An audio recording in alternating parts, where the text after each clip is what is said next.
Hii kamera imetilt eh?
There are so many paper presenters who have not presented, but they love to present today. So by 12 at noon, they are supposed to have wind up their presentation. We have parallel sessions starting from 10 a.m. So all the presenters who have not presented will break for those presentations at 10. So after we have a panel discussion, we will be here. So we are starting with keynote speakers, and we'll start with one presentation by Evans on that. We have a presenter, Dr. Yong from China, but we are unable to connect him. So instead, I want to welcome our chair, our session chair,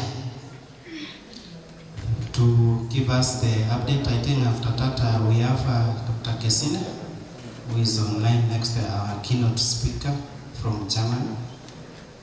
So they are ready. So chair, back to you so that we can proceed. The rest will be joining us. There is online session going at the VLC boardroom. So there are a number of presenters who are presented virtually. So that is the ongoing session at the VLC Center. So we are starting ours right away. Welcome, Chair, Dr. Peter. Thank you very much, Sambu. We are inviting our first keynote speaker, Evans Rvtti. Do you need assistance?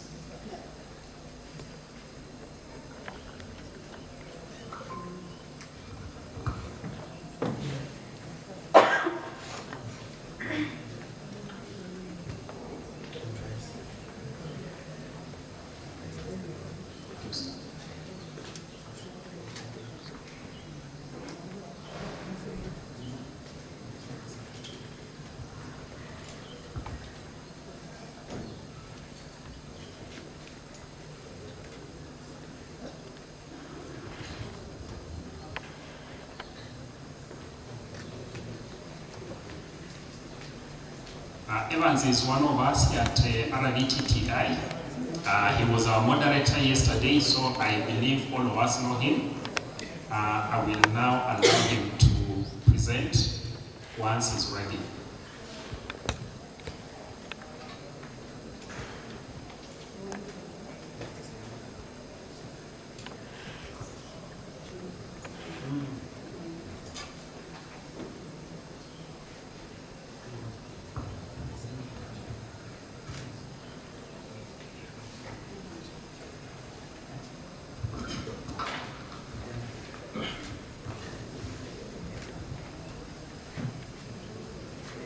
Good morning, everyone. As you've been told, my name is Rvtti. I work here, and today I want to invite you to my presentation, kind of information to you on what we are doing as Rvtti. So, the topic I want to present today is on enhancing youth skill development in black soldier fly, in short BSF, for feed production through Rvtti Sese Junior Command. In this project we are doing a number of us from Rvtti in collaboration with our partners. We all know that we have a serious shortage on feed, that is livestock feed. This is caused by protein content in livestock feed. The protein content is very expensive, and therefore when it's used to formulate feed, it makes the cost of production for that feed higher and then unaffordable. Now, this inaccessibility of these feeds makes it difficult for farmers to rear livestock, because these feed ingredients, especially the protein, keep on changing in terms of price and availability. And therefore, as state institutions, we need to look for a solution to address the challenges the farmers are facing, especially in livestock production, which is food for these animals. So black soldier fly, which is an insect that is a biomachine, is a new technology that can be utilized to produce the protein that is very key in feed production. So this BSF, that is the insect, is a biomachine that actually converts inorganic material into a protein. This protein is the one we are targeting. Besides that, it also produces what we call organic fertilizer, which is frass. And this organic fertilizer can be used for crop production. So why is the BSF a solution to this challenge? This BSF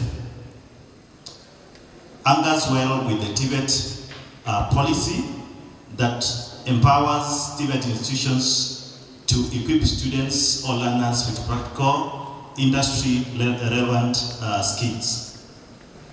But what we all know is that most of the TVET institutions are still theory-based. That's why we look at this technology as a way of training or equipping students with the skills in BF production.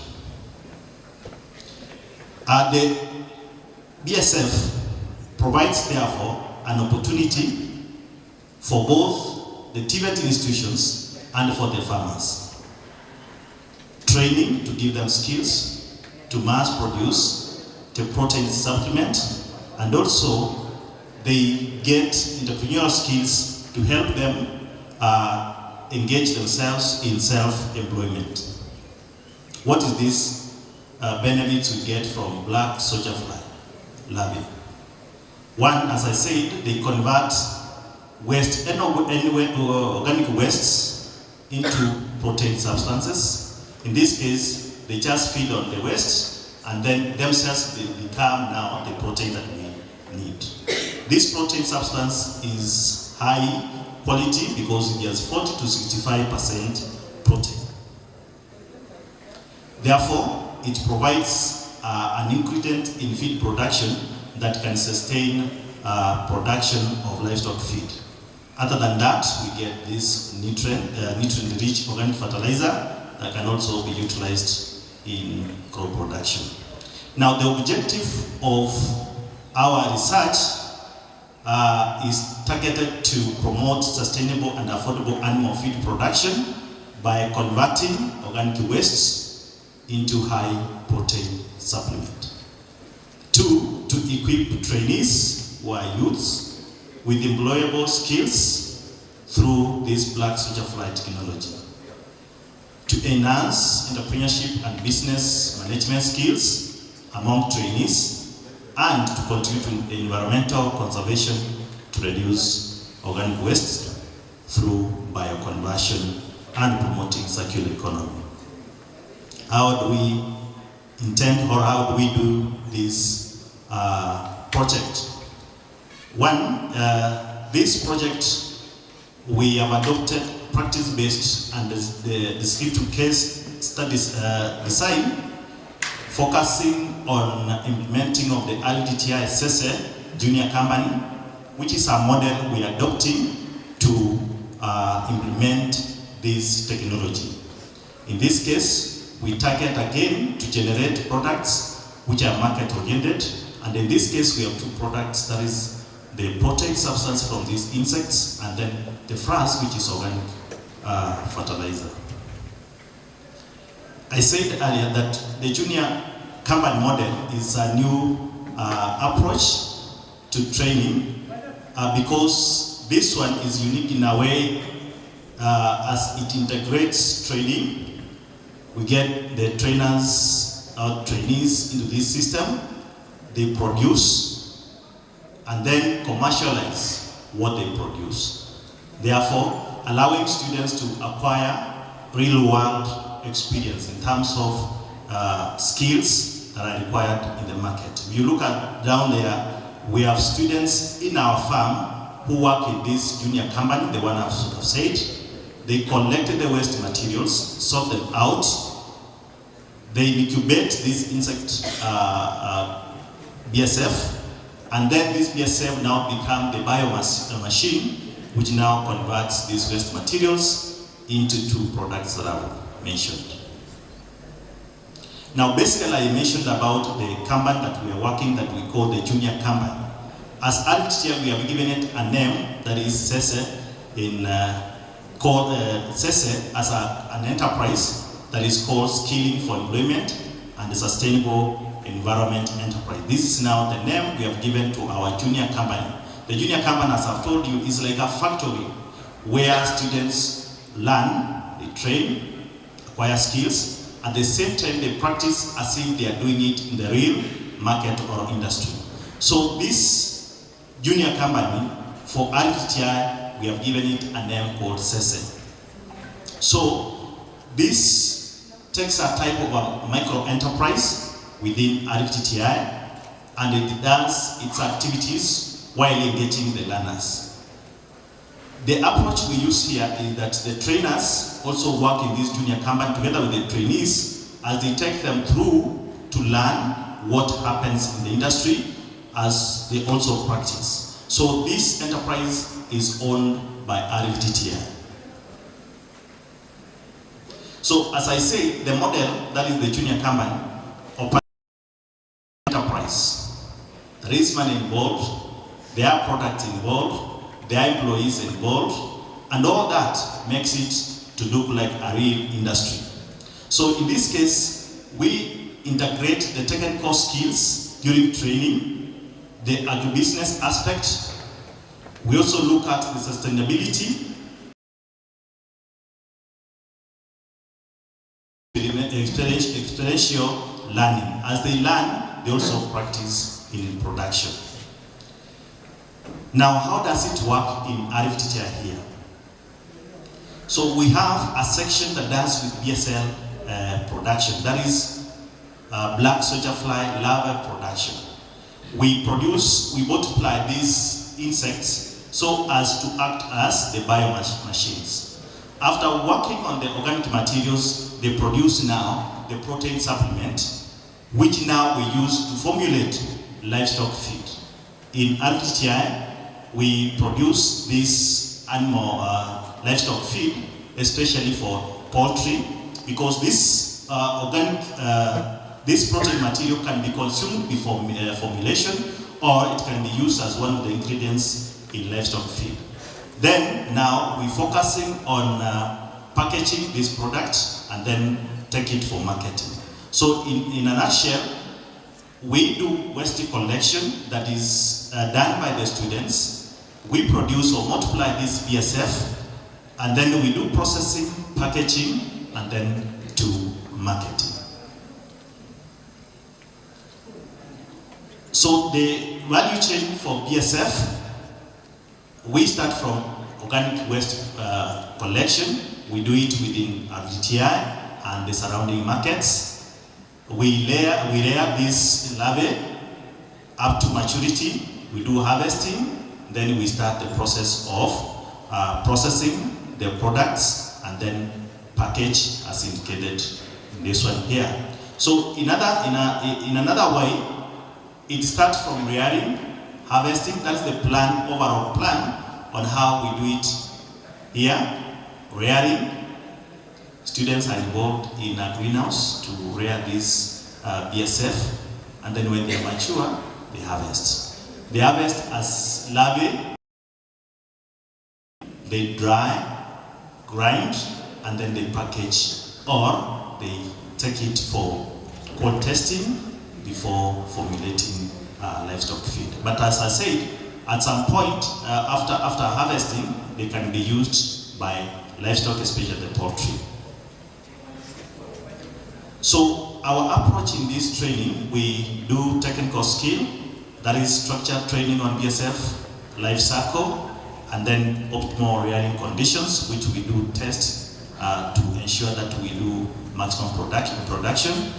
Insect rearing, as I've also mentioned, feed formulation, and also business development. In this case, it's aimed at ensuring that a student getting out of that place understands fully the process of producing or farming this BSF. Now we're targeting to come up with training modules, being assisted by our partners on how we can entrench the whole of BSF into our curriculum. In this case, we're focusing on having the first module focusing on BSF farming. That is right from multiplication, incubation, and rearing this BSF. Remember, at this stage of rearing, we can again sell the live larvae to other people who are interested in this business. Then the other module is setting up now the structures for the BSF. They require special structures, special equipment, so that the production is optimal. So in this case, we look forward to get a module that will equip students on how to put up a structure that is a greenhouse and some other equipment in farming of this BSF. Then, of course, the harvesting and the processing module of this BSF. Now, out of all that, we expect that our trainees will come out with practical skills on BSF. They'll also have competencies in entrepreneurial aspect. They'll get industrial exposure because this mirrors the real world industry. And also, we hope that out of this, our trainees will get employed because of this knowledge or skills they have acquired. For the institution, it can be an income generating activity, and it can also enhance the institution to build strong industry linkages and also a training environment for the institution. The products we target here, as I've said, is one BSF meal, that is now the protein supplement, which is a component of animal feed. We also look at the oil, which is also in another higher level, which is extracted from the larvae, and also the frass, which is the organic fertilizer rich in nitrogen, phosphorus, and potassium. Normally, the challenges we experience under this new technology is because of the awareness. Not many people have embraced this, and even the products that come out of this, not many have embraced it. Then the cost for investment are also higher. Adoption of this model junior company is also still low. Now, the way forward that we want to do as Rvtti is to increase the production of this product called protein supplement and also FRAS. Once we have this one and they are to reach commercial levels, we can also do the marketing for this one. We'll keep on increasing the sensitization for our partners, for our community and the students. Also, we look forward to engage partners in this case and also expand our capacity in sensitizing and building this new model.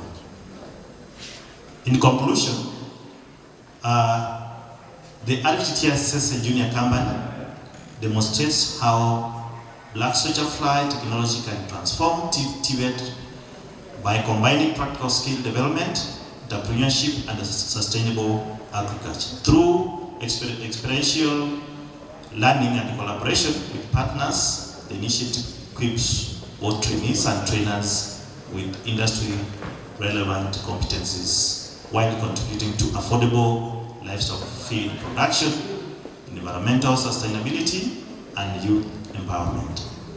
We want to acknowledge our partners, the Humboldt University from Germany, which is giving us now this model of junior company to engage in Rvtti. We also acknowledge USIE University, which is also capacity building us as trainers and on how to train the trainees through this new model, and also the management of Rvtti for supporting this. Thank you.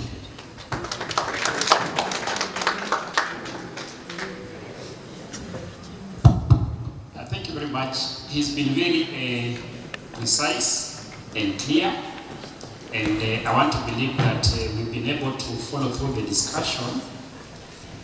Junior company is a new learning model we are piloting here in Kenya, and you'll keep hearing about it. We want to see if we can have innovation in how we are making our students to acquire the employability skills way before we release them out into the market by integrating this in the curriculum. I want to invite questions and comments from the floor. This if we can get 2 or 3 questions or comments.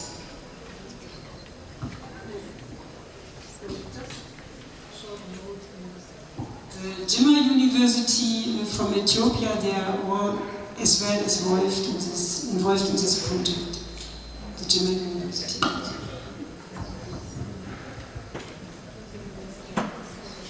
Anybody with a question or a comment? That's great work. I congratulate you with a very good model to integrate employability skills in the curriculum. I wonder, how do you integrate it in the curricula? Is it part of the course or module, or it is a extracurricular? Thank you. It cuts across several curricula within the institution.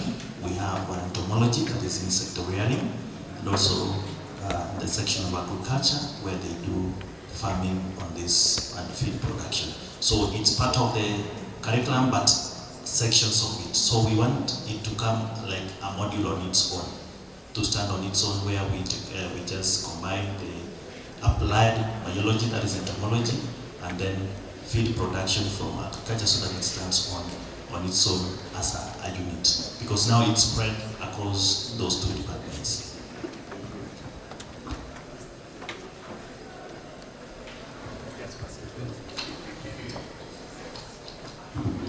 Thank you, and a very good presentation. I think I have 2 questions. Maybe maybe clarification. The first one would be by looking at a feed formulated using BSF and what is commercially available in the market. How do the costs look like? If you look at the entire process, I'm not sure if you have been able to do that. And the next question I'm looking at is if you look at the amino acid composition of your BSF, would that product be useful or important in formulating animal feeds of animals at different levels of stage? Because I think what we have in the market, for example, if I look at poultry farming, we have feeds for chicks, we have feeds for mature, and we have feeds for example, the layering chicken. And they have different composition, protein composition. So will this BSF be a one feed for all, or we might need to get something else to supplement for some type of feeds? Thank you. Thank you. I believe that when we are producing these livestock feeds, we are using some of the proteins that come from human food. When we talk of fish, we talk of soya, we talk of canola, all those are animal feed, human food. So there's high competition for these new protein materials that are consumed by man, also for livestock feed. So to reduce this competition, we are focusing now on getting the protein from the insects, so that now we supplement what is used from these conventional protein sources. So in terms of the protein content and whether it is a one-off product, it may not be one-off product because it has some amino acids which are not complete, because we may require some other amino acids from plants. However, we are looking at a situation where we reduce the amount of proteins from the conventional sources, so that now we supplement with this BSF. The other thing is that the protein costs is very high, making the livestock feed very high. As you said, in poultry feeds, we have various stages of these feeds, and all those require protein at a given level. Ours can be consumed as a one-off protein for poultry, but at the same time, it can be used for formulation. So we are still working on it to check on the levels that are required in the market, and also look at the quality of this protein, because partly it has a lot of fat content, which is also not good for poultry. So we are still working and looking for partnership in terms of food nutrition, food scientists to tell us exactly what we can do to make it suitable for livestock. Thank you.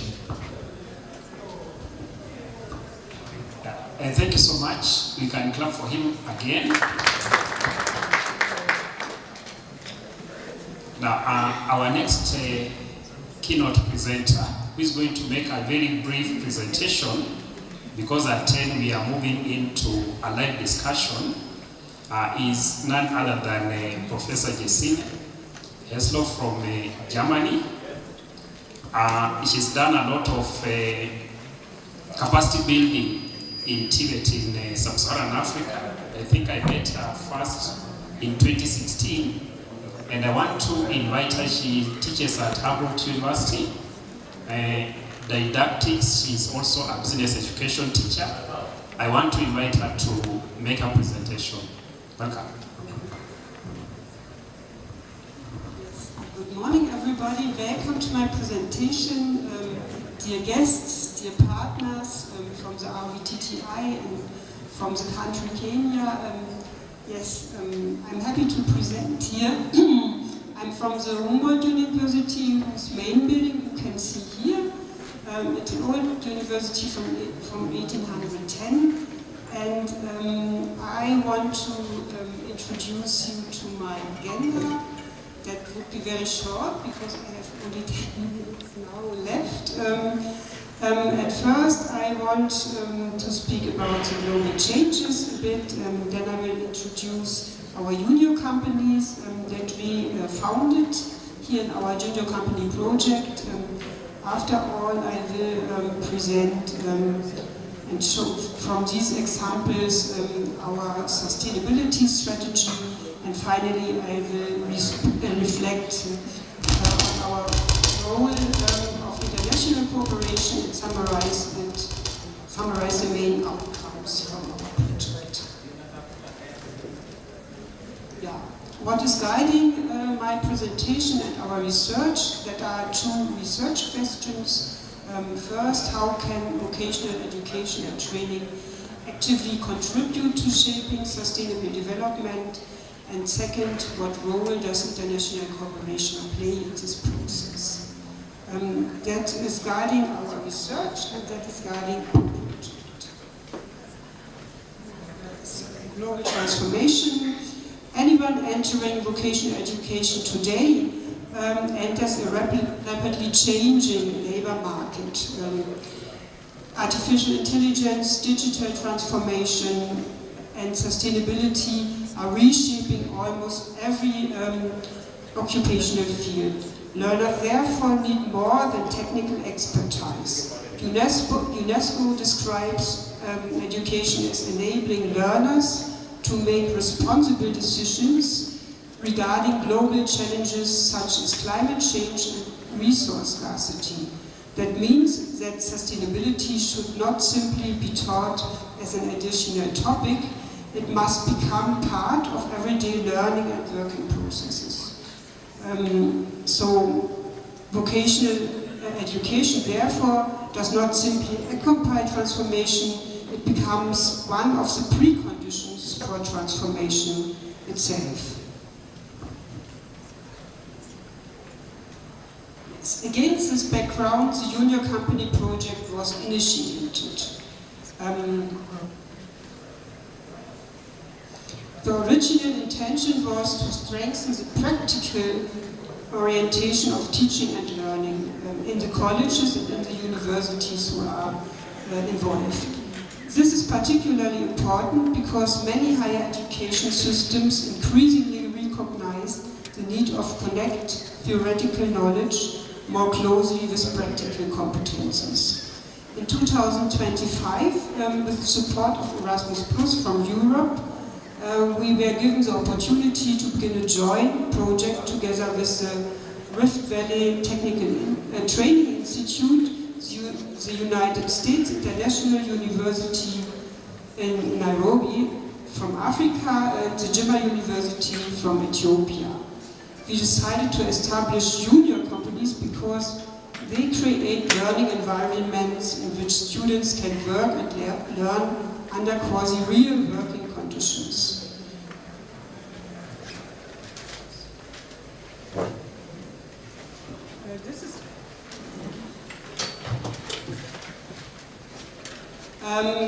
To develop the junior companies, we followed the design-based research approach by Susan McKenney and Thomas Rvtti. This approach combines practical innovation with empirical research and theoretical development within real educational contexts. Based on this, the partners developed at first an analysis of the educational and institutional context at the colleges and at the universities. Based on this, they developed organizational structures, business models, and sustainability principles for the junior companies. Workshops in Kenya, Ethiopia, and Germany, together with regular online meetings, supported the continuous exchange and reflections throughout the project. The concepts were tested directly within the institutions and continuously adapted through implementation, observation, and reflection. The process is central for the research-based, design-based approach.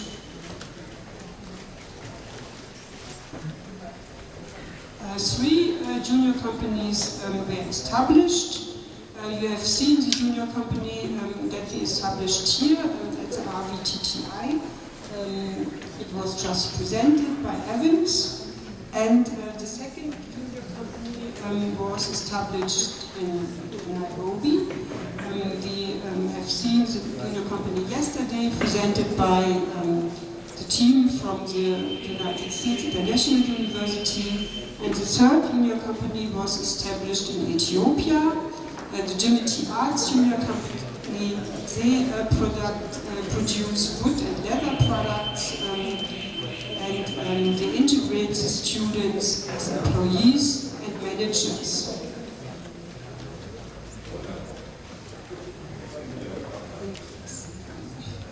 We have sustainability principles that you can see here, but I'm running out of time, so I have to shorten it a bit. I want to show this slide about international cooperation. It was not only that we run this project. We try to introduce long-term partnerships with our friends from the colleges and from the universities. Yes. The most significant outcome was that learners, that the students learn more about acting in real working processes. And I think that is a long-term successful result for their employability and the most. So future perspectives, we want to go on with this project. The next step in the next years. For there we want to develop learning units together with our partners, and that can take place in the new companies in the different countries. Thank you very much. I'm sorry for this short. Cut it from the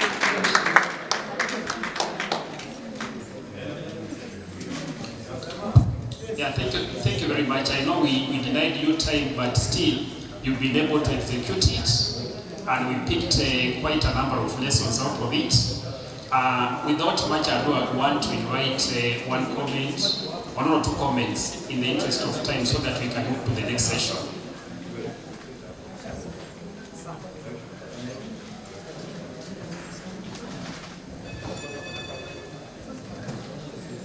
Okay, Chair, thank you for that presentation, Gerson. My question is on the future. What is the future of this junior company? What do you envisage it to become? Thank you. Our research is really about learning and teaching, about the action-oriented approach, and we try together with our partners to develop this in real learning units. And we try to integrate the students in this process, and of course we develop all the learning units we need for the marketing, for the delivering, for producing. So we need a lot, and I think we have a lot to do in a long-lasting process.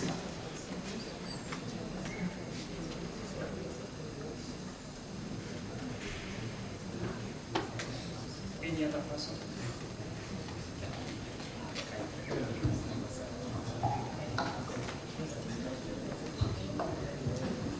Thank you. We truly appreciate your insightful presentation. I was just wondering how you adapted the Mackenzie model.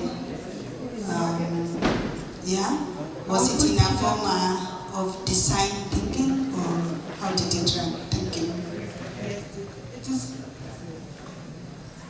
Your question was about the approach. It is a design thinking approach by McKinney and Rvtti. So that the approach is about you have a theory, and then you try and discuss this theory in your process, in your project development process, and in the end you have a renewed principle and a new theory. The theory is changing while you have this project steps. And you have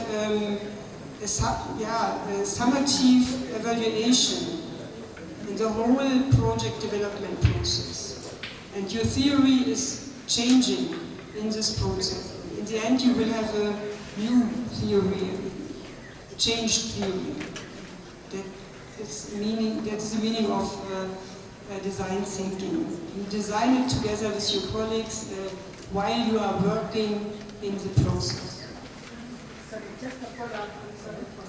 So would you share the Of course, yeah, I can. Yeah, yes, and I have some literature in the presentation in the end. Of course, I can share it. Yeah. It's the next slide.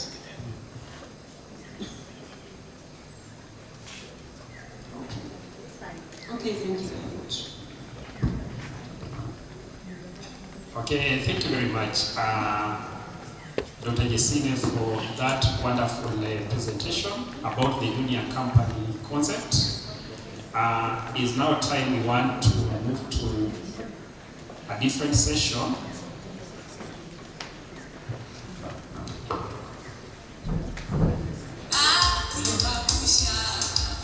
So I'll hand it over to Sam to lead us to the next activity. Thank you very much, Dr. Gesine, for the wonderful presentation. Now we'll have a panel discussion right away.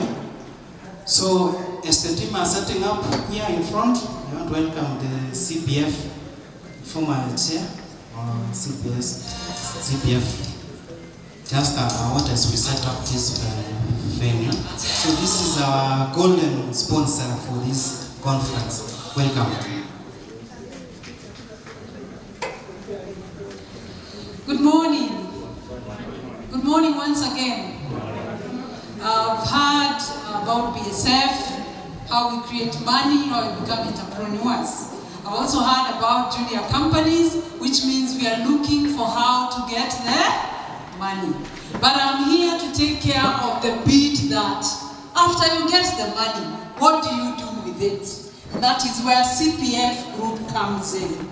What do we do with the money that we work so hard to get? Are you intentionally saving or are you intentionally spending? Which is your choice? And so for us as CPF Group, we are financial experts, and what we do is help you save intentionally. It doesn't matter whether you're a student, it doesn't matter whether you're a parent, it doesn't matter whether you have a permanent job, it doesn't matter whether you're an entrepreneur, it has to be a culture to save.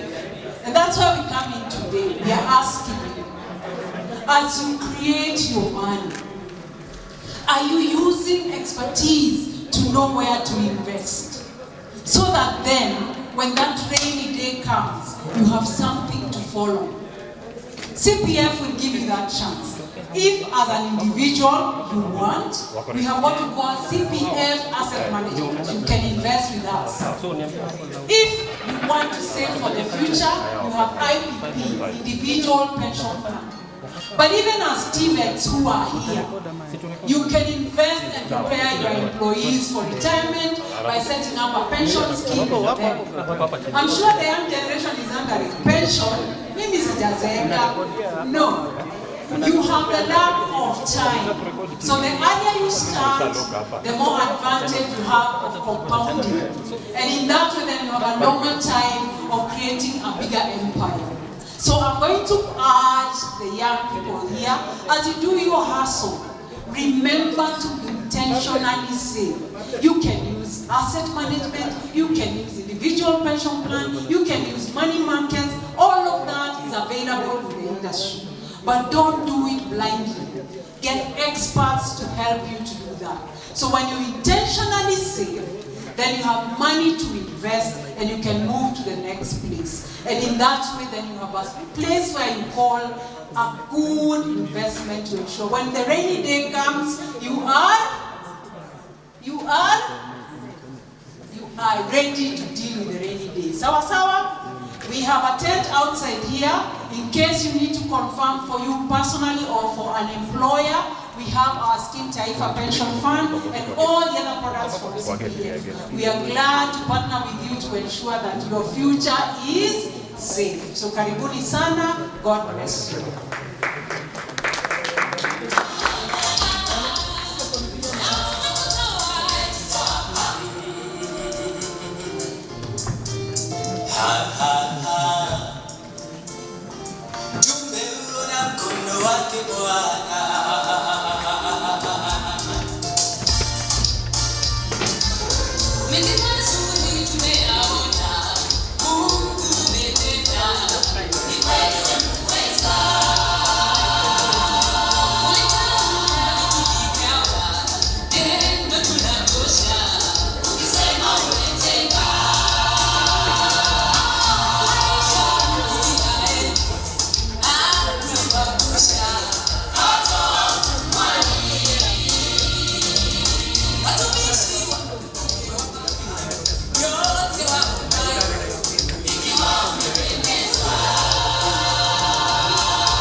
Mic check.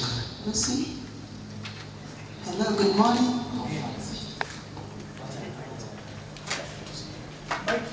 How many mics are there? There's another one. Mic check. There are only two. Mic check, mic check. Mic check. Mic check. Yeah? Mic check. Mic check, mic check. Mic check. 1, 2, 3.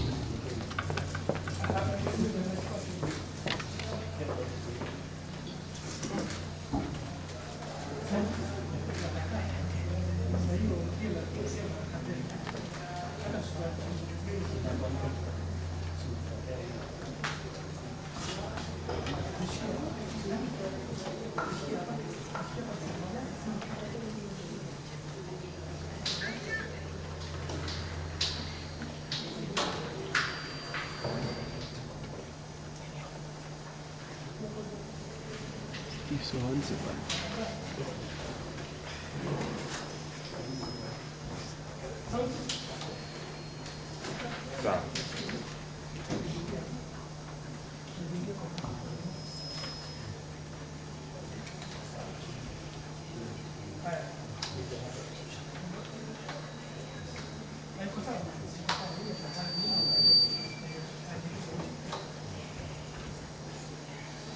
Mic check, mic check. Mic check. Mic check. Mic check. Antonio. Just have a conversation kidogo. What? Mic check. Mic check 1 2. Antonio. Twende. Mic check. Mic check. Jina. Yes, Samuel. Hakuna.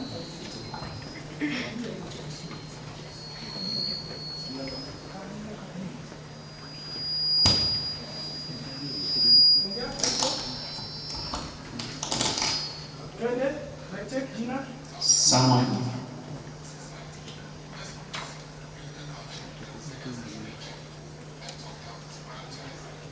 Mic check. Mic check. Mic check. Samuel.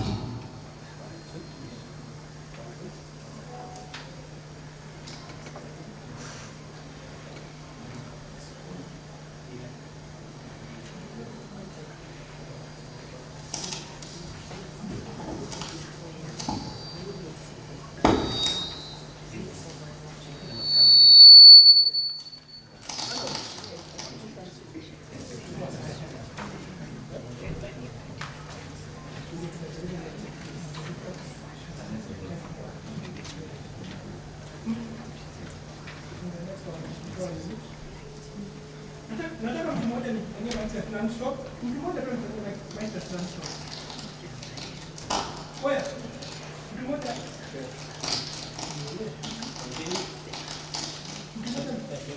Pale zile. Mic test non-stop. 1 2. Going live. Twende. Live at Rvtti. Mic check. Hello. Welcome. Kwaje? Welcome. Welcome. Kwaje? Hello. Mic check. Ano ndo napiga. Yes. Almost there. Confirm. Mic check. Mic check. Yes. Mic check. Confirm. Obviously check. Ready? Amepunguza huko. Adjust. Amepunguza. Yes. Uh-huh. Ndio kelele. Sure. You remove the chair. Yes, maintain that. Atoa hiyo kelele. Hello. Mic check. Mic Atoa hiyo check. kitu. Mic. Yes, confirm.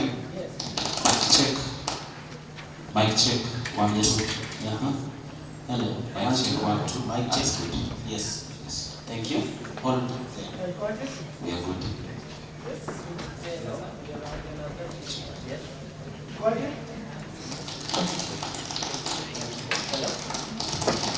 Mic check. Yes. Okay. 2. Wanatoa sauti yao. Lakini mnatusikia? Halo? Mnatusikia? Mic check 1 2. Haya, huyu unamsikia? Mic check 1 2. Yes, pale namba 1. Mic check 1 2. Unasikia? Mic check 1 2.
Next one. Mic check. Mic check one.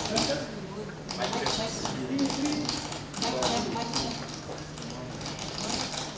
One, two, three. Mic check.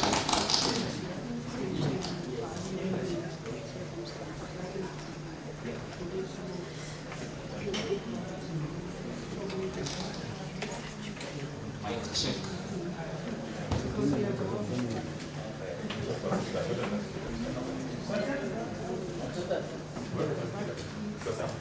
Mic check.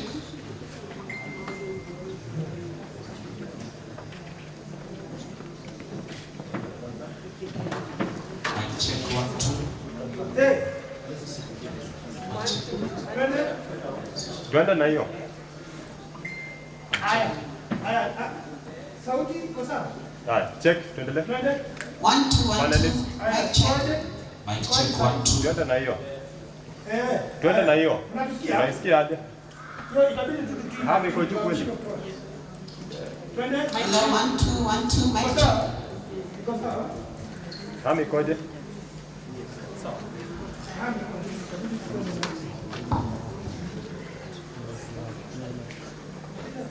Eh?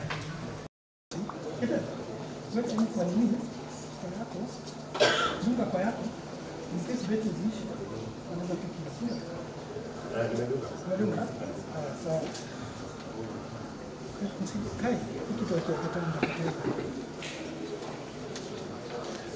Tuko tayari? Hello? Hello?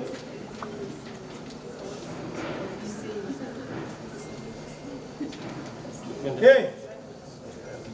Aya, mic test twende. Twende. Mic check, mic check. Iko sawa hii. Wacha twende hivyo. Na hiyo ham. The other mic? 1, 2, 1, 2. Mic check, mic check. Iko na ham lakini Mic check, mic check. so utakuwa lazima hii utakuwa lazima hii iko na feedback. Haya, hii mic test. Mic check 1, 2. Hiyo. Twende. 1, 2, 3, 1, 2, 3. Iko na feedback hiyo. Hii mic iko na feedback. Punguza hii mic ama inatoka moja, inatoka place moja.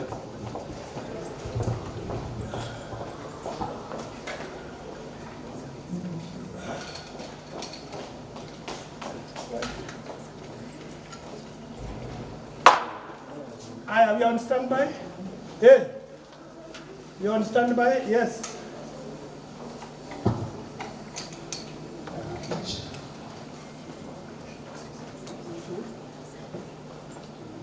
One, two, 1, 2. Mic check 1, 2. Aya. Mic check 1, 2. Aya. Mic check Aya. 1, 2. We on standby? Standby? No more stand check. We're coming. On standby.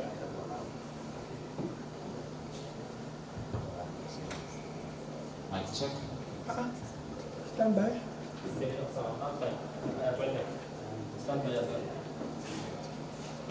You look at this camera. You're the host, right? Yes.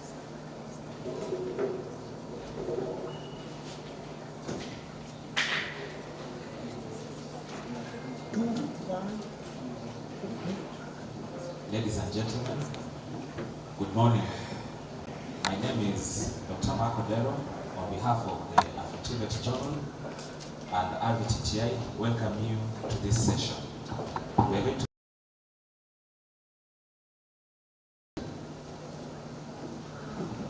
Good morning, everyone. My name is Dr. Jane Aluda. I'm from Jomo Kenyatta University of Data and Technology, from the Department of Statistics and Social Sciences, and I'm also a researcher. And I'm really excited to be here and looking forward to the deliberations. Thank you. I head the Department of Pharmacology and Therapeutics, where I'm also the coordinator of research and innovation at that university. Thank you. Good morning. My name is Ghana, and I'm a senior lecturer in the development of vocational technical education from the University of Cape Coast. and I look forward to our discussion. Good morning. My name is Antonio David. I'm an agri entrepreneur based in Eldoret.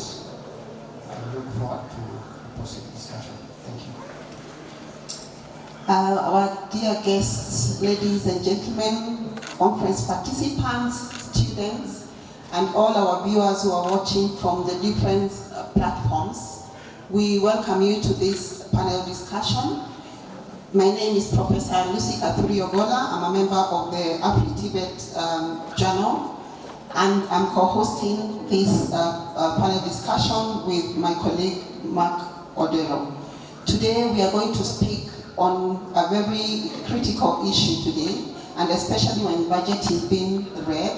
We are going to talk about a theme from budget dependence to economic empowerment, transforming TVET institutions to sustainable innovation hubs.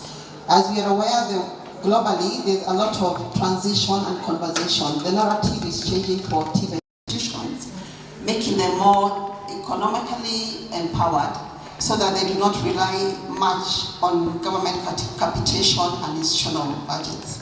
These great panel members are going to have a conversation with myself and Mark so that we interrogate how institutions then, the TVET institutions can be made more economically independent. Mike?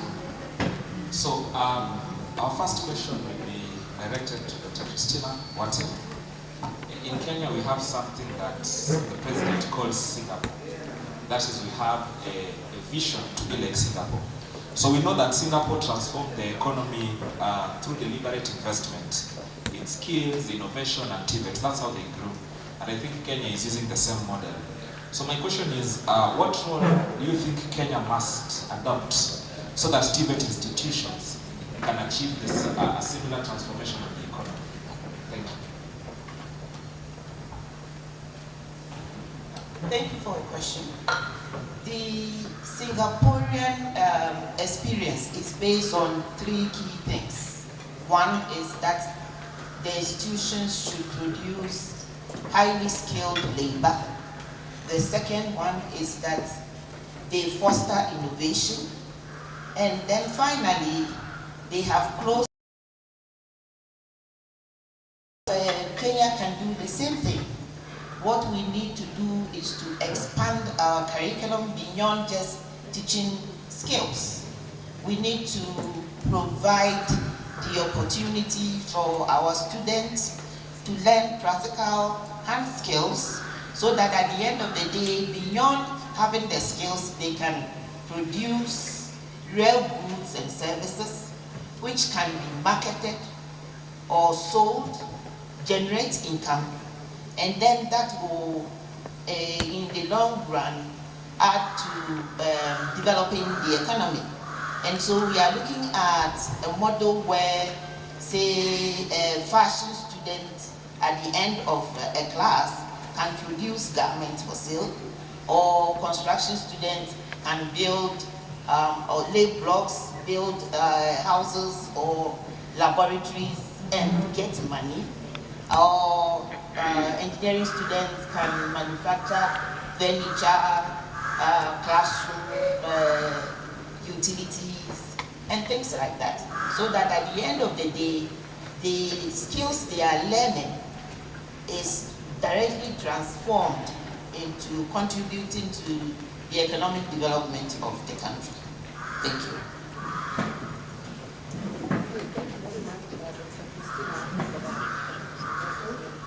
Thank you very much, Dr. Christina, for that. My immediate neighbor, Antonia, you're in industry. Just to have this conversation going, part of the sustainability is ensuring that TVET institutions are not just generating job seekers. How can TVET institutions then move from spaces where education is to produce job-seeking individuals to now having them as hubs, generating innovators and entrepreneurs from your experience in the industry? Okay, thank you. Okay, I think our TVETs are doing a lot on skills, research and everything. But from my experience and being an agri-entrepreneur in Kenya, I think apart from encouraging the skills, innovation and everything, we need to be more practical. You'll find, like I'm an agri-entrepreneur based in Eldoret. We get students from these TVETs, and immediately you give them employment. You realize you cannot send that student to the field. They are not ready for the market. They've done a lot of practicals, they have done attachment, but you can't release that student to go and advise a farmer. So even as TVETs, we need to be more practical. If you are training students to do dairy farming, can even the TVETs have a model farm whereby they know the whole process? They're able to produce milk, see the whole process and sell that milk and even consume it. You might be surprised to find most TVETs, they are buying milk, yet they are training dairy farming. They are buying bread, they are buying wheat products, yet they are training farmers to do wheat production. You can even lease a farm, have a class, do the whole process, and even go and sell that wheat.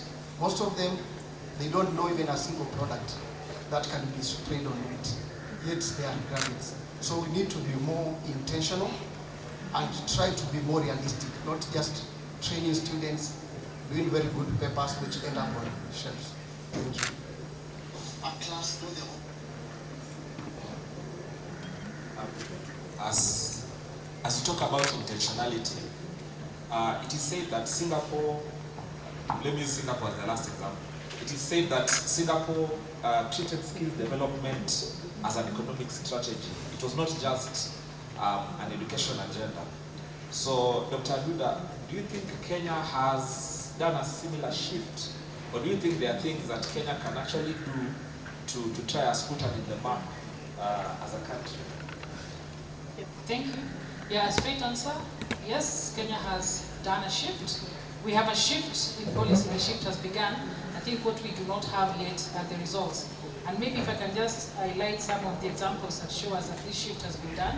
The Nyota project, the World Bank funded project that is actually focusing on empowering youth, looking at their skill set, their enterprise, and also trying to, provide some sort of funding for youth to be entrepreneurs. We also have the National Employment Authority. NEA is moving from just being a repository to actually being a network across all counties, working closely with the youth, trying to match skills with the opportunities out there. And I think there's an opportunity right there for the TVETs to actually use the existing networks that NEA is creating to identify the actual relevant skill gap and sort of see how they can enhance the kind of curriculum that they're covering. We also have, of course, the push from government that's actually pushing institutions to commercialize. So to move these products beyond the shelves, beyond the shelves in the libraries, to actually the shelves in our stores, in the supermarkets and elsewhere. So yes, that shift has been done. And also the aspect of skills export. We've seen in the last couple of months, and the President has actually been keen on this, we've seen us moving skills experts from Kenya to Germany through various agreements. And also, Germany is an example and also other countries. So maybe what we're saying is, so Kenya has already made the shift. So Singapore lived this for like 40 years, and Kenya has begun the journey. So basically, the work that remains is the integration, because I think right now it's still a bit siloed. So the integration, so having, for example, the TVET working with NEA, working with projects such as Nyota and other similar ones. And I think that will actually give us the lead. Thank you very much. Before we leave the global models, I would like to ask our panelists, what can we as TVETs learn from the global models that exist, where you've seen TVETs actually having income generation through innovation and entrepreneurship? Our panelists from Uganda. Thank you very much for this very important question. I come from Uganda, and like Kenya, we are also starting being intentional and committed to use science, technology, and innovation as a driver of economic development. The discussion has been about Singapore, Malaysia, and many other countries. In Uganda, we believe that one of the ways of quickly achieving the qualitative leap is through ensuring that industries work together with institutions of higher learning, including TVETs.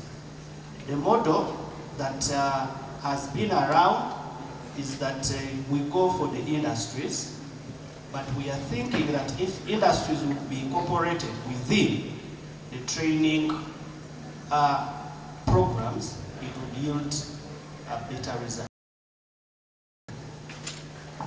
Thank you very much. Madam Christina, we are discussing today about moving from budget dependence to economic empowerment. What, in your perspective, are some of the revenue streams that TVET institutions should pay particular attention to without them necessarily compromising their core mandate? Okay.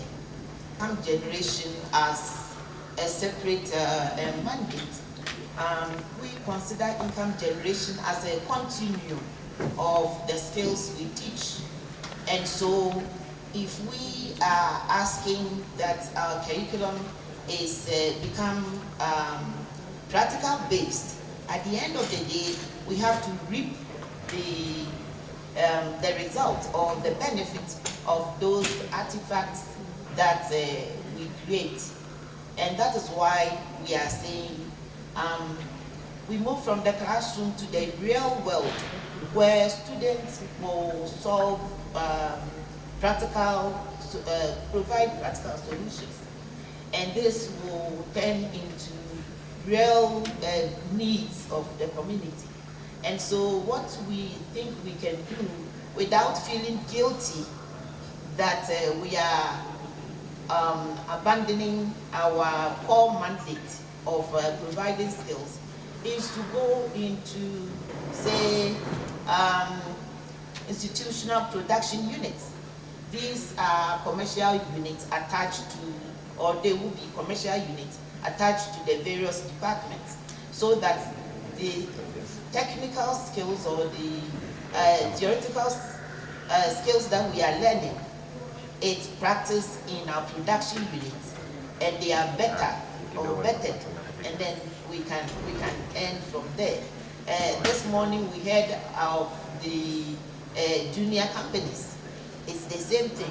If we are going through junior companies to generate income, we are combining our methodologies, our pedagogies, and reaping the needs or the benefits from there.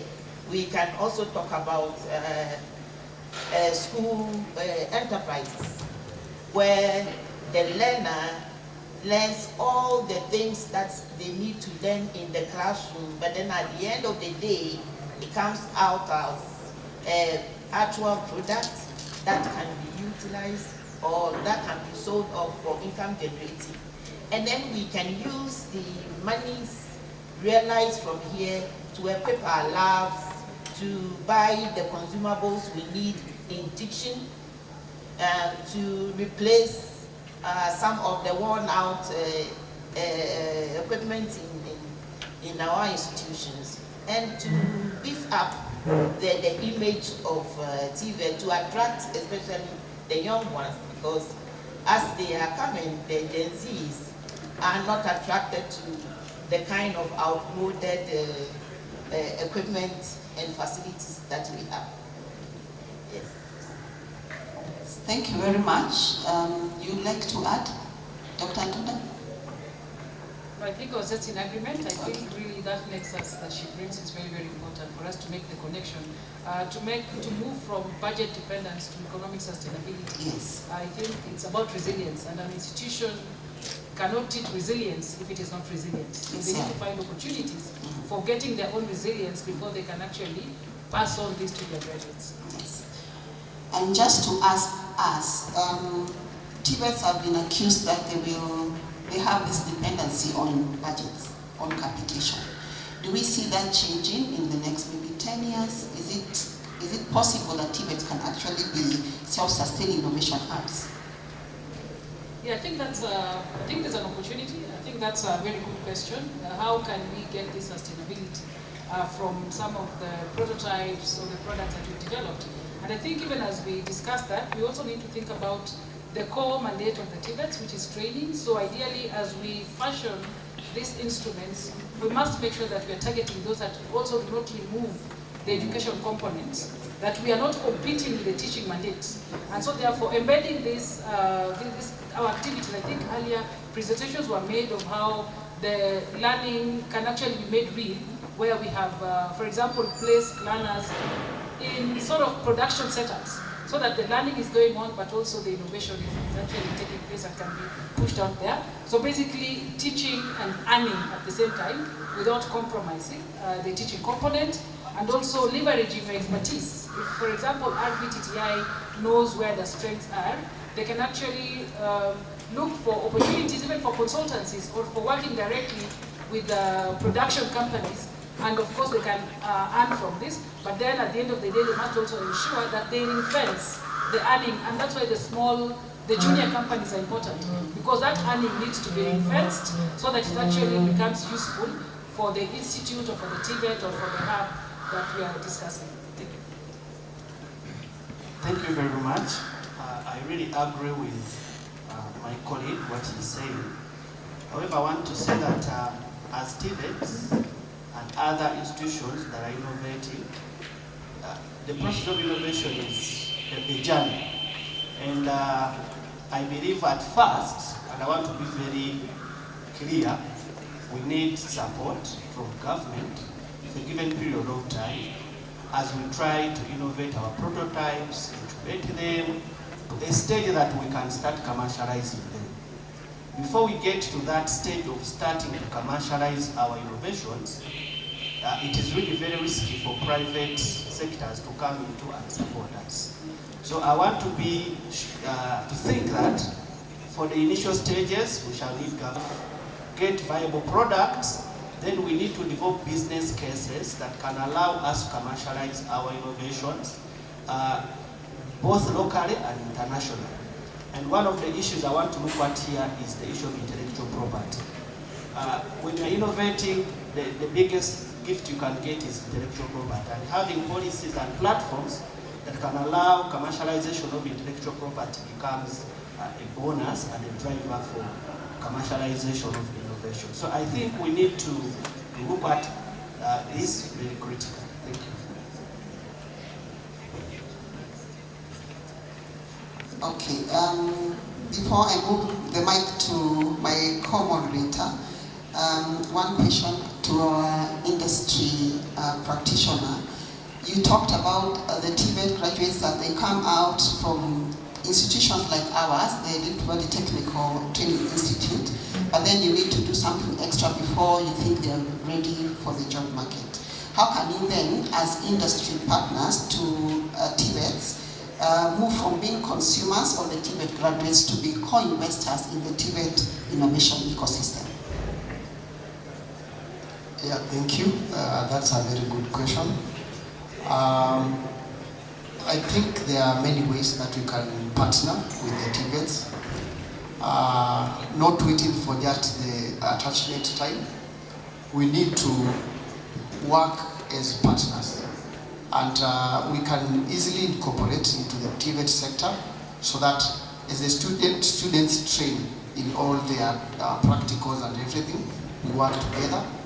I think I've been to some of these institutions, TVETs, including this one, and we've discussed with the principal, whereby even during their practicals, we can partner with these students and have them integrate in our programs, in our businesses, and even in real farm models, so that we are moving together with the students. By the time they are graduating, they really understand the industry and even the current trends.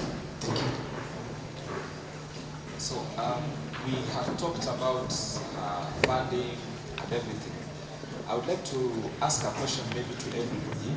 When you look at the global models for TVET, you will see that TVETs are marketed not just as training institutions, but they have also the mandate of innovation, the mandate of commercialization, and they have the mandate of partnership. That is, they have partnerships with industry partners and the rest. So my question would be, what do you think we can learn from these global models so that we can effect the same in our country, so that our TVET becomes strategic drivers of industrialization, they become strategic drivers of productivity, and they become strategic drivers of economic growth as it has been envisioned by the government. Thank you.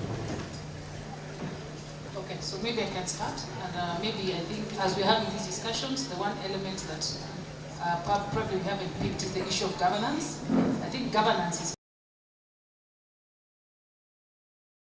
but if we have any sort of loopholes in governance, then we are not able to move this. So I think one of the things we need to focus on is governance. And we can benchmark, we can actually see what has worked elsewhere, and then we can actually be able to seal some of the loopholes and you know, be able to fashion our TVET institutions and the products that they produce for sustainability.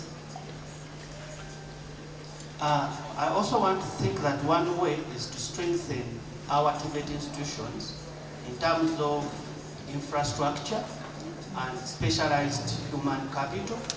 And when we do that, we can now convert our TVETs into centers of excellence and regional hubs. When you go to that level, then you are sure that the innovations that are going to come from this TVET will be of standard and can be certified and therefore can be taken in the market.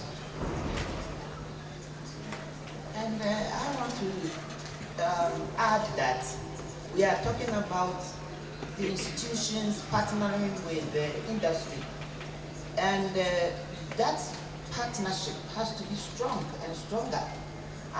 We are to ensure that when institutions or when the industry come on board, they are not just coming to accept our students, but they should actually come in as co-parties, meaning that they can co-design the programs. Our curriculum should be based on their needs. That is the only way we would be able to build that strong partnership. They can participate in the assessment of our students, because if they help in creating curriculum and co-teaching curriculum and setting the standards or the educational standards that we need to meet, then they can also come into help in the assessment. Again, they can offer their laboratories or offer their workshops, equipment as training laboratories for our students. Offer opportunities for job placement and on-the-job training.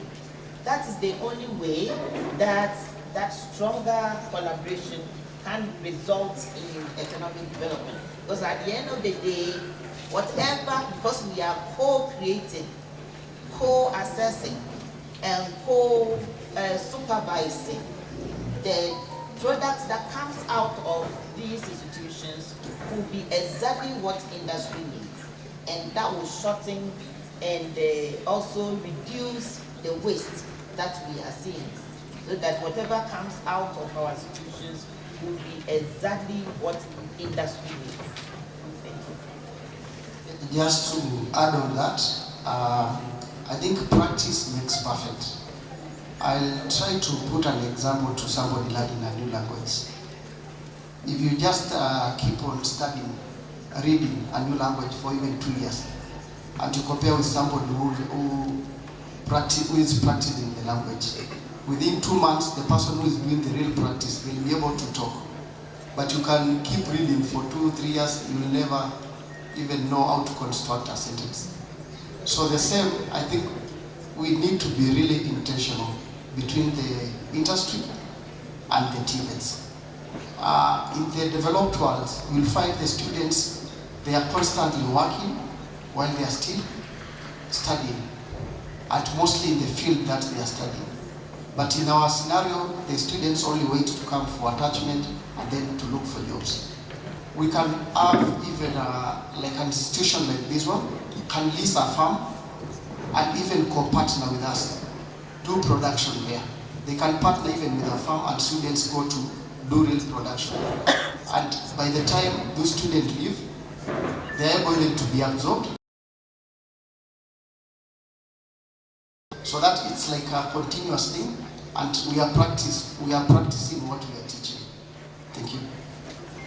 So maybe before you give the microphone, as you talk about that, we have a system that the government is trying to pilot. I think it's called dual training, where we train both in the field and we train in classrooms so that they get both.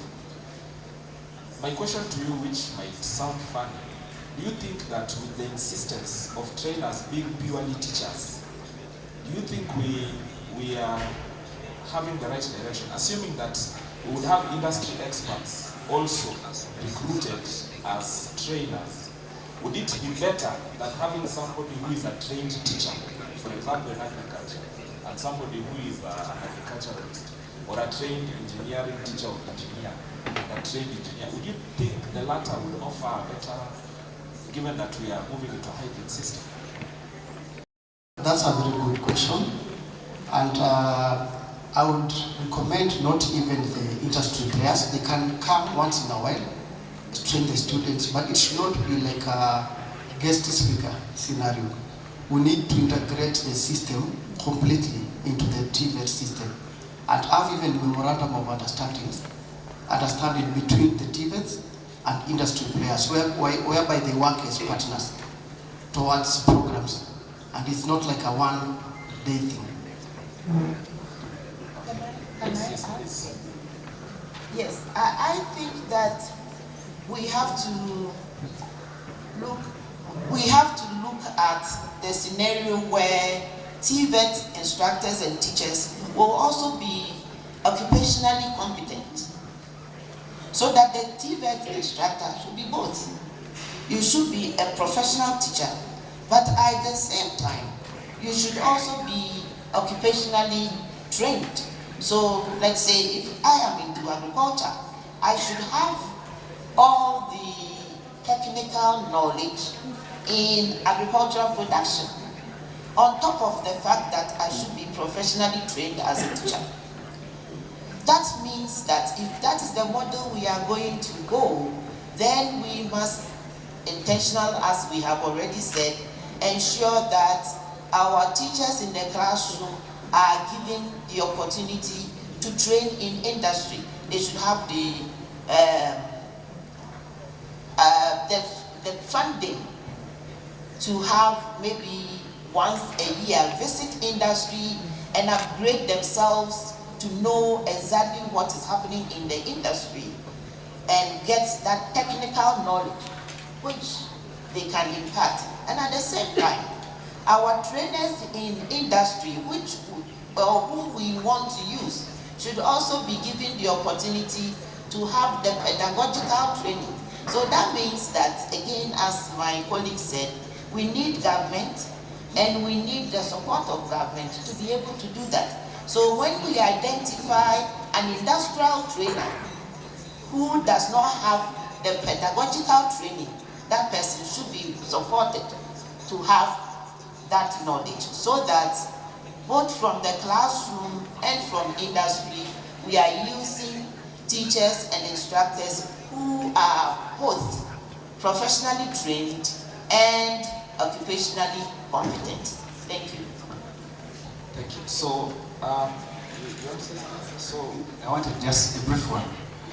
When we talk about this issue of industry and TVET's interaction, there's one thing that always comes in my mind, which I feel we need to strengthen, and that is identification of the problem and the need for training to reduce the skills match that exists. Actually, that positions industries to be our primary stakeholders when we are doing our curricula, to inform what we are going to do. Thank you. Thank you. So, in saying that we would like the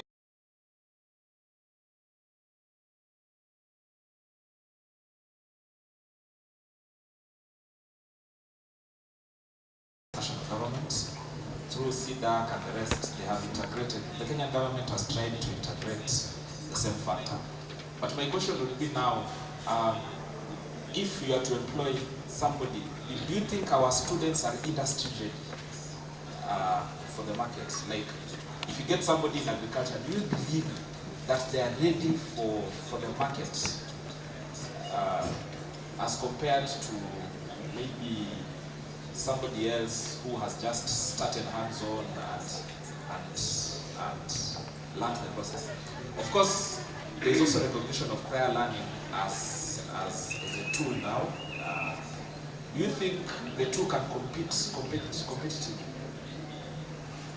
I like giving examples, and what has worked for Kenya, the medical industry is very successful in Kenya.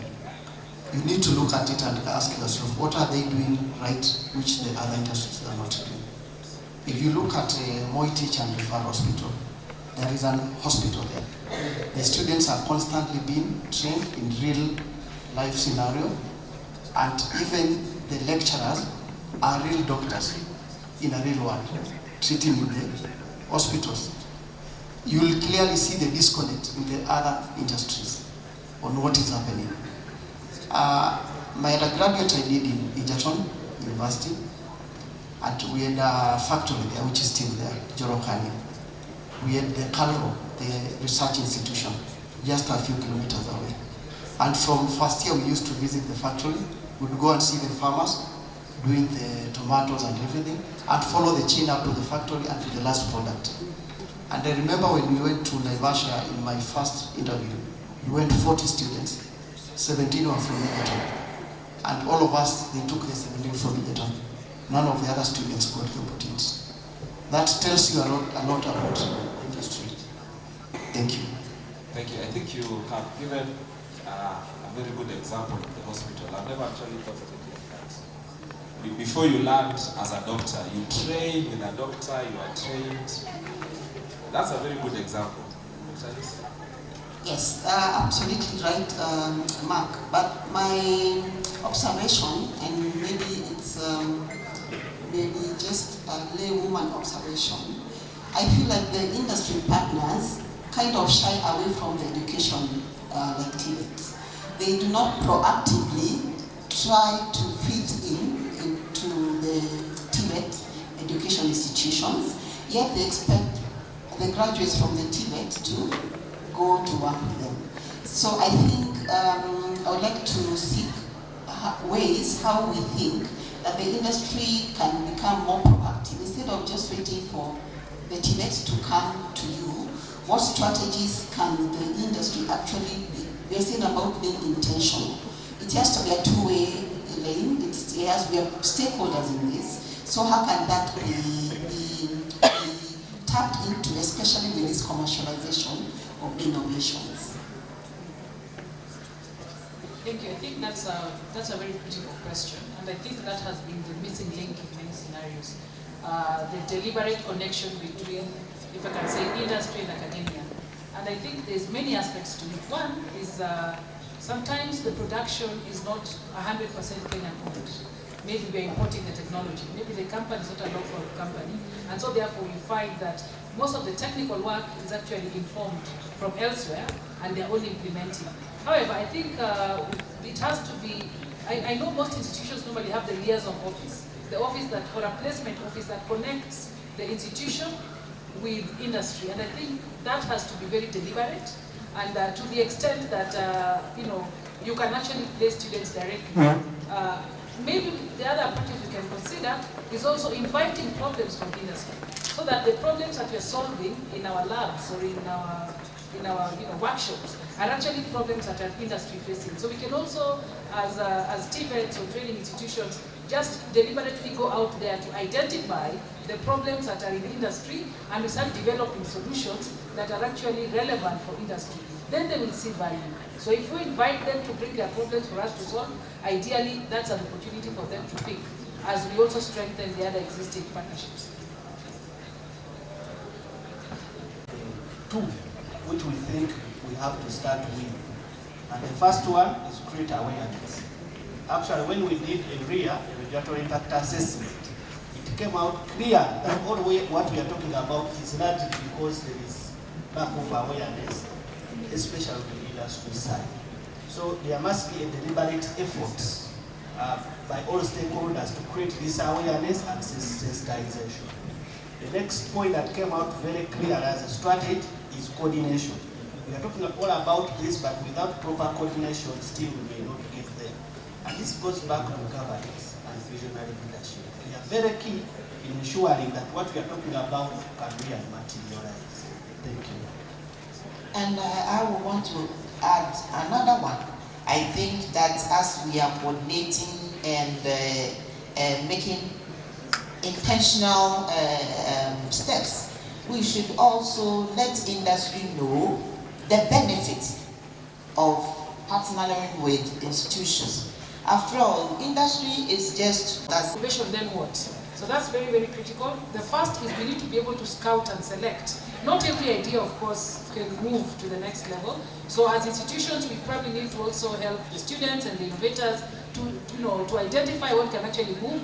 We also need to be able to scout for the kind of innovations that we want to take to industry, so that we are presenting something that can actually be pushed in that direction. The other thing is protection and packaging. Sometimes, what they have innovated is good, but the way it's been packaged, it doesn't seem to look like it can solve the problem that it's designed to solve.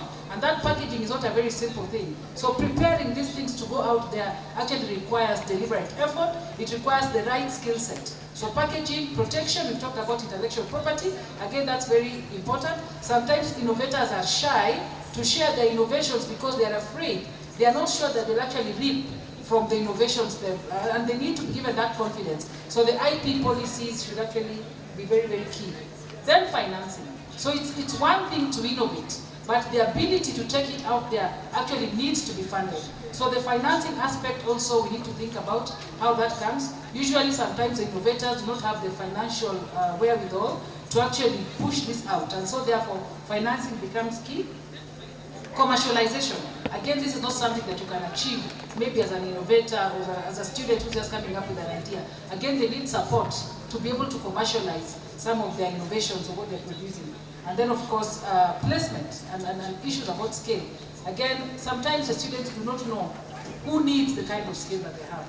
And that is something that maybe the institutions are the ones that can support. So TVETs, after in their partnerships with other, other stakeholders, other producers, can actually help to place these students so that we have an entire pipeline, not just a one-off, that we have a prize for a good innovation and then it ends at the prize. Ideally, the glory should actually come after the prize. Thank you very much. I just want to add 2 comments to what Dr. is saying. One, when I visited China, I realized China has a strength in talent identification and cultivation. They have been deliberate right away in all affairs of their lives to identify the emerging talents and nurture them in such a way that they can grow and become professionals and competent people. I think we should also take the same trajectory. And speaking to this brings in the concept of mentorship. As Dr. Makodoro was saying, the students, innovation is a journey where you need a mentor. So when those mentors are not there, it becomes very hard for the students to walk this journey. Therefore, there must be that mentor-mentee relationship nurtured very well, such that we can see many of our young people take this journey. Thank you. And if I may add a little to it, I think that in our training, entrepreneurship should be embedded right from the beginning to the end. And I'm talking about entrepreneurship in terms of, one, creating the awareness and building the mindset of our students right from beginning till the level where they see entrepreneurship as a product or entrepreneurship as a method and a means to making use of the knowledge that they have acquired. So we cannot do TVET education without integrating entrepreneurship from beginning to end. And that means that right from identifying opportunities to actually producing or coming up with a product and commercializing it should be spread across from beginning to all, from the lower level all the way to the end of the journey. And if we haven't done that, it's time to do it now. Because if not, then the key component of what we intend to achieve in the end will not be there. Just to add to that too, for me I like being more practical than theoretical. And I like asking myself, are we consumers of the technology, of the innovation ourselves? The students, the farmers, the agriculture sector, the trainers, because we cannot expect to grow our talents, grow our skills, grow innovation when we don't even have confidence and trust in what we produce ourselves. So we need to be able to appreciate charity begins at home. And I look at some things that happen in our country, like sugar, rice, which are main commodities, wheat, maize. Those are things that we can produce and even export as a country. I've always held that belief for a very long time. And people will try to come up with excuses, saying we cannot produce enough sugar. But for the last 2 years, we've not imported any sugar, but we are producing enough. The millers have more than 1 million bags right now in their warehouse. What has changed? We just need policies and trust on what we can do. Because you don't expect innovation in the sugar industry when you import all the sugar you consume in the country. You're using a lot of money, we are using a lot of money to import things that we can produce. And even as citizens and as students, we need to start thinking about what we are able to produce, both innovation, skills, and be the first consumers of that. Thank you.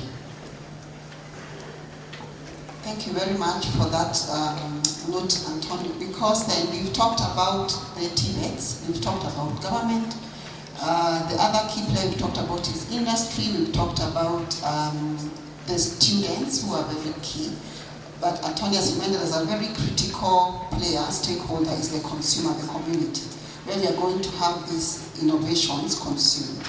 And with that said, having discussed several things in this discussion today, just for us to conclude and think about how, having said all this, how then, what do we see a sustainable, economically empowered TVET is sure to look like in the next 5 to 10 years in Kenya, in Africa, as a continent, in our context? What would you say this is what our economically sustainable TVET should be like? Your thoughts, please. Yes, from my perspective, I'll look at it from 4 angles. Number 1, what inputs are in this TVET? And I'll give 4. In that TVET, there must be a robust infrastructure, there must be a highly adaptive human capital, there must be reliable funding, and there must be platforms, for example, IT platforms as well as problem identification platforms. When you enter into this TVET, which is empowered, what activities are going to find? There must be productive research and innovation, there must be training of skills in that TVET, and there must be incubation, product development, up to commercialization. the outputs in this TVET should be speaking for themselves. For example, they must be able to show products on market. They must be able to have IP that has been registered. And being a training institution, they must have some publications and so on. And when you go to the community where these TVETs are, then you should find people getting jobs. You should find that there is market entry. Then these TVETs are contributing to the socio-economic transformation of the region and the country at large. Thank you. Well said. Dr. do you want to add? Maybe just to add, even as we're having this discussion, is also the issue of also, of course, the products need to be attractive, so an element of relevance. So they need the consumers need to see that actually there's value in what they're getting. I mean, if you want to consume something, you only consume what seems to serve your needs. But the other thing that maybe we also need to discuss is how relevant and how up to date are we in the advent of AI. Are we also incorporating? We know AI is both a multiplier and also a disruptor. It has actually caused a lot of disruptions. Certain areas are actually seeming to be taken over by AI, but we can also use AI as a multiplier. How are we anchoring whatever solutions or whatever innovations we are looking at? How are they taking advantage of AI so that we can also be where the rest of the world is, so that we are not left behind? We are not doing something that is 20 years back when guys are, for example, looking at maybe another 20 years forward. So just to make sure that we're also competitive. And just to add, I think we focus so much on the funding, on the empowering the institutions. We even measure the institutions by the number of publications, but we fail on some aspects which are very important. Because I would want to ask myself, an institution, a TVET institution has so many publications, it has the funding and what have you, but how many innovations as an institution have you adopted, even from your students? That can be put even as a measure, whereby you are able to measure the real product.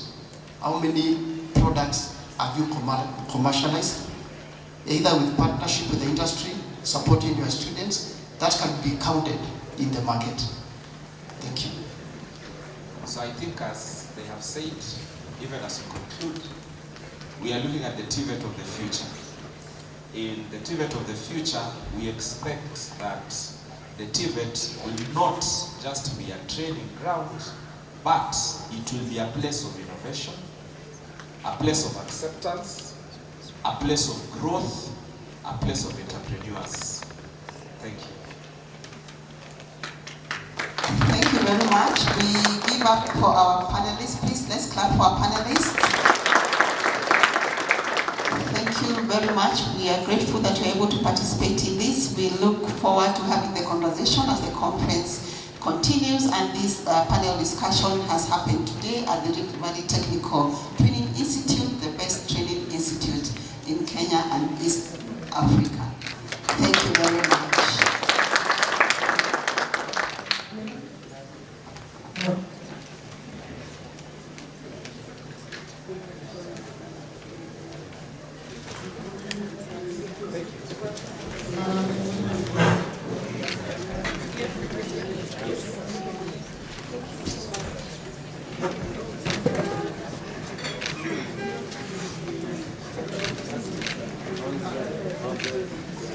Please allow us to take a group photo.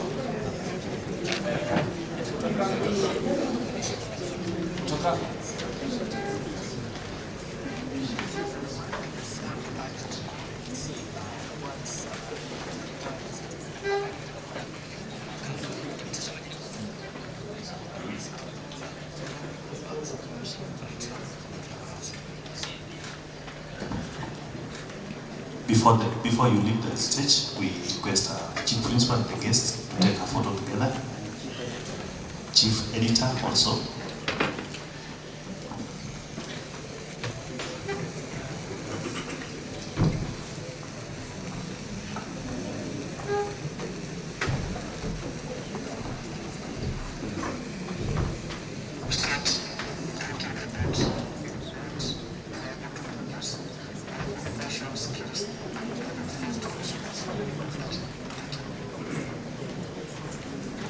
Thank you.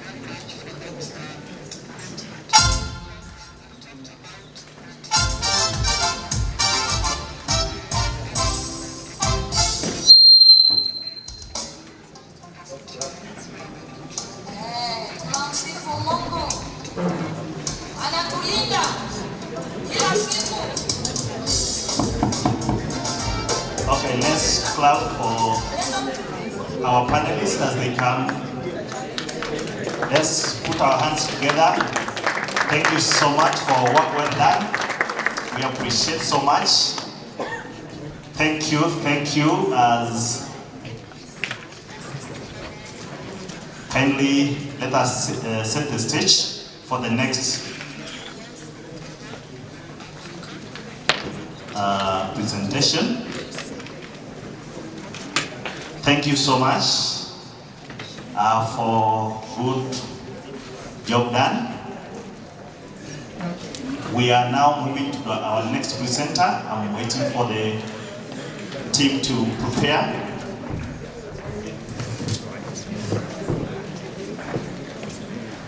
Sit here.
Yeah, we've had a very wonderful panel discussion, and I want to believe that we've been challenged, that we need to do more if we want to improve the employability of our TVET graduates, and by extension, our economic development as we think going Singapore and beyond. This afternoon, we are privileged to have a very special guest with us. I think I'm not the one who should have introduced him, but I take this privilege and opportunity to introduce to us our next keynote speaker, a very resourceful person, very supportive of this conference. He's been with us before. Ladies and gentlemen, I'm welcoming to the podium Dr. Elikana Misiori, who is our HRC Department of TVET, to speak to us on the topic, strategies for integrating soft skills in the implementation of modularized competence-based education and training curriculum in TVET institutions in Kenya. Join me in welcoming Doctor to speak to us.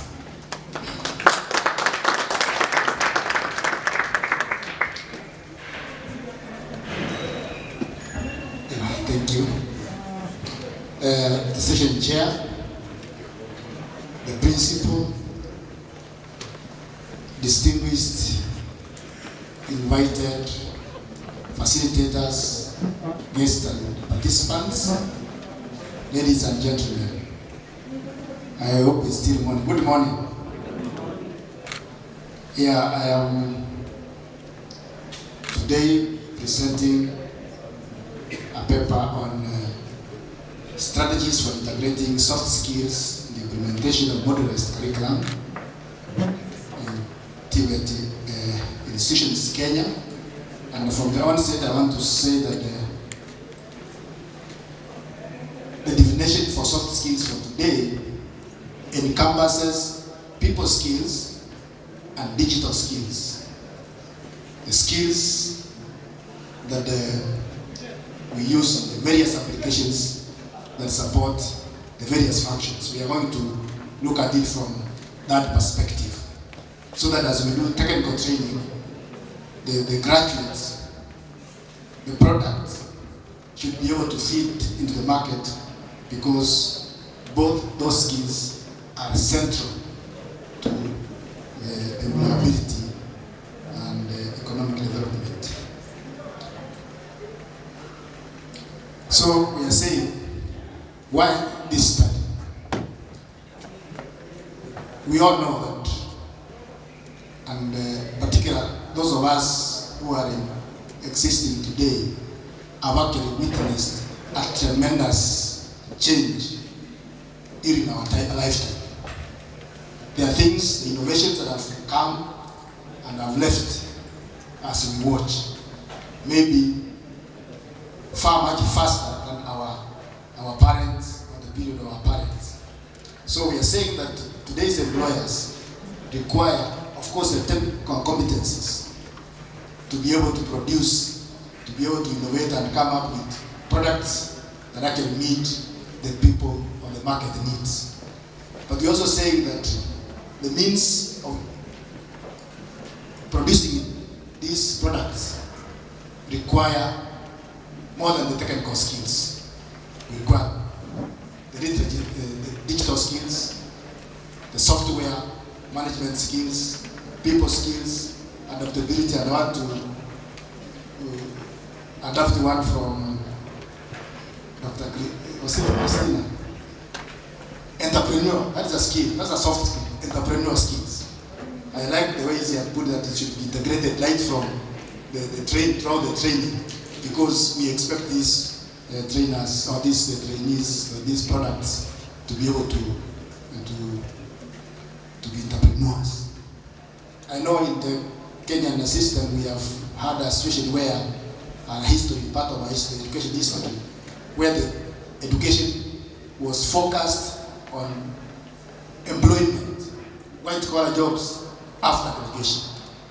How I wish now that we need to have the main goal in each one of our trainees, that after completion of their training, it is entrepreneurship, it is employment creation, not employment seeking. So how can Rvtti institutions strategically integrate soft skills to enhance employability and workforce readiness? We know in our country, in Kenya, we are transiting, and we are doing it very rapidly, from a curriculum that is academic oriented, to a competency based, because that is the demand even from our brothers in the industry. This paper has the foreign policy context, the following. It aligns to the Kenya's Vision 2030 of ensuring that we are a newly industrialized country. And as one point I was making, I was saying that had we given the focus we are giving Rvtti at the inception of this Vision 2030, we would have been there by now. Hopefully, we shall be there. So the strategic importance here is to ensure that our graduates from the Rvtti institutions are not only prepared for jobs that are available today, but they're also prepared to the changing environment and the dynamics in the workplace environment, which is actually taking place daily. What's the problem? Let's look at the expected reality. What we expect when we are carrying out soft skills training in our curriculum, when we are doing curriculum implementation in Rvtti, we expect that the graduates of our systems are more ready for employability, both to be employed and both to create employment, to fit into the labor market. We expect them to be more flexible. We are moving from the 8 to 5 work environment to where people are working from home, they are working while on transit, and many other aspects. So we need to ensure that that's where we expect it to be. We are supposed to have graduates that have skills for lifelong earning. Remember, we are actually saying that people are retiring when they are still very energetic. And some of those who retire sometimes have they see darkness ahead of them. That's why sometimes you find others trying to stick to the office. From my child, I can tell you some of them get born again so that they can become young. This is because they were not prepared for lifelong earning. So we need to have people with skills that can support them for lifelong earnings. And of course, they should be ready for the industry. Ready in the sense that as it develops from time to time, they are ready for it. But what is our current reality in Kenya today? Of course, in our TVET sector, and I'm the director of HR, maybe I can carry part of, I don't want to call it a plane, but I'm already saying that. Our trainers, are they fully prepared? I like the discussion from the panel whether do we really need trained teachers as trainers, or we need other specialist experts. So are they ready to be able to take us to the expected reality? Do we have digital infrastructure? Do we have other infrastructure to support that? So we know they're inadequate. We have weak industry linkages. You see the discussion currently is about strengthening the industry linkages. The industry keeps pointing fingers that our graduates don't fit fully. So why are they not fitting fully? So that is because of the weak industry linkages. And of course, we have uneven implementation of policy strategies and directions because of other extraneous factors. So we are saying that despite the programs, the policy direction we have in trying to implement the CBET curriculum, what emphasis have we given in terms of integrating the soft skills?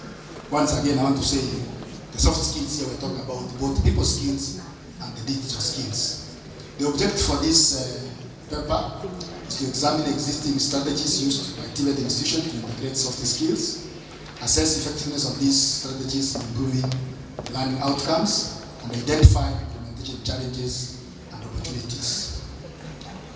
My conceptual framework is we expect that fully integrated soft skills will result into improved student outcomes, and the inputs are as indicated here: the infrastructure, the trainer capacity, industry partnerships, curriculum design, and of course policy support, which will lead to enhanced learner competence, employability, innovation, workforce readiness. So we are saying skills, soft skills are no longer optional. They're no longer optional additions to the curriculum, but they are supposed to be part and parcel.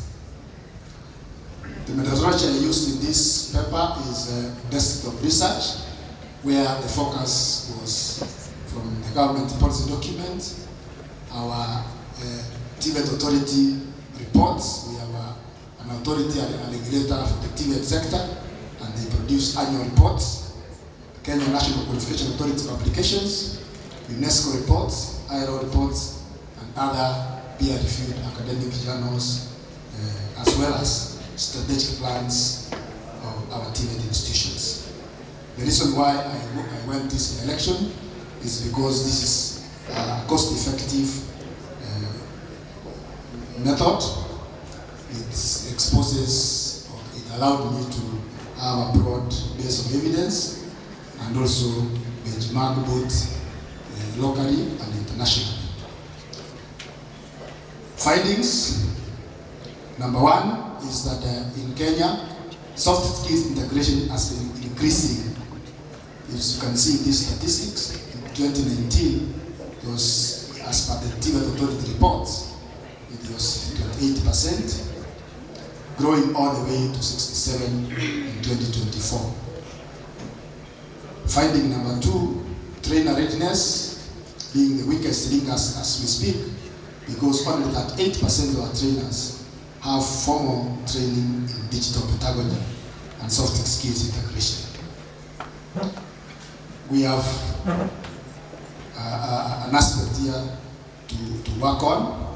So this implies that, of course, that our trainer competence needs to be relooked. Curriculum reforms remain largely theoretical, so we need to work on that. The message, therefore, from this finding is that CVET implementation should begin with empowering our trainers. Finding number three is that soft skills have a positive relation in terms of improving integration of soft skills are positively related to improving the learning outcome. So therefore, institutions should invest in digital and soft skills to achieve better graduate performance. This is something that as government and institutions we should focus on. There's an aspect of finding that is touching on our geographical distribution, and we realize that the urban-based TVETs have integrated the soft skills fairly better than the rural-based. And of course, this is not because of their choice, it's because of the geographical situation and where they find themselves. So what are the strategic recommendations? Number one is on curriculum. We should embed soft skills across all CVET modules. Remember, in Kenya we are now training in TVET using the modular curriculum, so we should ensure that all modules are embedded with soft skills, continuous professional development in digital pedagogy and other emerging technologies for our trainers. So in that case, therefore, our Kenya School of TVET needs to up their skill and their way of reaching out to our trainers to ensure that the continuous professional development is enhanced in this field. Expand internet connectivity, software access, and digital laboratories, particularly for rural areas. And I want to say that our government is doing very well because we have ICT hubs in each sub-county. Those where they are not finalized, they are under construction. This will be is a good way trying to ensure that we have this infrastructure across the country, which will support our institutions, our TVET institutions, as well as even the industry. I want to believe that once these ICT hubs are ready, it can be a meeting point whereby the industry does not necessarily have to come to the TVET institutions, but both the trainee from the TVET institutions and the trainers plus the industry can converge on this and be able to facilitate on. So we need to strengthen partnership for in terms of internship, mentorship, curriculum review, and technological transfer. And I think this was also stressed during our panel discussion. This paper contributes to knowledge, as indicated here. It is an attempt to address the gap in TVET scholarship in terms of, as we have said, the link in terms of the contribution of soft skills in ensuring that our graduates are competent and are ready for the job market. The link soft skills integration with the curriculum implementation, that is the CVET, provide evidence-based policy recommendations for the policy makers, supports Kenya's digital transformation agenda, and offers insights applicable across the TVET systems. acknowledgement to this where I was able to get valuable ideas and contributing to this paper. And with those, I wish to say thank you.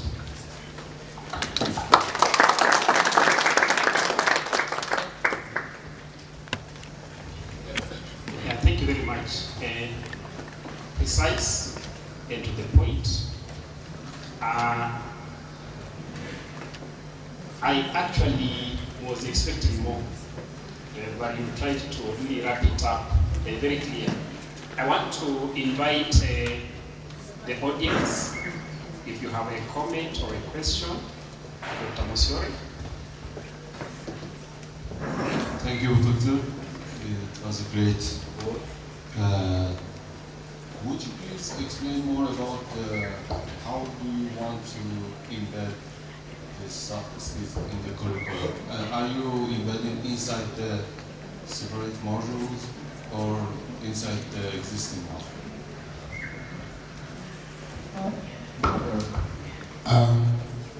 Thank you for that question. Maybe I want to start from where we have been, where we are, and then we come to your question. In academically predominant training, you will realize that the skills are imparted separately. Say, for example, we are talking about training in civil engineering. There are lessons who are focused heavily on the concept of civil engineering. And then you find in the previous arrangements, someone will come in who is not a civil engineer to teach these civil engineers to be soft skills, people skills. So you realize that there would be a point of disconnect, because the way the civil engineer will like the soft skill package to be able to start to feed in that industry will not be the same way this solely soft skills person will not be able to have the connection. So it's now left to the students or the trainees to try and see how they can benefit from both. For also on IT skills, we talk about general IT skills, IT skills in the accountants. We rather have the same accountant who is skilled in accountant skills as well as the relevant ICT skills in accounting be the one imparting those skills. So that is where I'm heading to. We need to have it done concurrently by the same experts, because the understanding will then be able to make sense. Yeah, that's a great solution. We also working here on this subject. So for in some cases we can maybe separate them, but in English, in management review, that we have to embed inside the curriculum. But finding the right instructor and teacher for this is somehow challenging, I think, working with institute. True, getting at the transition stage, like as we were saying, where the traditional orientation was specialization based, getting a blended one would be a bit a challenge. But we have to start at some point, so that in the future, that is where we are heading. Thank you. Thank you very much.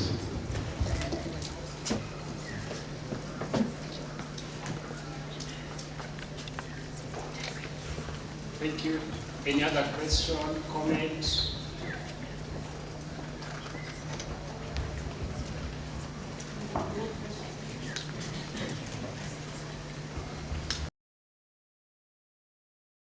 I think I understand this.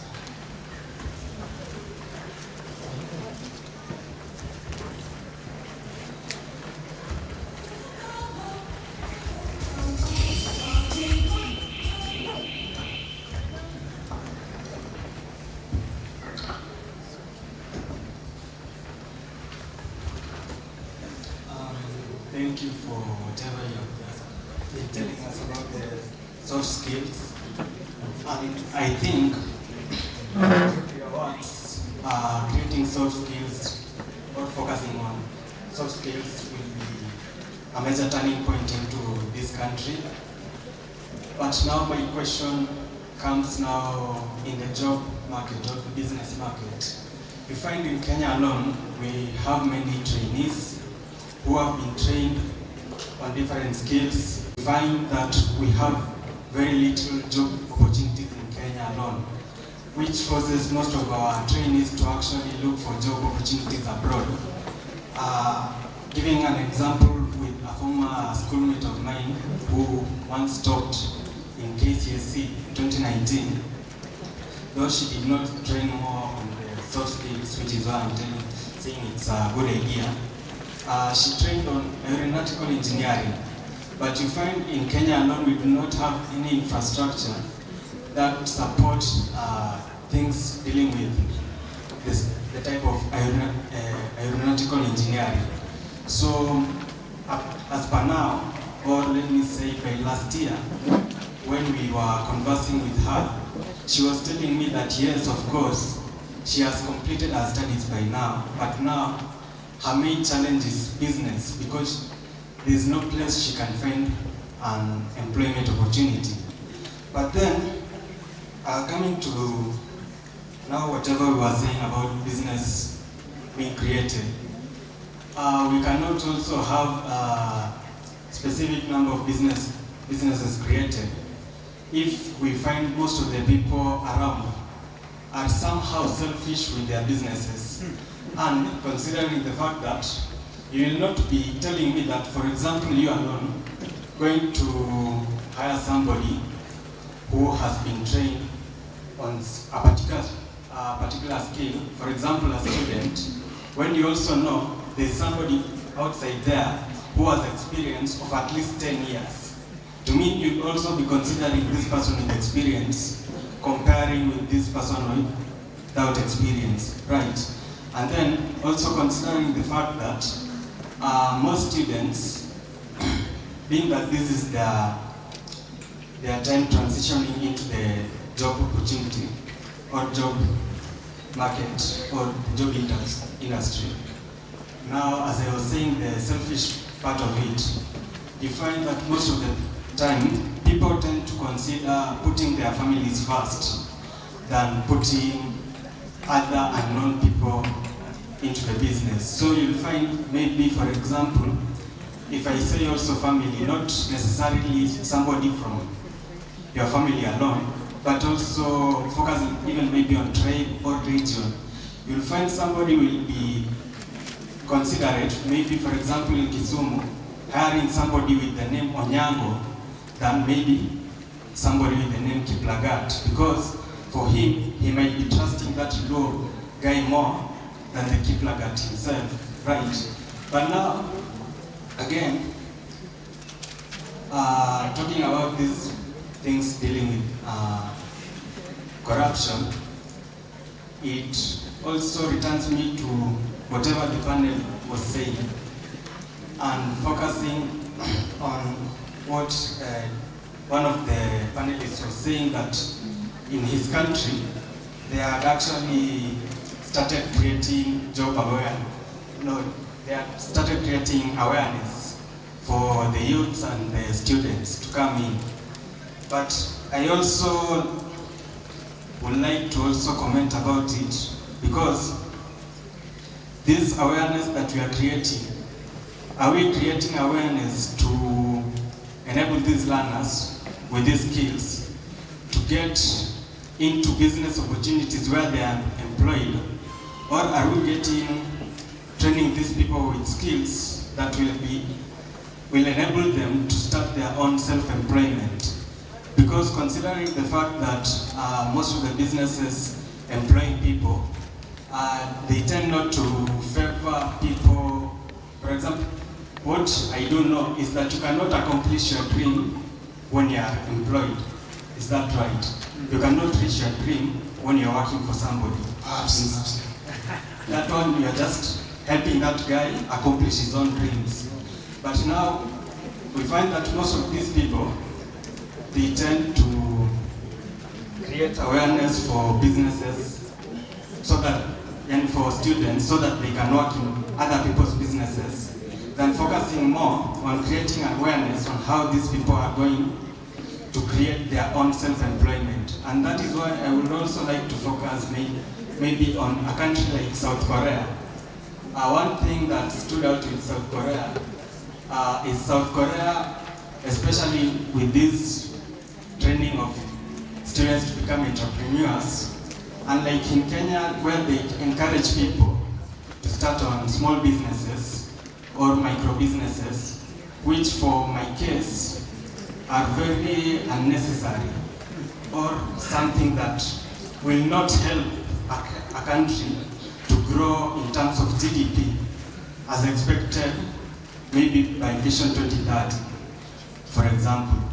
And why should I also be saying that? Because we find most of the micro businesses, these are businesses that cannot expand to multi-billion businesses. For example, you encourage somebody to start Mama Boga today.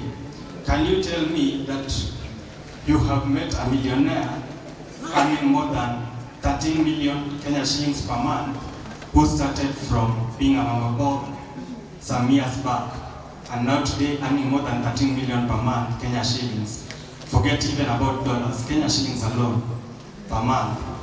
And now South Korea now is talking about the soft skills that you are implementing. South Korea encouraged its citizens to start businesses in the digital market, where the government was supporting ideas that could grow rather than ideas that were not going to grow easily. And that is why I think supporting whatever the soft skills that you are saying, it is important that we transition into soft skills, but we also transition by also helping the students or learners to know how they can also form business opportunities for themselves, rather than finding how they can also get employed into somebody's business. Because considering, for example, software development. Okay, I'm summarizing. Software development, we find most of the millionaires on earth, or maybe let me say an example with Mark Zuckerberg, who started from a small scale idea which was not transitioned to grow that big. But now, when you look at the universe today, Facebook is entirely used by the whole generation and the whole world. So if we can maybe consider our soft skills, maybe if also we can encourage entrepreneurs to also focus more on creating ideas that can generate income for them. Thank you.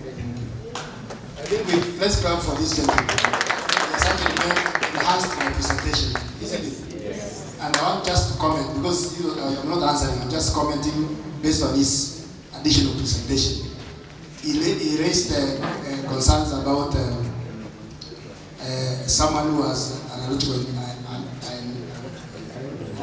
the tongue has refused, studying engineering and being unable to get employment.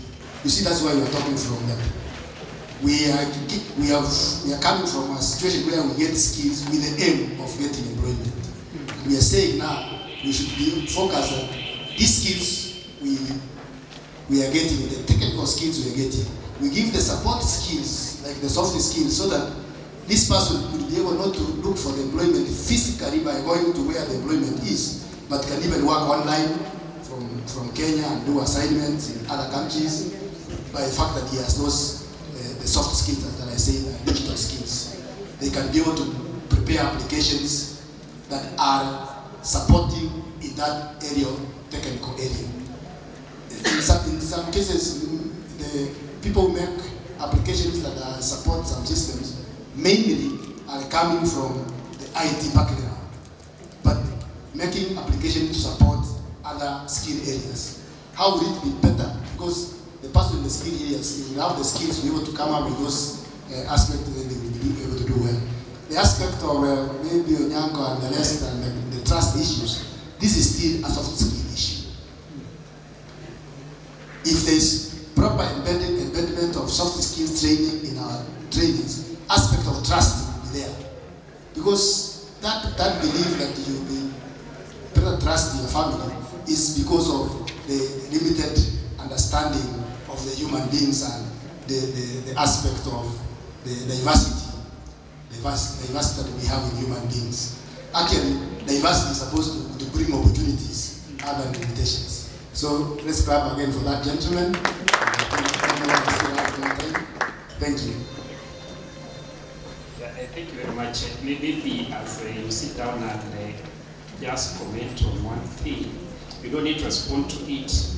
You did say that one of the key findings, teacher readiness was the weakest link. So maybe in your paper we would want to see, was it in digital literacy or in soft skills or both? Then I was just asking myself, did you try to probe it if you had some maybe primary data, some interviews, just to find out that can actually bring out the real issue that we need to address? Otherwise, thank you very much for the presentation.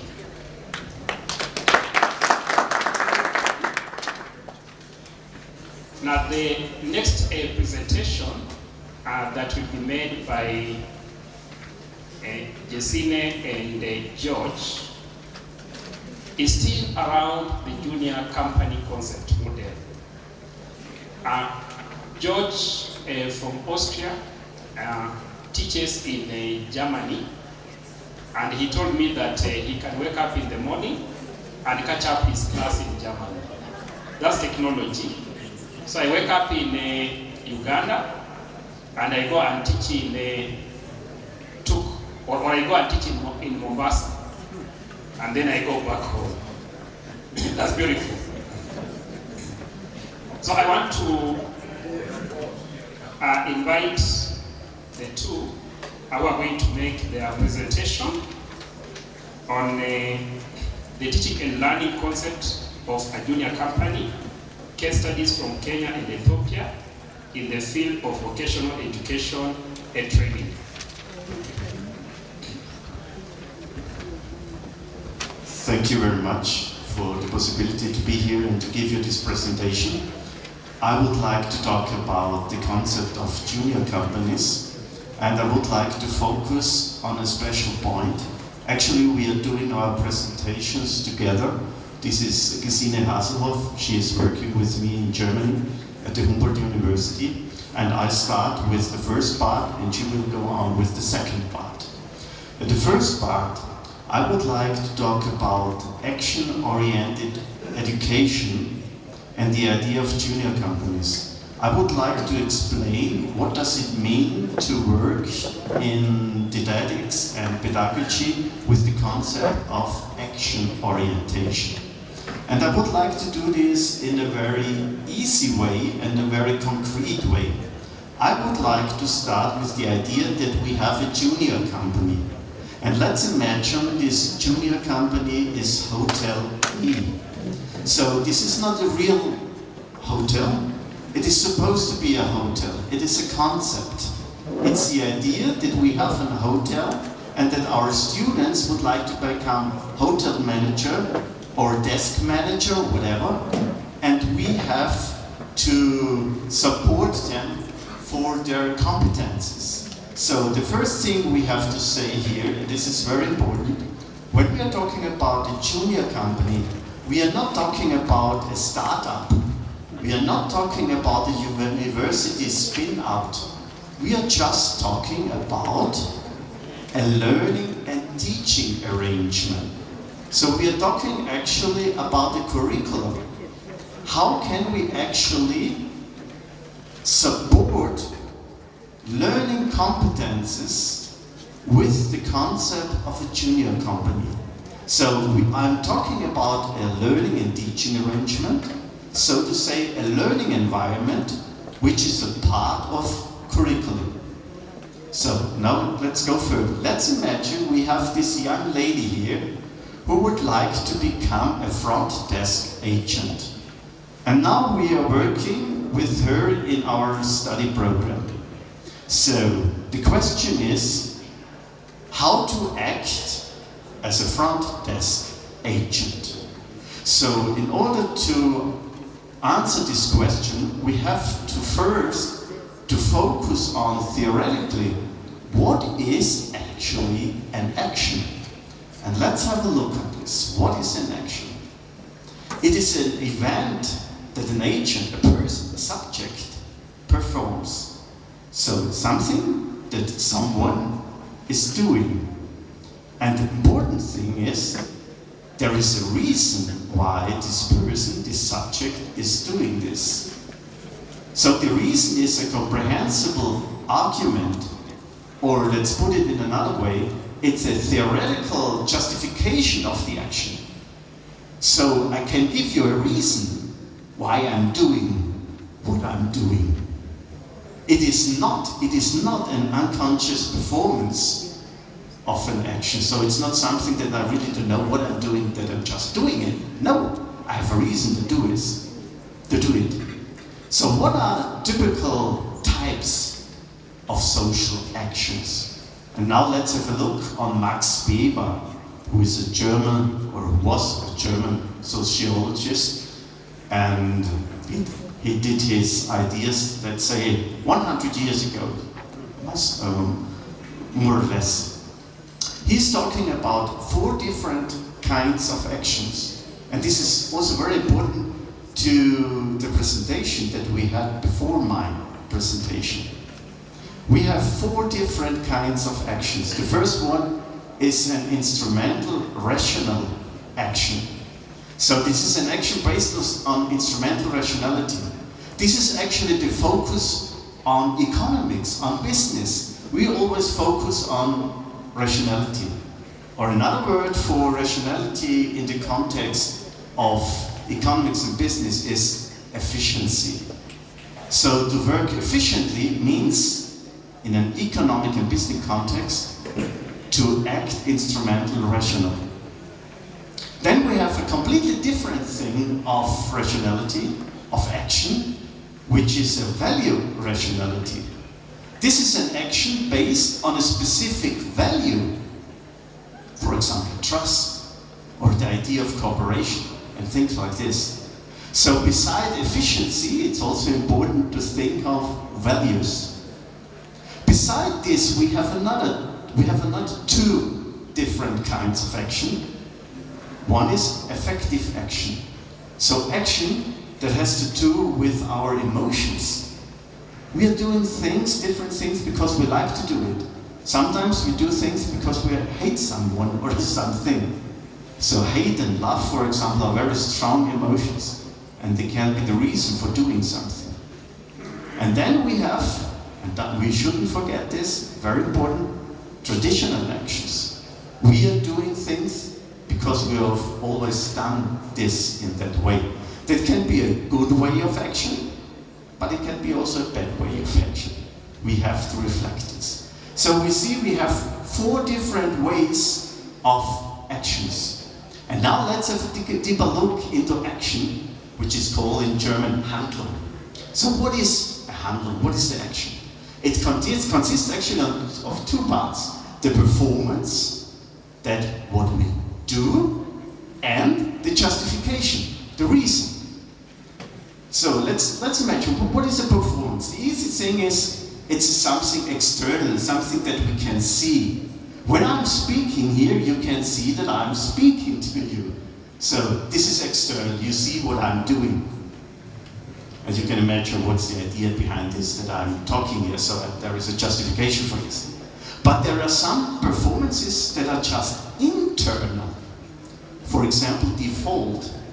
If you decide not to do anything, then this is also an action.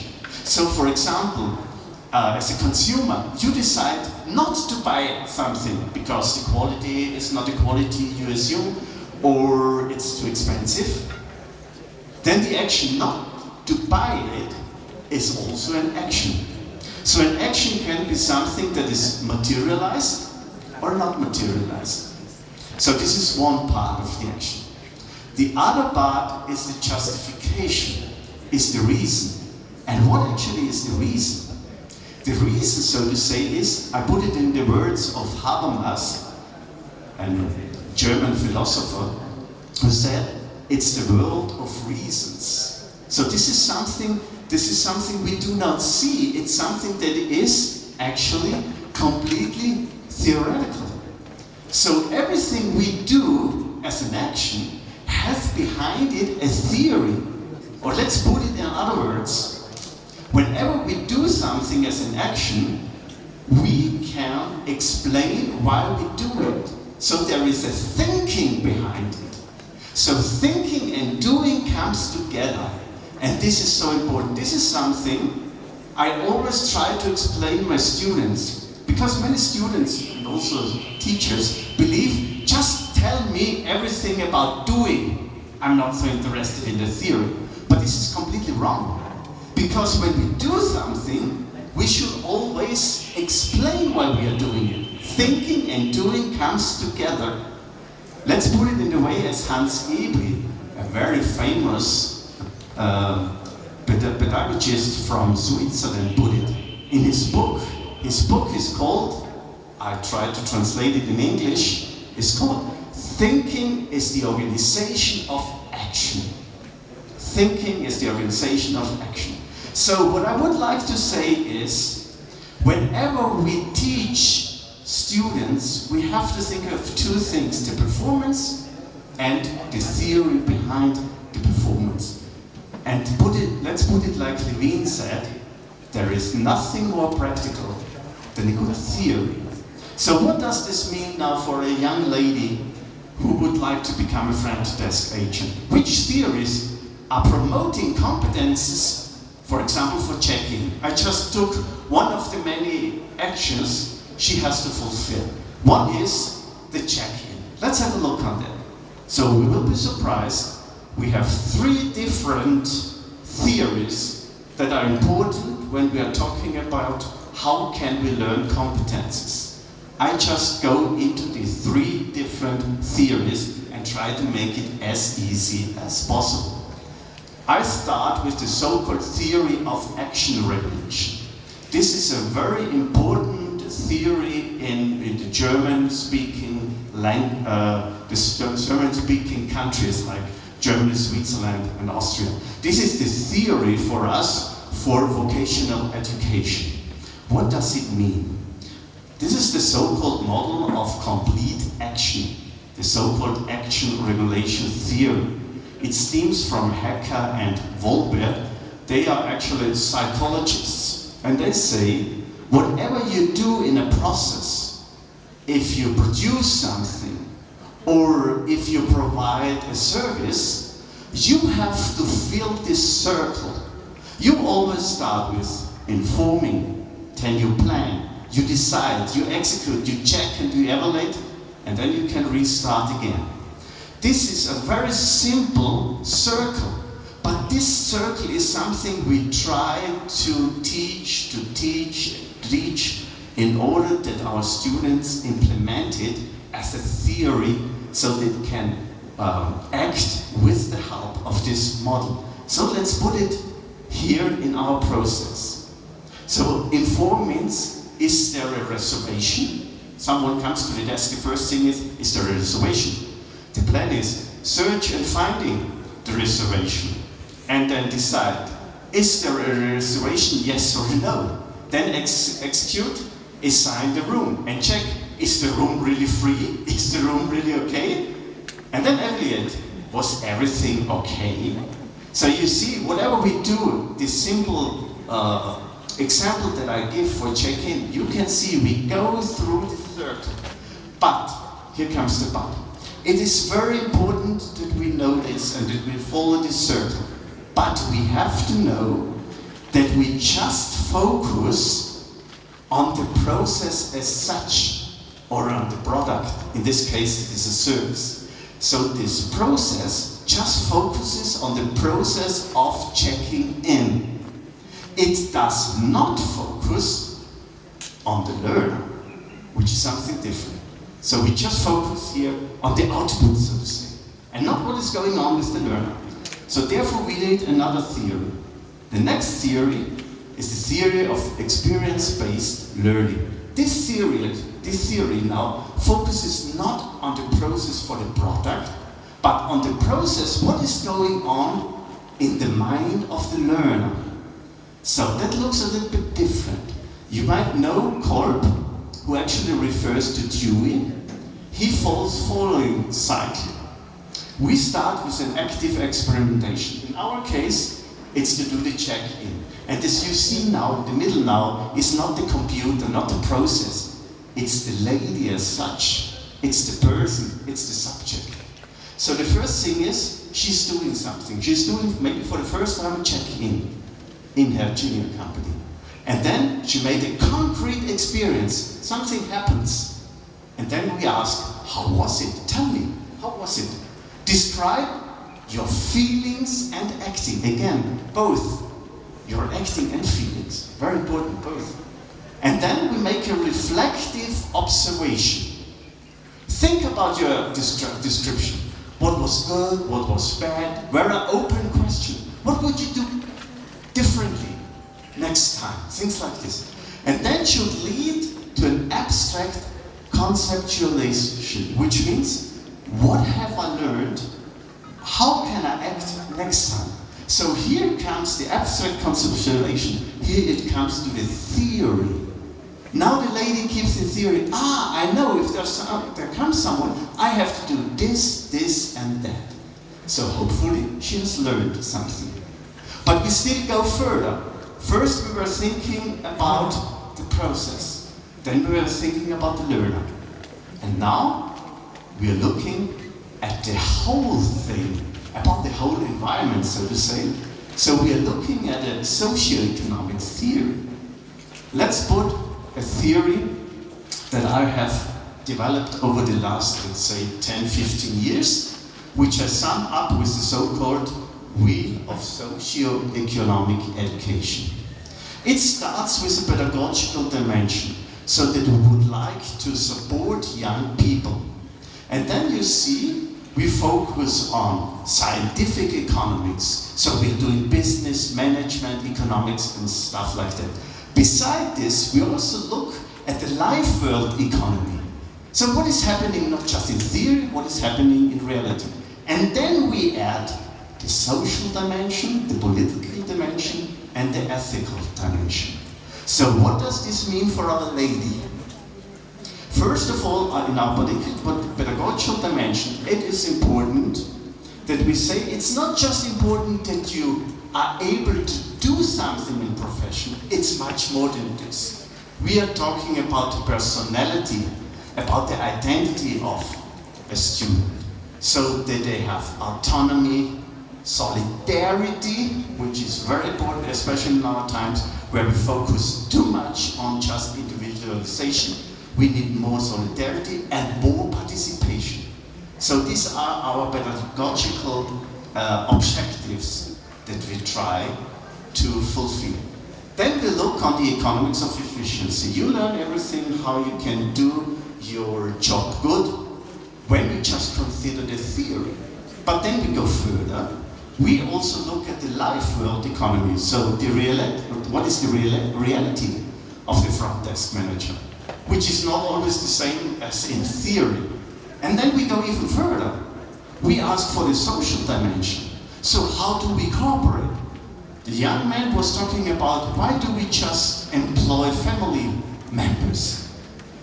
This is something which is a problem, I would say. You should cooperate with everyone who is willing to cooperate with you. That's very important. You have to find out that, of course. So the social dimension is very important. Behind that, political dimension like gender, power, hierarchy are very important topics that we also have to discuss with our students. And last but not least, the moral behavior is very important. So even if we are talking about business and economics, we are not allowed to forget the moral behavior. It's very important, especially in our times as we see. So what we do is the idea of the junior company and the student who is learning in the junior company to put into this whole environment, which leads in the curriculum that we follow this different dimension. So to sum up with my part, we start with the object. The object is the process.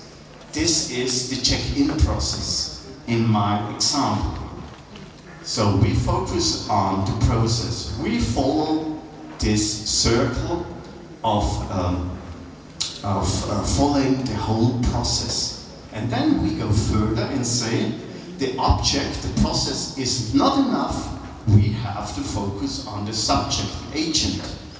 So which leads to the next theory, which says we have to have an active experimentation that hopefully leads in our cycle to an abstract conceptualization, which means that I really elaborate my own theory. And this is still not enough. Then we're looking at the embedding, the whole environment. We should not forget, even in our vocational education, that we also have a responsibility towards the society, so that we try to embed our curriculum in a way that we also focus on social dimension, political dimension, and ethical dimension. And this is altogether what we understand as a good concept for doing our concept of action orientation. Set your junior company as a learning environment, as a part of curriculum. Do not misunderstand it as a real company that must be set up. Analyze competencies of the action and follow action regulation theory for the process, follow theory of experience-based learning for the learner, and follow socioeconomic theory for a wider view. And now Gesine would like to show us how we can actually do this more in a concrete way. I hand over from here now to speak about how we can implement this theoretical framework into a learning situation that learners can plan. And therefore, please imagine yourself in the role of a teacher. You have a hotel management class and you want to develop learning unit. You focus on the theory of learning model developed by Heimann and Schulz, and on the 7-step learning method that we tried in many several projects. At first I want to show the model by Heimann, Otto and Schulz. It's an extended Berlin model, and they developed it to planning tuition, to planning learning units. If we follow the model, we combine aims, contents, methods, and action, and we have a look at the learner's precondition and of the individual results that are the learning outcome or the general results. That's what we reached in the project. We slightly changed this project for our reasons, because we want that our learners can develop acting competence. So we said we have tasks instead of aims, and we have a complex content. We need this complex content that we have a sufficient scope that our learners can act and can decide to solve the solution in alternative way to solve the task. This changed a bit the methods and the media as well in a more learner-appropriate way and in a more project-oriented way. What we have in the second model as well are the individual preconditions, of course, and the individual results and general results. We have a look at this in the end. Let me show the 7 steps. We have here, yes, you are a teacher and you have a curriculum, and you have to select from your curriculum a topic for your learning project. In Germany, in the curriculum for the hotel management students, you have the learning field welcoming guests, and I think it's the same in the Kenyan curriculum. And we decide for this part to generate a task.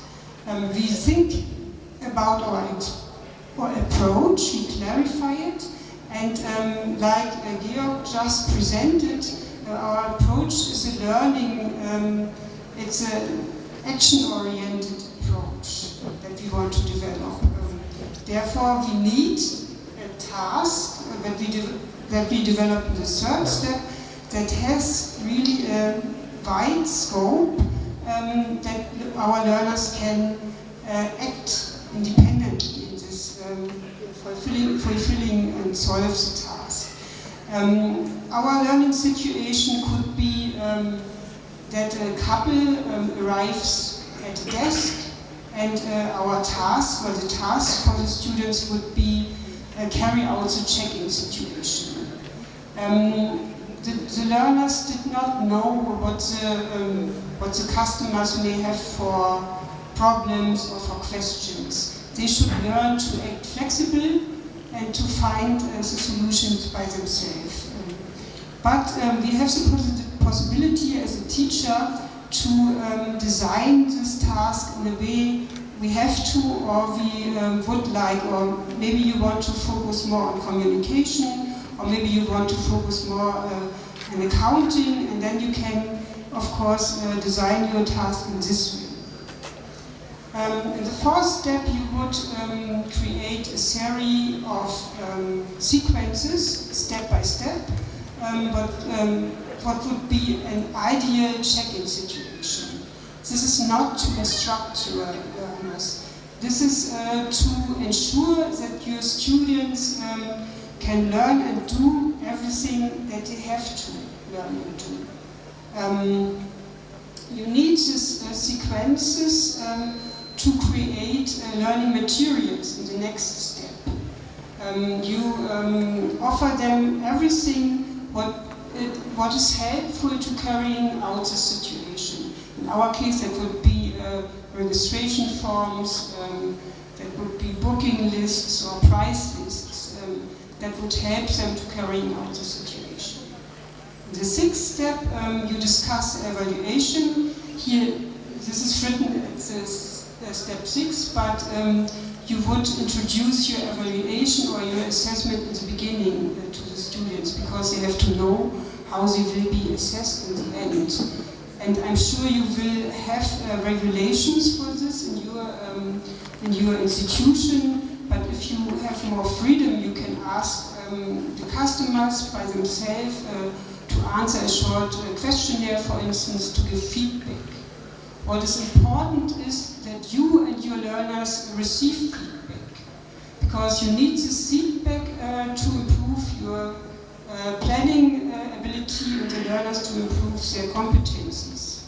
And it's advisable in the 7th step that you document your reflections about the learning situation, about the feedback, so you can improve. And so you will have in the end maybe a portfolio where you have documented planned learning situation. That would be helpful for you to improve, I think. What I forgot was this one. I have yellow stripes here that show you how our 7 steps are connected to the model of Heimann Otto and Schulz. Yeah, that was it, what I want to present to you. And maybe you have questions, to Georg or to me, and then please go on.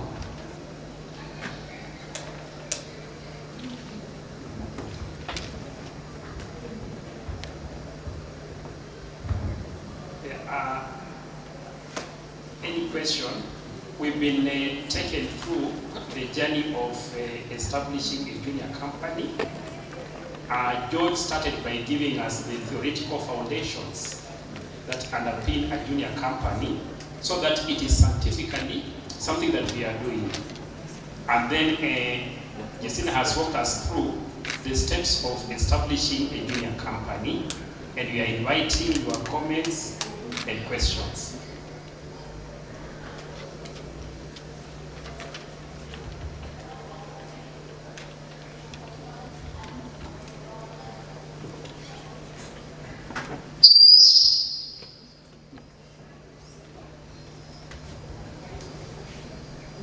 Thank you very much for the presentation. Just to ask, why is it important to have that theoretical framework? Because I think there are many who do things the traditional way. So why do we have to think about it, and why a theory? Thanks.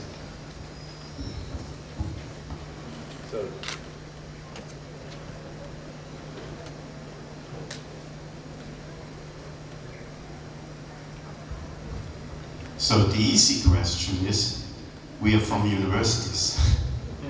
And when we are doing things, they are always scientifically based. Because when we are talking about theories, there are many theories out there. Subjective theories, common theories like common sense. But scientific theories are different. There are methods behind them. There is strong thinking behind them. They are reflexive. So when we are in a university, we cannot just do what we have ever done. It is my opinion, it is one of the most important tasks that a university has, is to ask, what have we always traditionally done? Was it correct or was it not correct? So if we just do every time what we has always done, it can go in a wrong direction. Sometimes it's helpful that we have some traditional ways of doing things, but often they can be a trap. So therefore we have to work always on a scientific basis. So we at the Humboldt University say, we are doing everything on a theoretical basis, but we try to formulate it as practical as possible, because when we teach young students that will become teachers in the field of vocational education, they should be able to act, to do things, exactly what I have said here, but they should be also able to explain why they are doing this. And just to say, we have always done it this way, is not enough from a scientific perspective. If you want to add. To justify what you are doing, that's very helpful.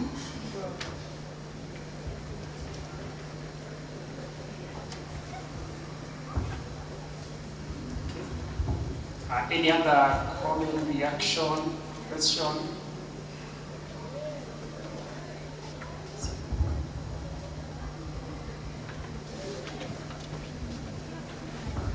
Yeah, thank you so much for the presentation. My question is it wrong to use, like you've used 3 theories and created a model that seems to work very well?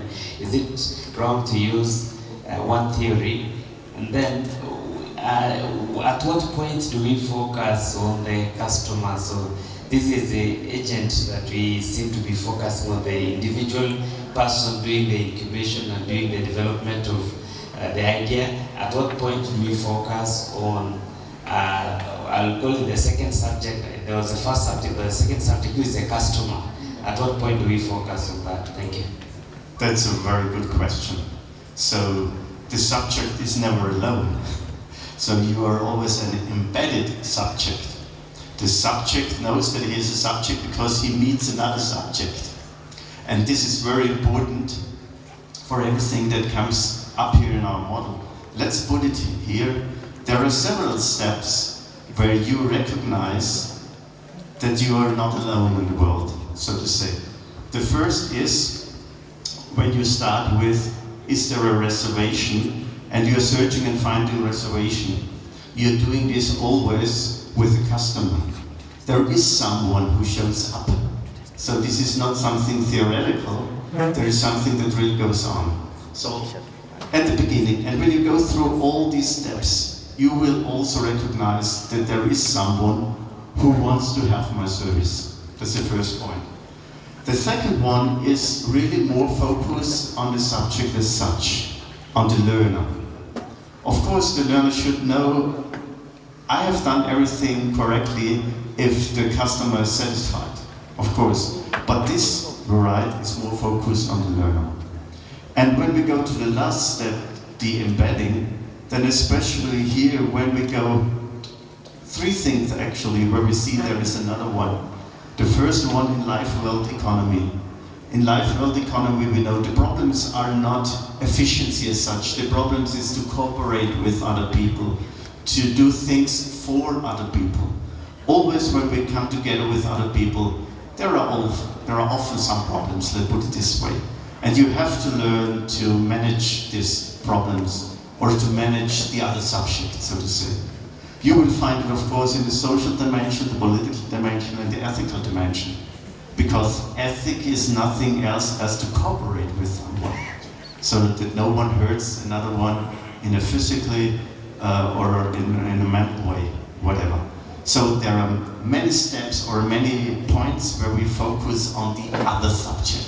Thank you very much for this question. It's a very important one, because when you remember this one here, when we talk about pedagogical dimension, what we try to do is we focus not just on the autonomy. When we just focus on the autonomy, we're just thinking about the subject as an individual. But we come up with the idea that each subject is both an individual and a social being. And because you are a social being, there is always another subject. And therefore solidarity, cooperation, trust, things like this are so important. Thank you so much for this very important question.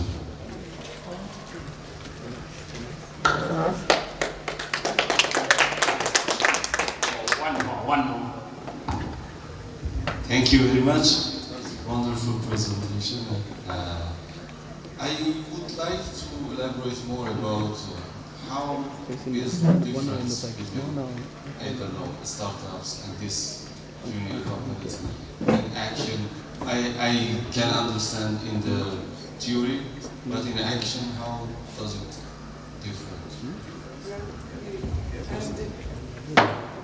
The junior companies are more about learning.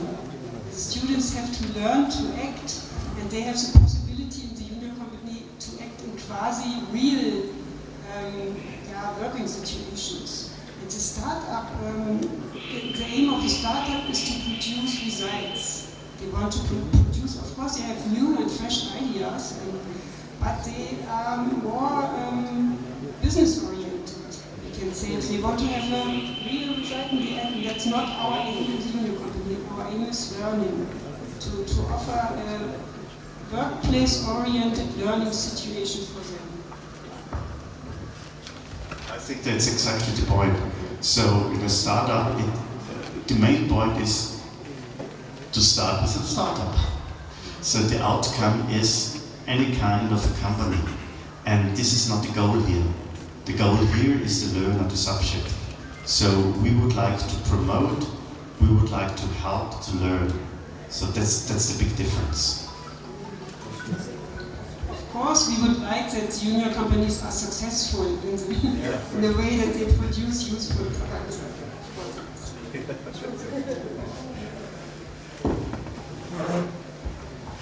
Okay, a round of applause to our presenters. We are moving to the next presentation, which will be made by Dr. Jane Aduda. She is a lecturer, a researcher, and a consultant in the Department of Statistics and Electoral Sciences at the Jomo Kenyatta University of Agriculture and Technology.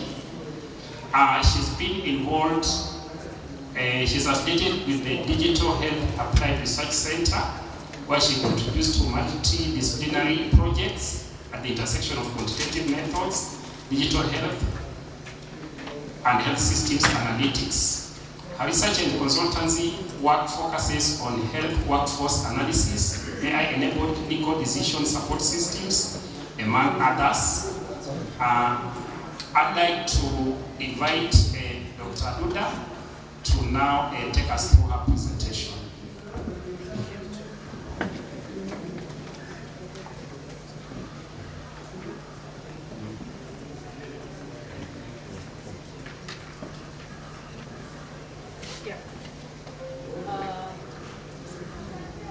Good afternoon.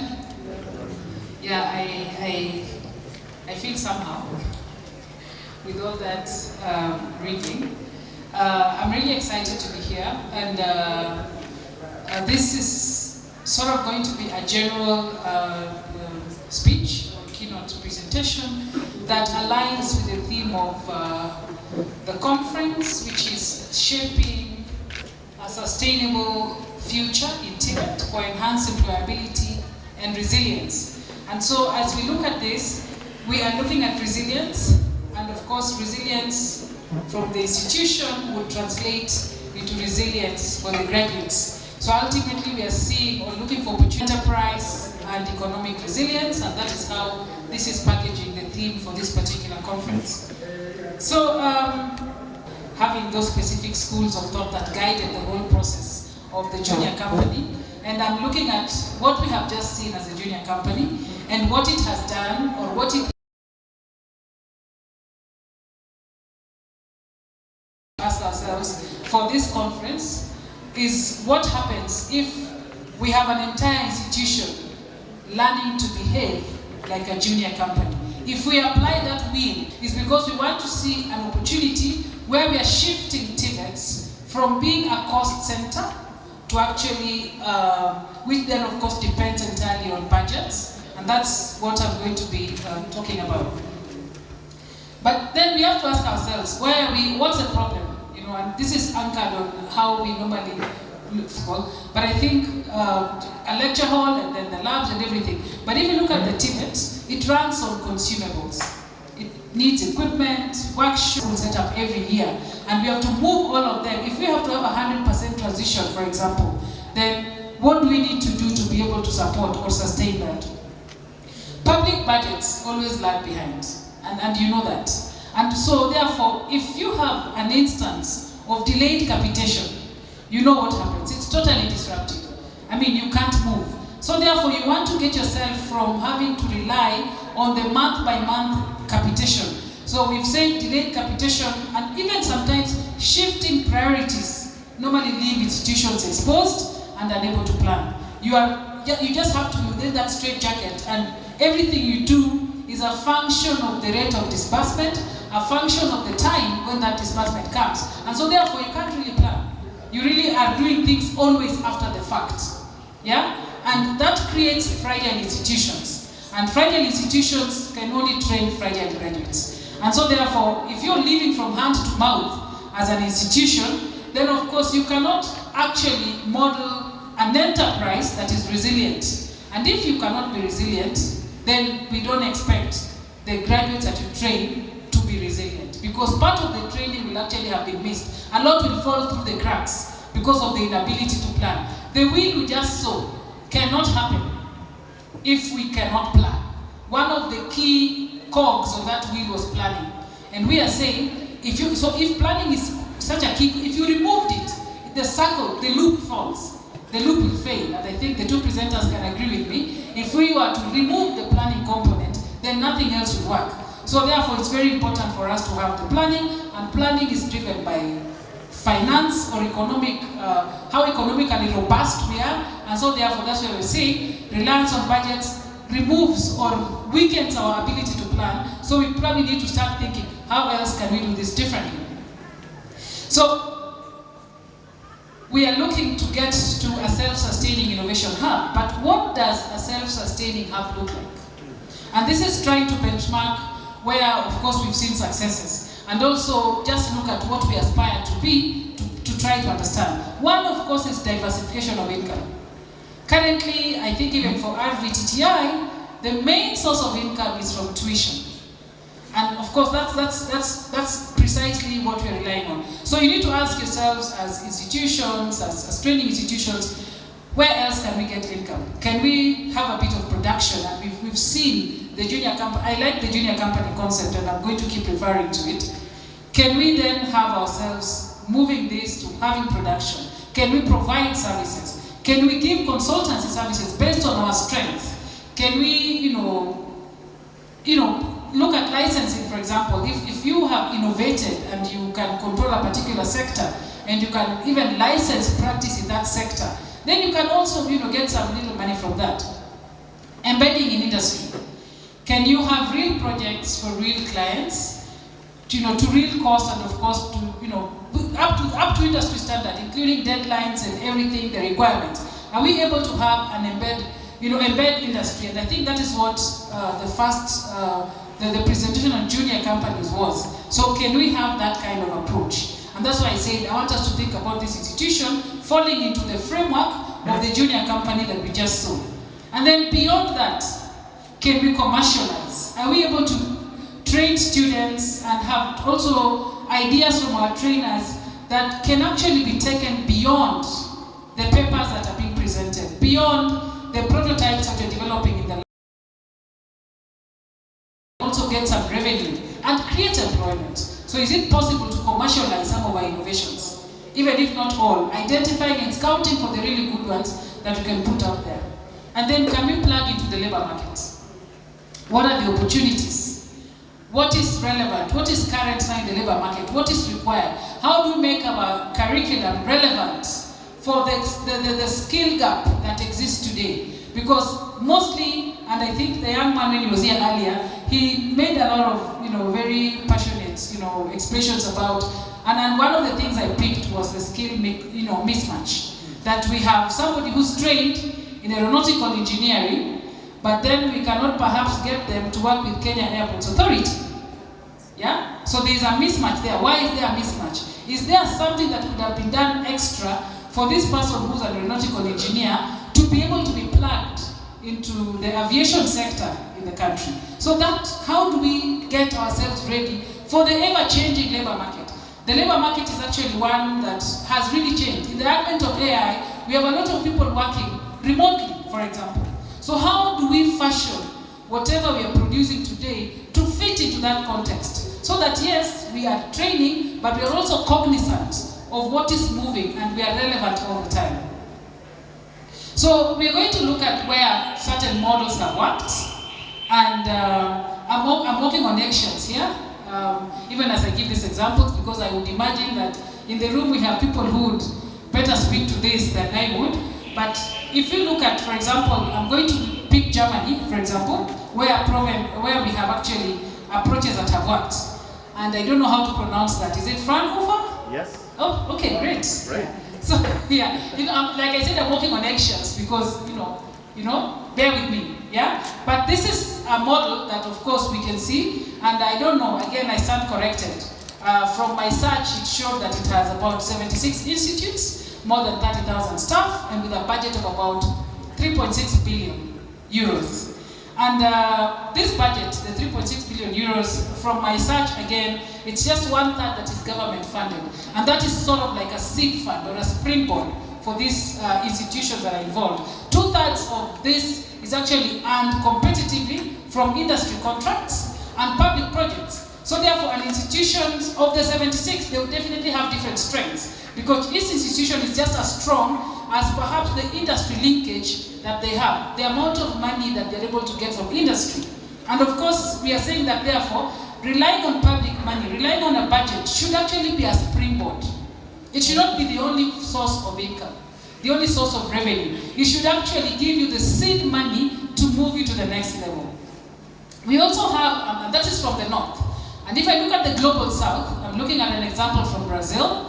We have Senai with more than 5. This is probably like a successful model for from Latin America, and you can see they have more than 500 plus units with 3 million plus enrolled students as of 2013, and they actually have a model where they get a 1% levy from industry and blend this with the other activities and the fast income growing industries that they generate, and they are able to sustain a TVET training framework that is very, very successful, and that is actually being studied as a model that can actually be also rolled out elsewhere. And so here again, we are pairing industry with the training institution and trying to see how they can leverage on each other's strengths for sustainability and strength. Then we also have, then of course we have Singapore, and in Kenya we talk about Singapore a lot. We are hoping to get to Singapore in a very short duration. So in Singapore we have the Nanyang Teaching Factory, where again it's sort of like the embedded model. We have a teaching factory in the sense that it's a teaching setup, but we are solving real problems. We are producing real industry products. So there's learning and earning at the same time. So the students are learning and earning simultaneously. So staff and students deliver real paid industry projects to genuine cost, quality, and of course industry standards. And this is backed by on-campus innovation centers and incubations. And so therefore that again is a model that can actually be considered. And then of course we are saying that even though we have examples from the global north, from Latin America, from Asia, we also have localized. I think for the Kenyan context also, we've seen a push from government, emphasizing production units within learning institutions, pushing what we've learned outside there to get products. I think we can also see the same initiative, I think, in Ghana. And this is not just Kenya and Ghana. I think a lot of other African countries also have similar models. Again, this is just a way of showing that these things actually are happening, so that I don't sound like a motivational speaker, but you're actually having realities where these actually have happened. So how do you shift? How do you shift? And this is now specific to Kenya. The shift to skills as economic strategy. We had the panel discussions earlier, and this was one of the questions, and it is true that Kenya has already made this policy shift, and what we are looking to do now is to see how we can ensure that we get some good results. We have I mentioned, this is just one initiative. I picked this because this is like the most recent initiative that has involved most of our youth, the Rvtti project, which is funded by World Bank, and which is actually targeting about 1 million youth, with providing business grants, providing opportunities for apprenticeship, and of course looking at recognition of prior learning. And that is, it's interesting because this is going on, and it's very interesting if you get into what is really happening within the Rvtti project. It's a very big project that is youth facing, and so much is going on there. Then we have the National Employment Authority, which is of course previously was just a registry, but now is a full, I think, parastatal, and it's rebuilding its county offices into job centers across the country, giving career guidance, doing job matching. So they have a platform where the youth go and sort of query their soft skills. And there was a presentation earlier about soft skills, because it's one of the gaps that is actually very prominent. So they go and there are small questionnaires, and they look at this, and it's able to profile their skills, and it's able to identify the gaps they have, so that when they're going out to train or to seek training opportunities, they have a match for it is actually enabling them to identify where the gaps are, and also enabling, it's actually pointing to the possible employment opportunities. The challenge is, I know NEA is working together in Rvtti, but I am not sure that there's a link, and I stand guided with the TVET institutions, because this is where capacity is being built. So we are identifying gaps on the NEA platform, but I don't know whether there's a linkage between the training institutions, so that when they're developing their curriculum, they are not just developing curriculum on imagined gaps, but there's already an existing platform where we can actually pick these gaps and make our training relevant. Of course, the policy is always very important, and there's government policy. So I think maybe the shift, like I said, is already happening, but it is siloed. It is siloed. So we need to have some level of interoperability between this, and so this is actually an example of the opportunities for interoperability. So the Rvtti NEA TVET triangle, where of course we have the TVET supplying the skills and the innovation, and we have the Rvtti project. It's a 5-year project, so there's still opportunities here.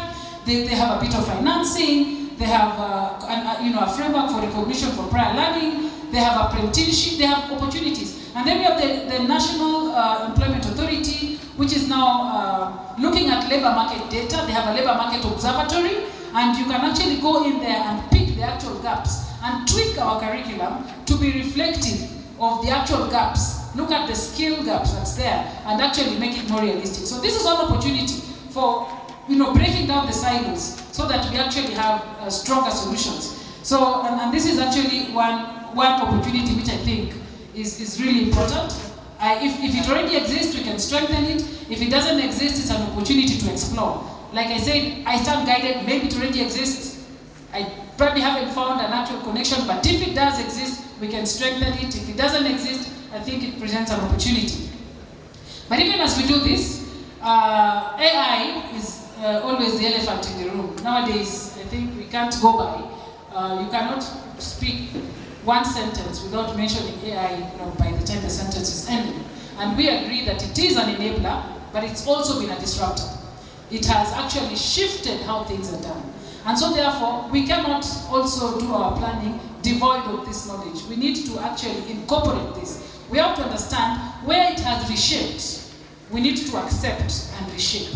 And ideally look at what opportunities it has that can actually make us, propel us to be more productive, to be more, what are the benefits of AI that we could leverage? Of course, using this ethically. We know this, the whole issue about ethical AI and equitable AI, and that's always very important to be cognizant of. But even as we do that, so that even as we look at the opportunities or how we can leverage AI, we are also cognizant of the fact that it has to be done fairly and equitably. So I think we can identify how we can look at the labor market analytics, look at what skill mixes are out there, matching, for example, graduates to jobs at scale, and of course, personalizing training. If there's a specific gap that is not really rampant, but it's very important for certain aspects, there's an opportunity to actually even personalize training, especially when you're looking at recognition of prior learning.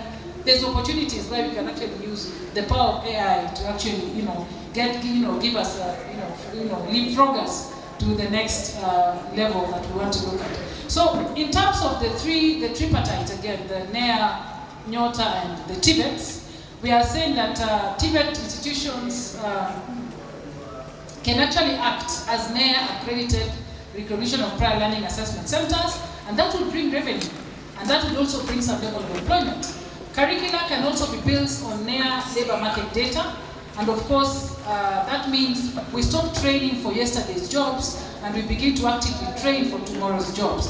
Campuses can also act as placement and job center satellites, where we already have the graduates, if we are able to embed this kind of opportunities. And then also shared graduate tracer data. We are able to see where our graduates are, continuous improvement loop. Where do they go? Where are our alumni, for example? What are they doing? It's also very, very important. And because of the kind of data that is being collected by NEA, there's an opportunity to actually close that loop by actually tracing or tracking our alumni or our graduates and knowing where they actually are. And then, of course, we have a platform. I talked about the NEA platform. It's called the Skillcraft. I think it's under pilot, so we don't want to maybe say too much about it. But then it provides a very good opportunity for young people to go and do their skills profiling. But I think it also provides an opportunity for TVET institutions to identify the actual skill set of, the prospective, employees, quote unquote, or the graduates that we are actually producing, and that will help us enhance aspects of our training, curriculum. Then, of course, that is in the Kenyan context. But are there opportunities beyond the Kenyan context? Yes, because if you want to be resilient, if you want to be self-sufficient, then we must also look outside our borders. What opportunities exist within the region? Yeah, so beyond the domestic nexus, we can identify some frontiers. We can, of course, look at the regional production and trade, within the East African community, and various trading blocks, and of course focusing on value, not skill, because then, of course, when you have value, people will discover what you've actually produced. I think in JQuat, we have the JQuat Enterprise Services, which also actually helps us to move our innovations to the market, and We actually supply a lot of some of what is produced in JKUAT. I think most of us within the Kenya University networks know about Jomo Kenyatta University Enterprise Services. So maybe a similar model or something similar. Then of course skills export is something that I think the government is working on. And so therefore our role as TVETs is to train people who are globally employable. So we need to ask ourselves, what is the gap, even for those who we are sending outside? Are we ensuring that by the time they're leaving, they have good level of language to be able to communicate and advance their careers? So is there an opportunity there to make sure that even the language component is catered for? How do we make sure that whoever we are training can be, especially where, and of course this is only when what you have in surplus, because you also want to, of course, satisfy your job market, but what you have extra, you can also look at how to export some skills. You can also export a model. We looked at the Singapore, the Nanyang, factory example. We've looked at the Sinai example. We've looked at the example from Germany.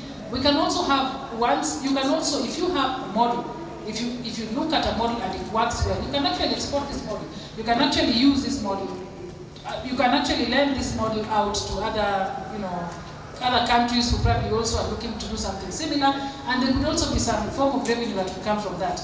Of course, digital and service export, again, this is really key. IT services, AI-enabled services, we've talked about today, being here and having your classes wherever, and can we leverage that to also make sure that we can actually make cross-border revenue without actually, being in those other spaces. So those are the other frontiers where we can actually get these opportunities. And then of course, just maybe a deep dive into the skills export. The reason why we are doing a deep dive is because it's something that is currently open, currently funded, currently happening in the country. We have the various partnerships I have mentioned there. The biggest one is of course the Kenya-Germany one. I think that is the one that features a lot when we look for this information. But then where would TVET come in? I tried to do some kind of scoping, and found that only about 20 Kenyan qualifications align with German standards. So that gap is really supposed to be an opportunity. If we know that it's only 20%, then what is this 80% looking like? And are we keen to find out what it is so that it doesn't become a gap anymore? How do we align our curricula to develop, to deliver what is employable, or globally? How do we, of course, place, because we also have the framework, the kind of partnerships and negotiations that would happen with actually exporting this kind of skill. Because again, that governance bit is also normally very important, because at the end of the day, even as you're exporting skill, their welfare is also very important. So those discussions around welfare also need to be part. We should not, first of all, export and then worry about the welfare. Even as we're exporting skills, we don't want people to go and get stranded in foreign countries and they're probably mistreated. So everything needs to be one package, and that's why even the governance component is very, very key. So if you look at Rvtti, it's already on a very good road. I stand guided. I know that you are one of the Skills for Innovation Hubs pilot of UNESCO, and that of course puts you in a very, very good place. When I looked at the Rvtti data, from some records I stand guided, I found that 61% of your income is own income, and only 39% is capitation, which is a very good place to start. Now the only thing is that this own income is purely from tuition. So you can see the amount of opportunity that exists for Rvtti. Already you are not in a very bad place, because if my statistics are okay, it's only 39% capitation, otherwise the other bit is self-sustaining from the tuition. But then now there's the opportunity to explore other non-traditional sources of income that we discussed in the previous slides, to see how then to make Rvtti more sustainable. And of course, those would be diversifying beyond school fees, we talked about this, and also governing it like a business, having independent. And then this, of course, depending, of course, within the Kenyan legal system, trying to make sure that your governance is not your impediment. It's not, the governance structure is not the one that is making you not succeed. Then, of course, plugging into the triangle that we saw earlier, and then ultimately tracking, measuring your outcome. You do not know that you're successful until you have measured and seen that you're actually successful. And this is one thing that sometimes we don't do very well. We must measure so that we control we close the loop. Because when you see how successful you are or how not successful you are, then it informs the next plan. This is the gap we have identified based on the last evaluation. So this is what we need to fix. So again, measuring outcomes still helps us to close the loop that we saw earlier. So that is also a key aspect. So basically, we want to sort of just see how we can stop asking how to survive the budget and start asking how to earn the future. Thank you very much.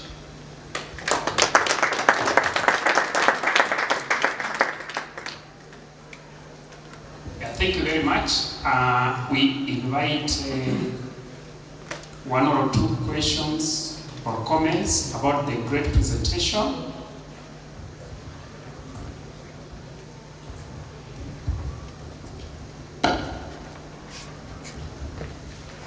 Thank you very much for this very interesting presentation. I just have a short question concerning this 20% quality that you just have the same like German. To which standard actually is this referred to? What do you mean by 20 Kenyan qualification aligned with German standards? Which German standards do you mean? Sorry, so we should have also put a caveat. Anyone can answer.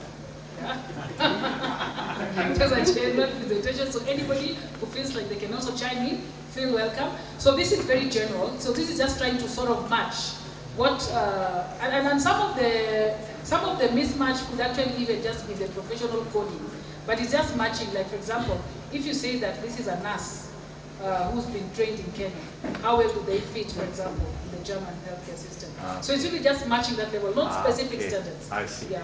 Okay. So very general, but like I said, this is a very open presentation. If anybody feels like they have an answer to a question or a comment or an addition, feel free. Yeah.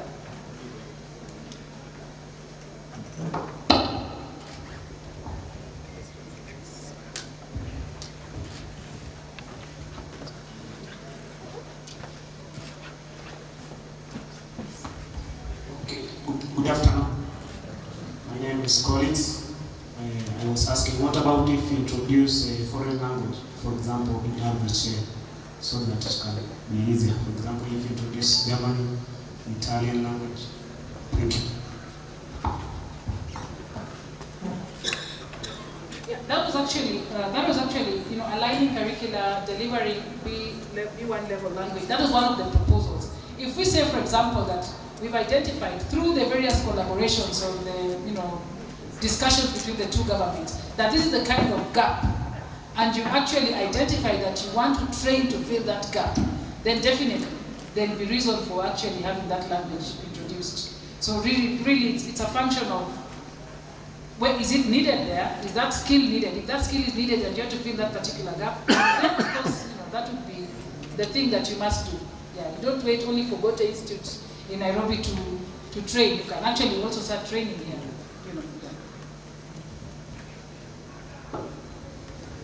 Okay, thank you. Maybe just comment on the 20 Kenyan qualifications.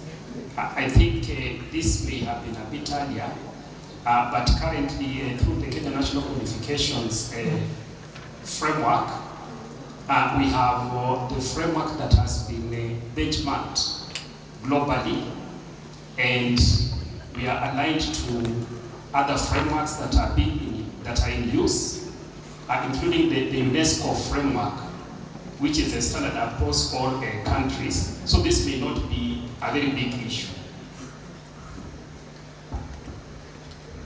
Thank you. Yeah, and I agree. Yeah, this is definitely.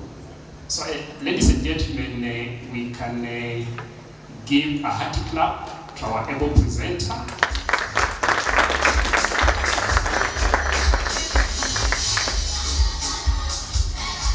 Now we are moving to our last presentation of our morning session, and I want to invite Dr. Mark Gordon from Rvtti Health Institute in South Africa, who is going to make a presentation on Tibet career development with AI. Welcome.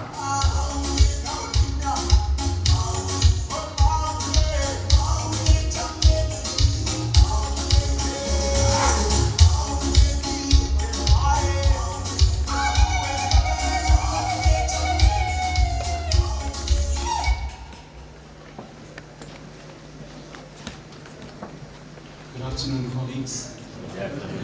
Thank you for having me. It's always a pleasure to come and discuss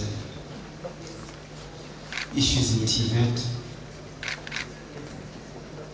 I think when I saw the invitation for the abstracts and stuff, and I had an idea to write a paper on some new device, and then I decided, no, it might not fit the bill, looking at the conference tab. So it took me a long time to think about it, because I realized that our youth in Africa in general, they are also ambitious and want to make money, improve their careers, etc. So I think my target audience today is going to be to the innovators and those who are interested a little bit in AI, and those who are maybe intimidated by AI. So that's what I started thinking about. So my presentation is not very academic, but I'm hoping that it's practical and you can use it going forward. So I've called my presentation Tibet Career Development with AI. Let's just look at the agenda. So I tried to understand what's the African context. Remember, I'm coming from South Africa, so I think our youth unemployment is like 62%, something like that. That's like the unofficial statistics. It's like serious. So I'm going to look at a little bit on the gig economy, and then what I've called competition within the engineering sector. I felt that was important because you have startups, you have people maybe in remote areas that got an idea, they want to produce something.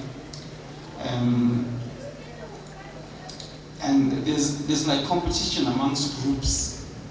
So for the innovators to start thinking about that, about the competition and what they are up against. And then the new engineering paradigm. Basically what I'm saying is where the entrepreneur is the engineer, so to speak. So you've designed a product, you've designed a service, you want to sell it, it's your idea, actually to get to the place where you can make money from it. I'm talking a little bit about cheap imports and local manufacture, which touches on this. And then we come to the AI, as I said, we don't want to be intimidated by AI, we want to be able to use it. The last point there was, even though AI gives us all this ability, we have to be able to make business decisions that benefit us, right? So I'm talking as an entrepreneur. Your AI can only do so much, right? And in business, you have to be able to apply wisdom.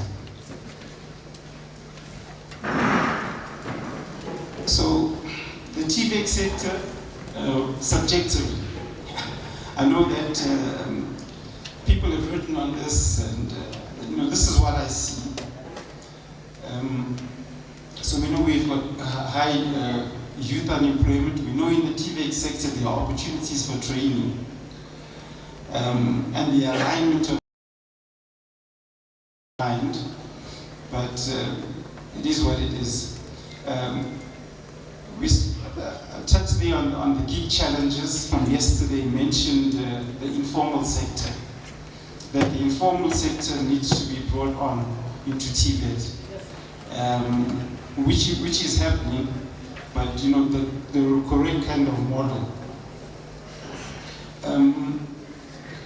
The whole issue on cheap imports, I think it has to do with the quality of the products that we produce as innovators.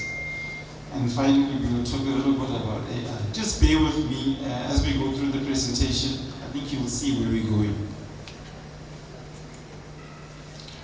So, maybe from the South African context, a lot of the young people are doing these kind of things. You know, they're working remote, trying to sell products, working in call centers, that kind of thing. People are involved in online coaching. The artisanal work, people are now baking and selling products, but on a gig basis, you know. And this is how people are living. A lot of the youth are now doing this kind of work. People are involved in artisanal mining, etc. So this is what it's come to.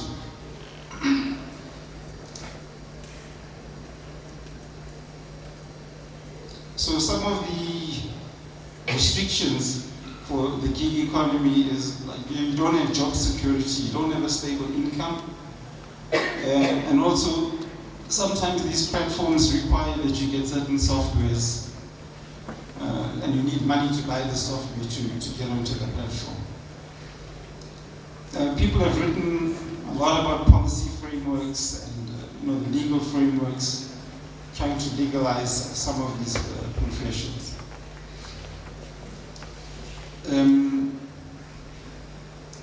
So, when you are innovating, when you're designing a product, and now you want to, try to sell it, all right, and make money. You always need to remember that, you have talent, you have your qualifications, and you have ideas. So the people who make the money are the guys who have an idea that they can monetize. So for the innovators out there, always think of these things, that your qualification is only one portion.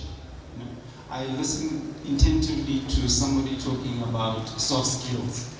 You got to be able to talk to people, sell your product, convince people. So, we need to think about that.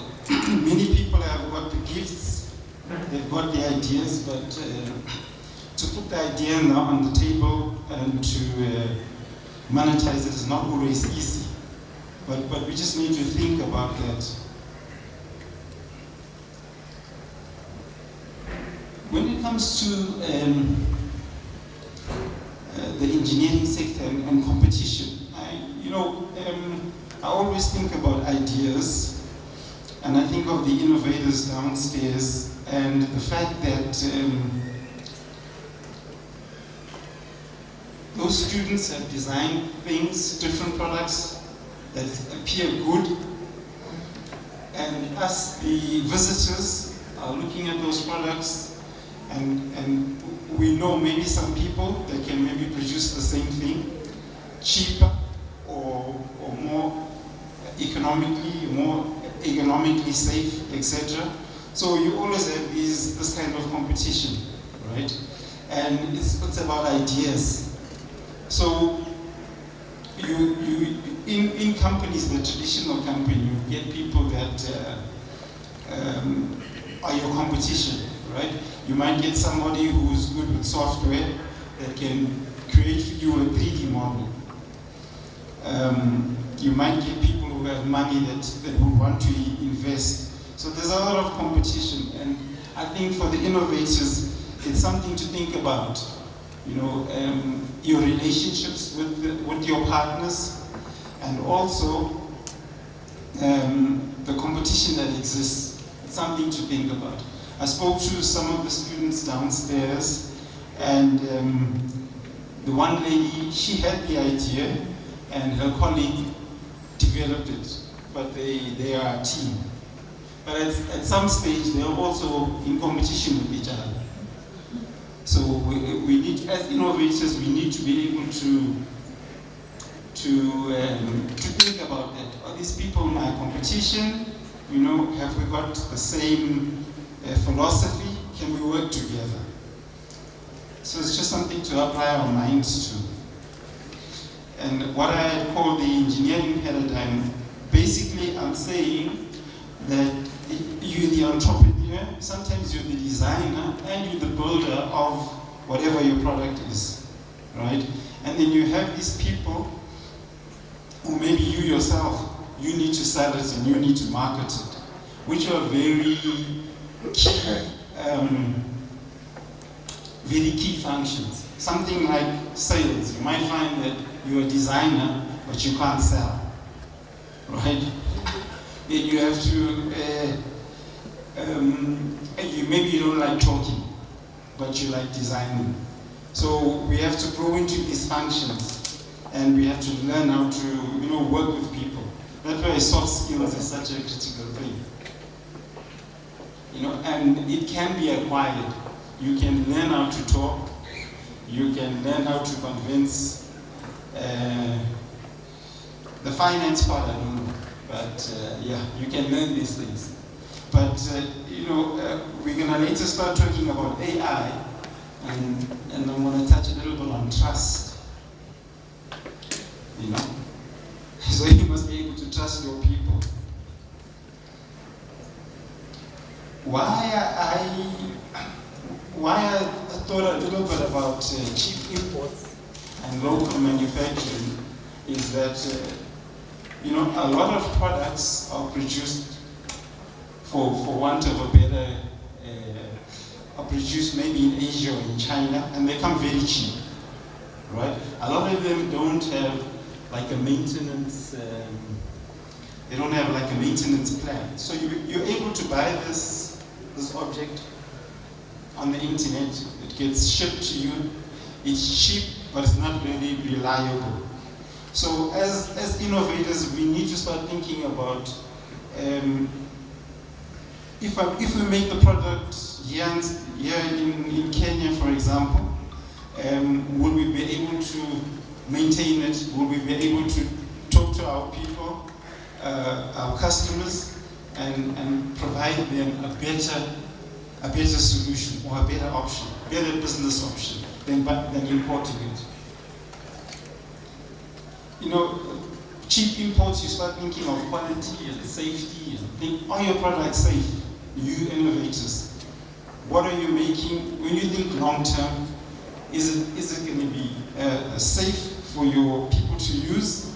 And obviously you want to create jobs. So think a little bit about it.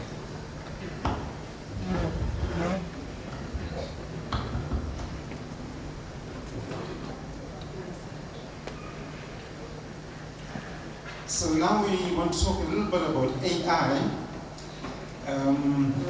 the knowledge economy.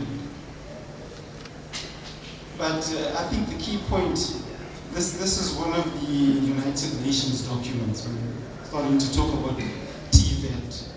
And I saw this, that they spoke of integrity, right? And for me, integrity should be connected to wisdom, understanding, right? So when we have these products, our intentions, we also have to think of our intentions, right? If we just want to make money, are we, do we have integrity about it? So it's something that is pushed, especially in skills development. You always think of having maybe an artisan coming to fix something in your house and then doing a bad job, and then who do you call?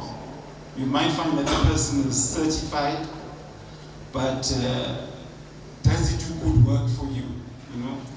And when you pay him that money, him or her that money, are you getting value for it as the customer? So I think as innovators, we need to start thinking about integrity. I know that there are other ramifications for the qualifications. For example, did you really pass the test, etc. But we leave that for other people to discuss.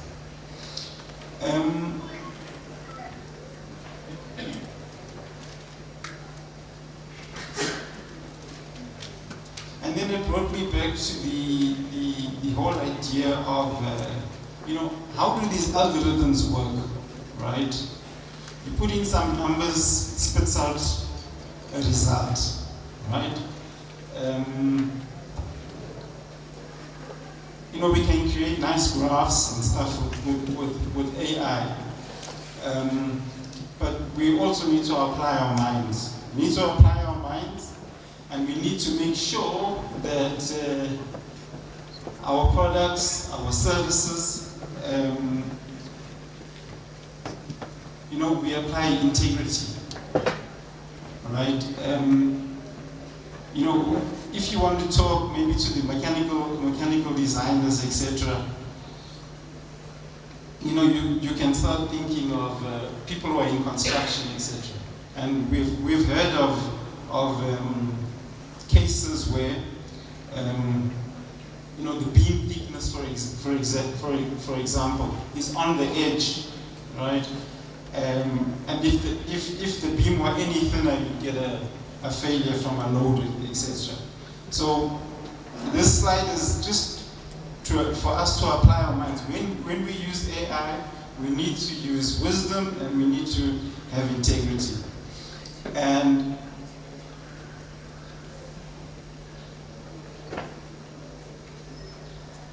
we're going to talk about local context, which I'll touch on the next slide. So this slide shows a solar panel lifter, right? So I don't know if anybody's put solar panels on their roofs, and it's quite a delicate job because your solar panel can fall. You need to look at safety. You need to have maybe 2-3 people assisting you to lift the panel. But if you've got like 80 panels, then you might as well get an automatic lifter. But what I'm saying is that as innovators, we need to think about my product. It needs to be answering a question, right? Answering a need, and that need is local, right? So we're not basically in China or wherever where the context is different. So this is something to think about. I looked at some of these references on AI implementation in Tibet, but I think the last point there kind of touched me. AI holds transformative potential for skill-based education, provided organizations have ethical standards alignment in their planning to guarantee universal success. So we're coming back to the issue of integrity and wisdom. To ensure a sustainability and longevity in AI, we need to apply our minds. There are some benefits of AI, etc., but let me get to the next point. And I read some commentary in the newspaper, and this lady was saying that AI is not a substitute for judgment, right? So you must apply your mind, and it's only as good as the thinking that you feed it. Garbage in, garbage out. So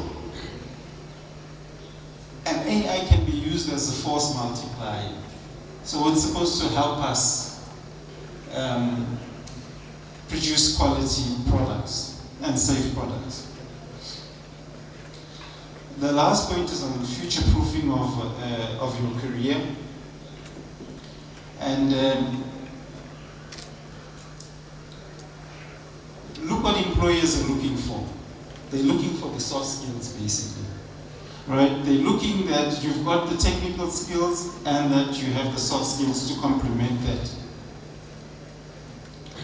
if you think of integrity, wisdom, and business insight, these are things that where you have to sit down and consider, right? Not just put out an answer and say, well, AI did this for me, but you have to apply your mind.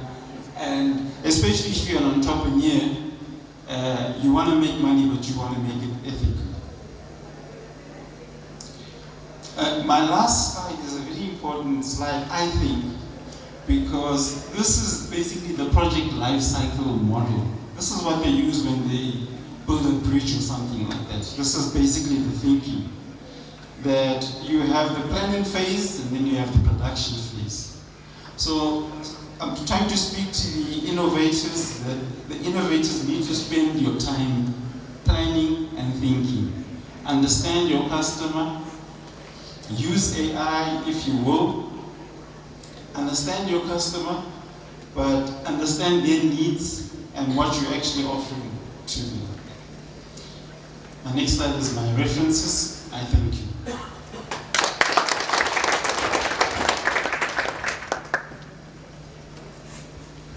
A very interesting discussion. From where I sit, the argument was clear. AI is not bad. Let's use it ethically. Let's have the human in the loop. We invite one question or comment for the presenter. Anyone who would want to react?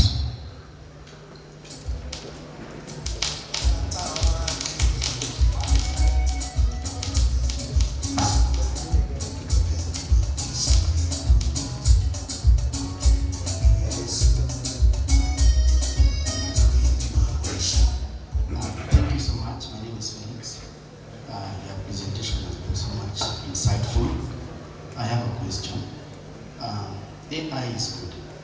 Now, when we are writing our thesis, most of the institution does not allow us to use AI. Now, how do we go about it? That is question one. Number two, sometimes we apply for funding, maybe grants. They give specifications that we are not supposed to use AI. While your presentation is more like AI is good. Now, how do we go in between the two? How do we differentiate the two? Thank you, Felix. I think that's a very good question, but at least the environment I come from, the institutions typically allow you to use AI, but they allow you to use AI and then you've got to kind of reference which algorithm you used, etc. So it's strange to me that they don't allow you to use AI. But, you know, when you reference, what level are you talking about? Masters probably. Is it masters? PhD. Yeah, PhD. Oh, okay. If, you know, I think nothing beats your ability. All right. I don't understand why they wouldn't allow you to use AI. AI can be used even to make concise sentences and things like that. But I'm not too sure. Maybe Madam Principal can answer that one. Let me also respond to that. Every institution has its own academic policies. So if your institution has no policy that allows the use of AI, how will you use it? But I want to mention that universities have come up with the AI policies in teaching, learning, and research, and they're using them. I know, especially in the north, what universities have done, they have integrated AI in their learning management systems so that they can even give you a task and tell you, now go to your AI mentor, ask these questions, then now bring in your ideas. So it is being regulated. It is not a total ban. In academic publishing, journals allow the use of AI, and even APA has a way of referencing AI use. The point is you must acknowledge the source and ensure that AI is an enabler, not the one doing the actual writing.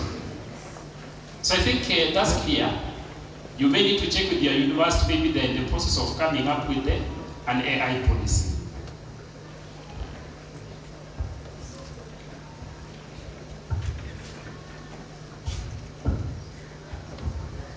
I think I have to add some on that.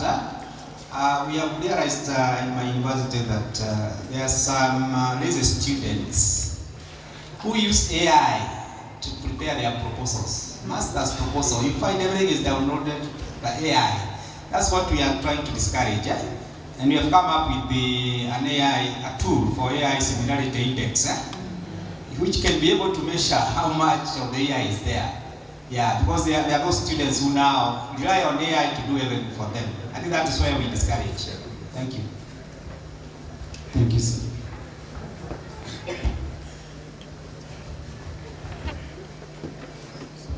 So a round of applause for our presenter.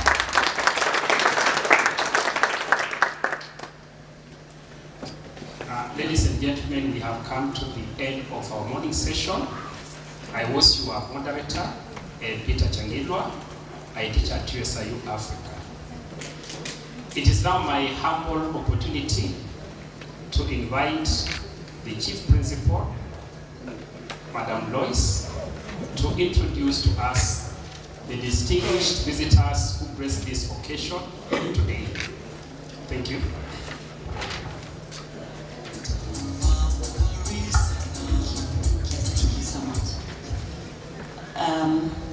He did not ask for his appreciation. Can we do it?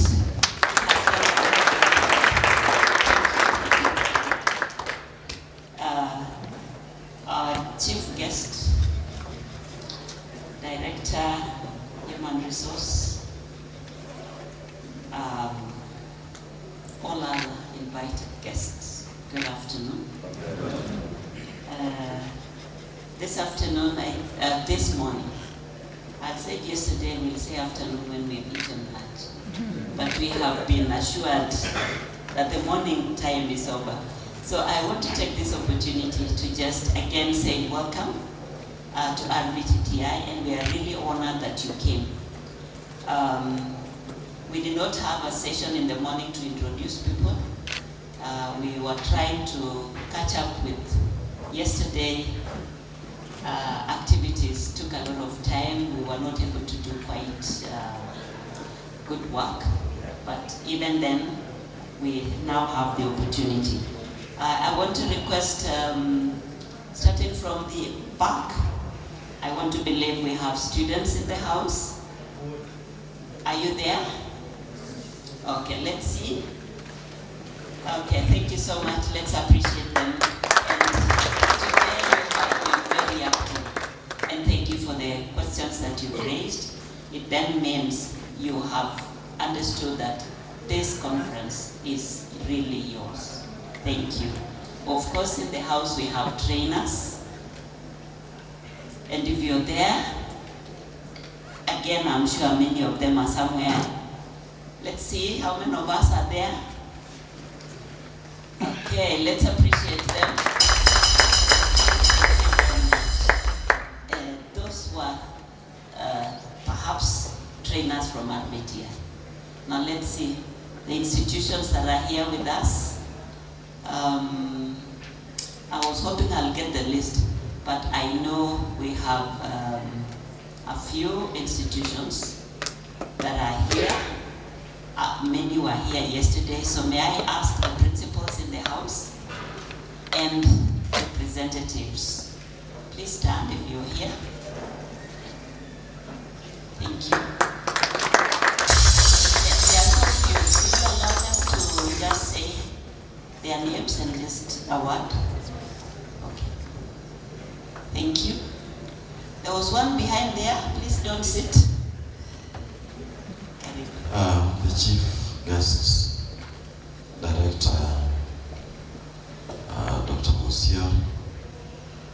Human Resource Management, State Department for Tibet, Chief Principal, Madam Lois Guto. My voice is hot, hoarse, and hot as well. You'll excuse me for that because I'm so cold. My name is Tom Oswago. Chief guest, this is home away from home. You recall that it was just the other day, 2022, when I was here as a deputy principal in charge of academics. And I'm so delighted to be back home to see the growth. And congratulations, Madam. Thank you. Research, innovation, I'm passionate about this. It is out of this that I got my space while I was at Kitale National Polytechnic, and I did an innovation that people these days, again, they want to modify. So Madam Guto saw me do that, presented, and many others. Thank you so much. Thank you very much. Congratulations to our Rvtti and all the guests. I submit. Thank you very much. Oh, sorry. I'm the principal of Ugunja Technical and Vocational College in Siaya County. Let's appreciate him. I want to request the others to just remember the protocols have been observed. Just please go to the point. These people have been here since, I think, 8. Thank you, Madam. Yeah. Good afternoon, everybody. Good afternoon. My name is Kalista Swajana Amina, currently serving as the principal of Butula Technical and Vocational College in Busia County. Madam, we are benchmarking. Thank you. Thank you. Let's not be so mean. Makofi saying Thank you. Okay, good afternoon, everybody. My name is Eileen Chepkeme, representing the principal Chepsire Technical and Vocational College.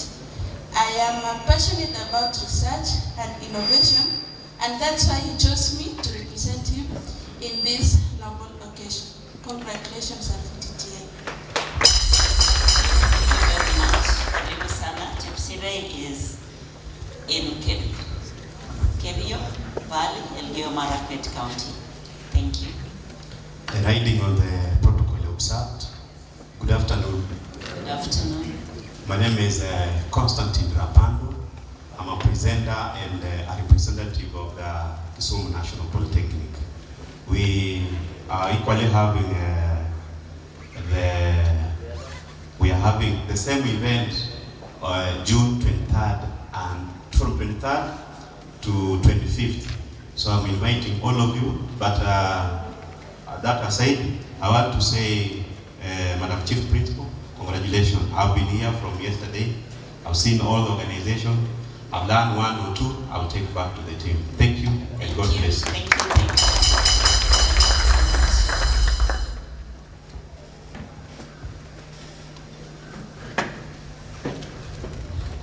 Which institutions are you representing? Okay, I know they are telling me you're running short of time. Okay, thank you. She's wondering why I'm standing here and I'm not making a presentation. Thank you. Yes, my sister. Good afternoon, everyone. Good afternoon. My name is Joanne Kemuto from Rvtti. I'm the Dean of Students and representing the Principal, Mr. Jared Ogot. Congratulations, Rvtti, for organizing this wonderful conference. Thank you very much. We appreciate you. Is there any other one in the house that has been left? Okay. Thank you. Charles, I send you a message. I'm hoping that somehow it will get there at some point. Thank you very much. In the house we have presenters. If you're here, thank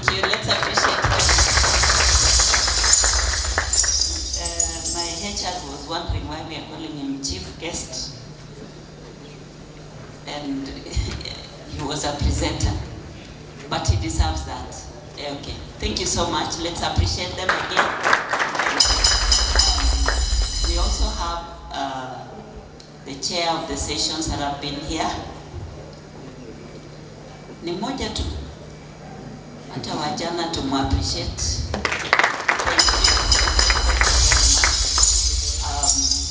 We have the team.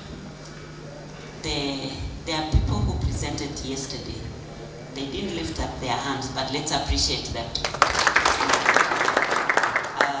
We have in the house the panel discussion. How was it? Rudia hiyo, how was it? Yeah, we are even now receiving comments. People are saying, wow, why didn't you tell us early? We could just have been there. Let's give them a hearty clap. Thank you very much. I hope they are still here to receive the appreciation. I can see my brother here. Thank you. I don't know where the moderators went, but my sister is here. Thank you. We really appreciated what you did. And I'm hoping my team were taking notes. Vancy, I hope you were.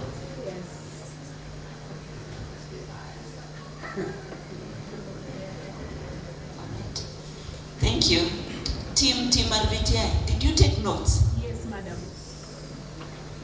Really? Yes. Some are saying yes, they had no notebook, but I hope they did soft ones.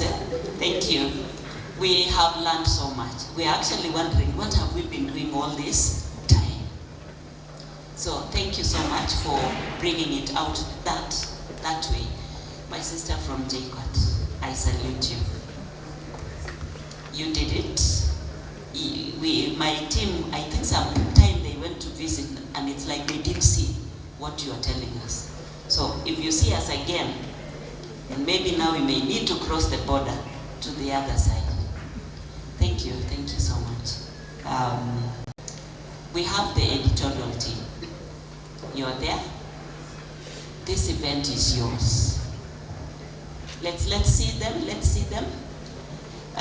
For those who came to benchmark, there are people who do the work. It is not me. So those who came to benchmark, please lift up your hands again, and you could stand and maybe face the audience. Yes. They are here. They are the ones who have done all this.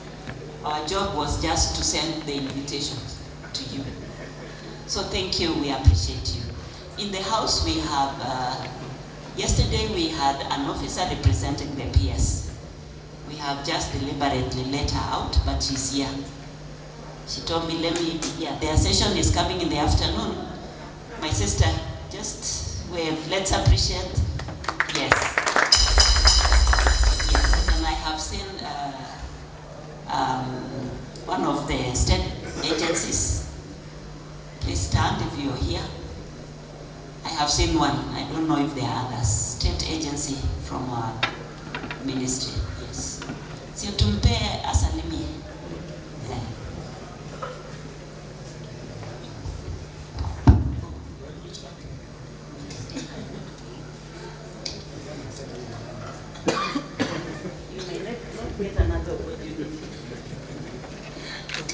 Thank you very much, Madam Chief Principal, our Chief Guest, and all distinguished guests. Ladies and gentlemen, good afternoon.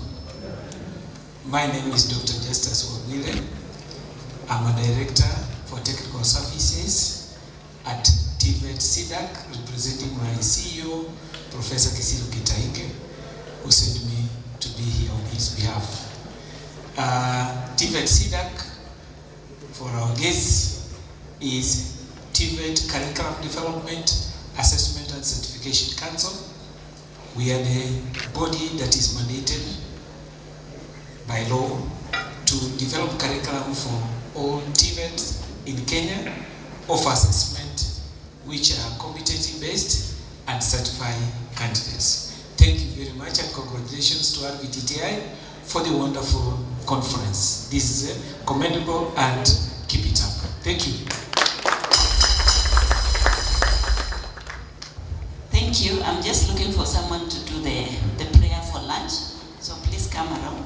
I had a paper here. Did you go with it?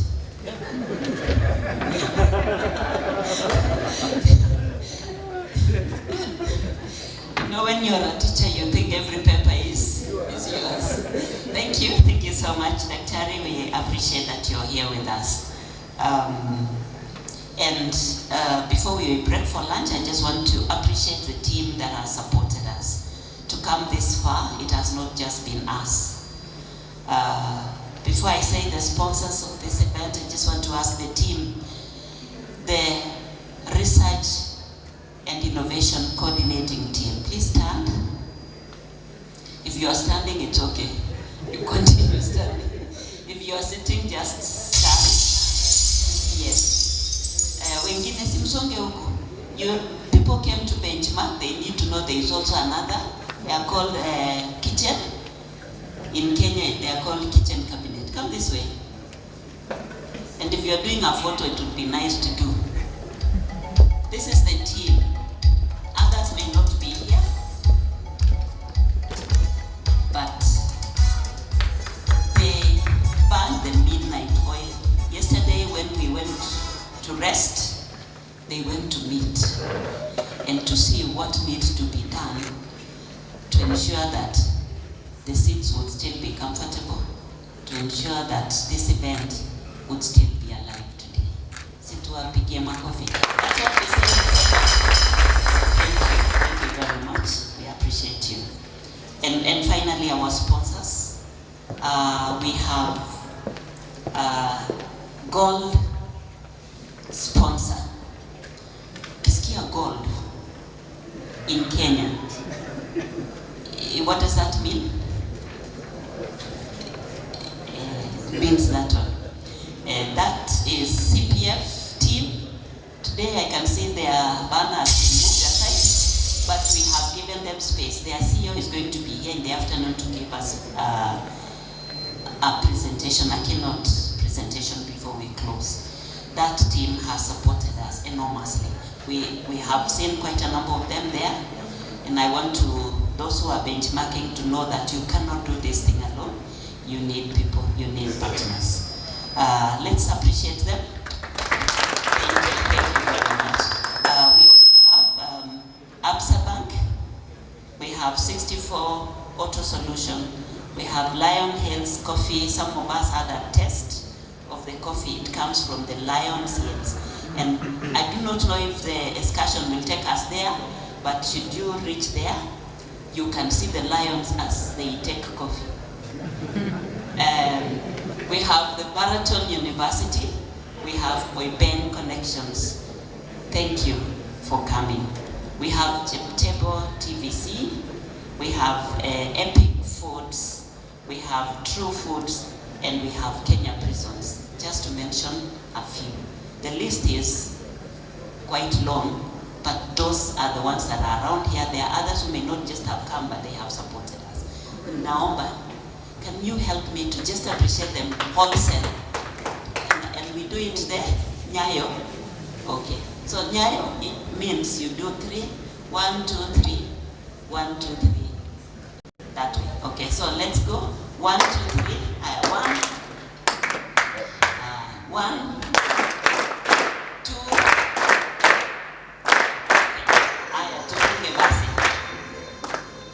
Nyayo is, what is Nyayo in English? Oh, it's footsteps. And we had our president who always said we follow the footprints, and we called him Nyayo. So thank you so much for raising this occasion. It would not have been what it has been if you were not there. I want to invite Mr. Rvtti to make the closing prayer as we go for lunch.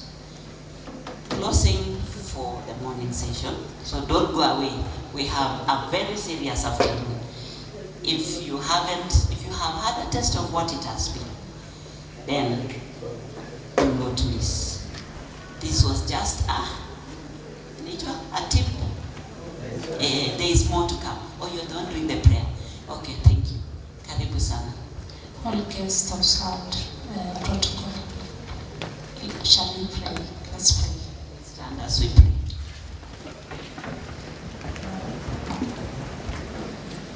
Mighty and everlasting Father, thank you for this time. You made it very comfortable for us and to deliberate the issues of today, and even the discussion, and even the presentation. We give you praise. Thank you, O God, for being in our midst, even with our visitors around.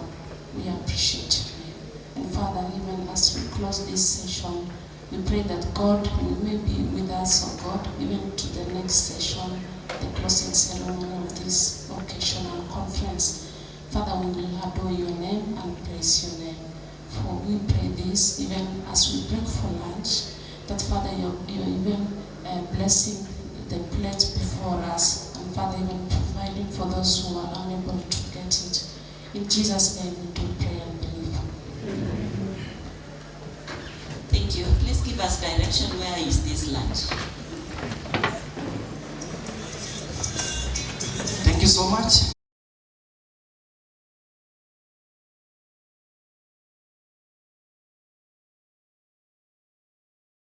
The peak of it, I only hope that it will be better. I want to just ensure you are seated.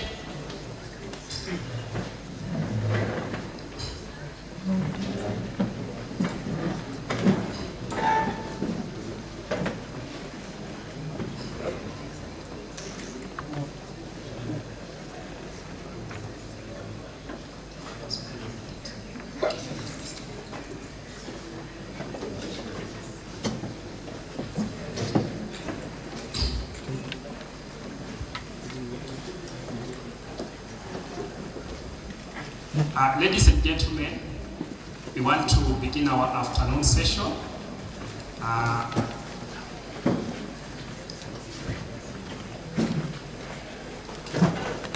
And I have the honor to bring to you a son from this soil, your very own. Is distinguished in so many ways. I may not tell his story to the end, but 2 or 3 things that I know, that this son I'm bringing to you is a senior counsel. For those who attempted law, you know what it means, and you know what it takes to become a senior counsel. He also holds MBS, Moran of the Burning Spear. He is the group CEO of CPF in the entire county. Issues to do with the pension funds. TVETs are also under his control. A number of them are part of it. And he's done quite a number of things that I may not say to the very end. If you see on the screen, that's just a snapshot of what our keynote speaker for this afternoon is. Join me in welcoming Dr. Kili to give us a keynote address.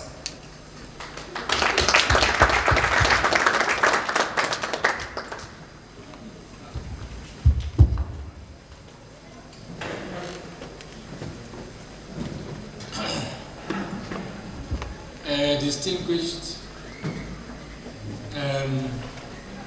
academic leaders, readers, our principal of this illustrious organization, and participants of this international conference, good afternoon. Indeed, I am a child of this area. In fact, I want to disclose to you that I was born and bred together with your chairman of the council, Professor Davidson. Sindio? He's your chairman. So we grew up with him, And therefore, he was my mentor in terms of academic learning. And when he became the first student from our area to be called to study in a university in the UK in the 70s, we celebrated him. And it motivated most of us to actually take seriously education. And as a result of that,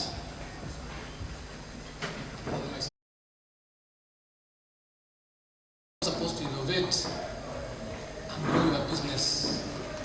I'm happy that when I glance at your program which you had today, one of the discussions I think you have had is about growing out of the dependency of national government budgeted resources.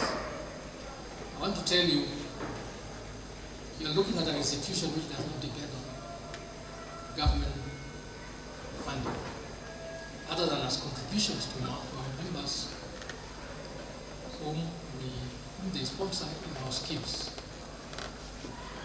We manage more than 40 pension funds, most of them in the public sector, for parastatals across Kenya. We interact with staff of KRA, forest services, and previously we were doing with teachers and the TSC, among many others. And of course, our county governments, we are the administrator for pension. Now, that experience has enabled us to diversify our products. Our product offerings are wide. I will not even be able to display. But if you go to our website, you'll be able to see that we are handling very many products, including training and consulting. We do many aspects of financial sector business, investments, and so forth. So, as a son of this distributor, I have traveled far and wide to sell ideas and business. But I found that of favor with a lot of foreign countries have been very much welcomed and establishing our business.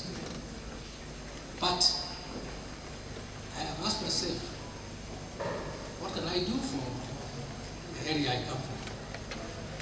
So this opportunity arose, perhaps principal invited me to not only be a sponsor, but a speaker in this occasion. Though I was very busy in the international conference, I was able to come yesterday and be here today. Now, my conversation with you today has something to do with how to transform the Tibet organizations which you run, where you work, to become the incubators and eventually industrial complexes. I think the era of training only and living in there is over. If you want to grow beyond the original mandate, you've got to think differently. For example, if I want to say that you can utilize the lessons learned from our group, CPF,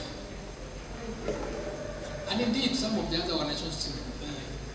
I'm an alumni of the University of Nairobi, and I'm very happy that some years back, University of Nairobi, when the conversation about expanding, looking for alternative sources of income, they were the first one to set up an enterprise called UNES, University of Nairobi Enterprises. And it has grown, it has done so many things. So, as we started before that, and aside from the pension business, the other business we have established, which are more than 15, are very profitable. They have been very profitable from the beginning. And we have gone beyond pension administration being involved in ICT, renewable energy, into property investment, into financial investment. We've gone into areas which anybody would have said completely different from what was the original mandate. So my message to you as leaders is never to shy off from seeking to be allowed an additional mandate to establish cottage industries. You know, if you can imagine that we are producing close to maybe 5,000 students from this kind of institution annually, why don't you feel responsible that you need to be part of the solution when it comes to employment? Why do you want to generate problems for somebody else? Because you are training them and then frustrating them. Now, you may feel that it's not your business. Obviously, I can tell you, it's your business. You've got to set the foundation right before you look for internship and those attachments you normally send students outside there in industry. Can you have your own cottage industries within the environment where they can actually, anything they do, every day, there is entrepreneurship happening right here in Paris. I don't know whether I'm speaking to people who are willing to think that way, but I believe if we thought about it, and many a times, personally, when I began this journey of diversifying and doing other things, many people say, why are you getting out of your core business? How? Why are you getting out of your core business? But how can you sleep, Madam Principal and others, if the people you are generating to come out to the market, more than 70% of them will never get job for the next 5 or 10 years. So, I believe when we talk about the successes we have seen in many countries in Europe, and in particular the emerging economies of the East, the tigers. If you visit and benchmark with them, you'll find that there's a lot of connection between the training and the industry. So that the relevance is tied right from the university requirements. You'll find that set of simple theoretical or practical labs is actually a real production unit happening within the colleges, the universities. I think that's what we are missing.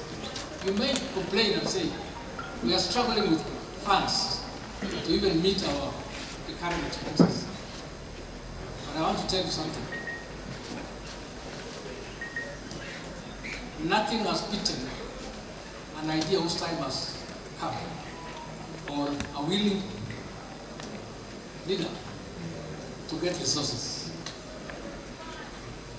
One of the interesting things that we have done as CPF Group to expand our business is actually to partner with those who already have the money and who already have the business, and we partner with them because we don't want to reinvent. So we want to go with them. So if you want to get into this space, the major thing is have a whole department within Tibet organization like this one, which deals with partnerships. And for example, that because we have students who are eager to learn and they have the ability, supposing you approach an industry and ask them to set up here, sure,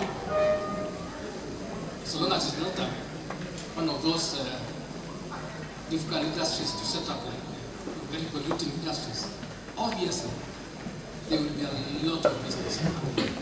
And I know in a way you have been doing it. You may may be doing some simple works like maybe automotive maintenance and so forth. But I want to assure you that your dream is valid higher than that. You can go higher than that. And you can be able to be the origin or the beginning of a serious industrial revolution, particularly with the digital age. Now that is about what I believe should be happening in our university and what should be happening in our TVETs. So CPF is about that. As an institution, we have partnered with TVET organizations, and we have enlisted a big number. Yes.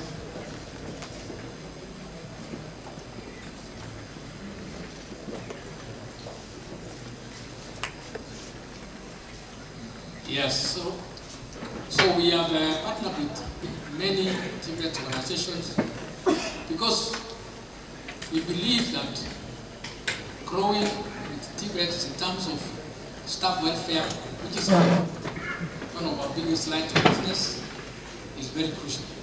So I'm happy to say that we have signed more than 15 agreements with TVET organizations, and many examples around us here. We have Kaigoi National Polytechnic, we have Resource, we have Fairfield Kisumu Polytechnic, and many others, and here all the way to Nyeri. We have a relationship with Kati, the organization, MOU. Now, what is the give back? And that's what I wanted to share when the PSC, principle.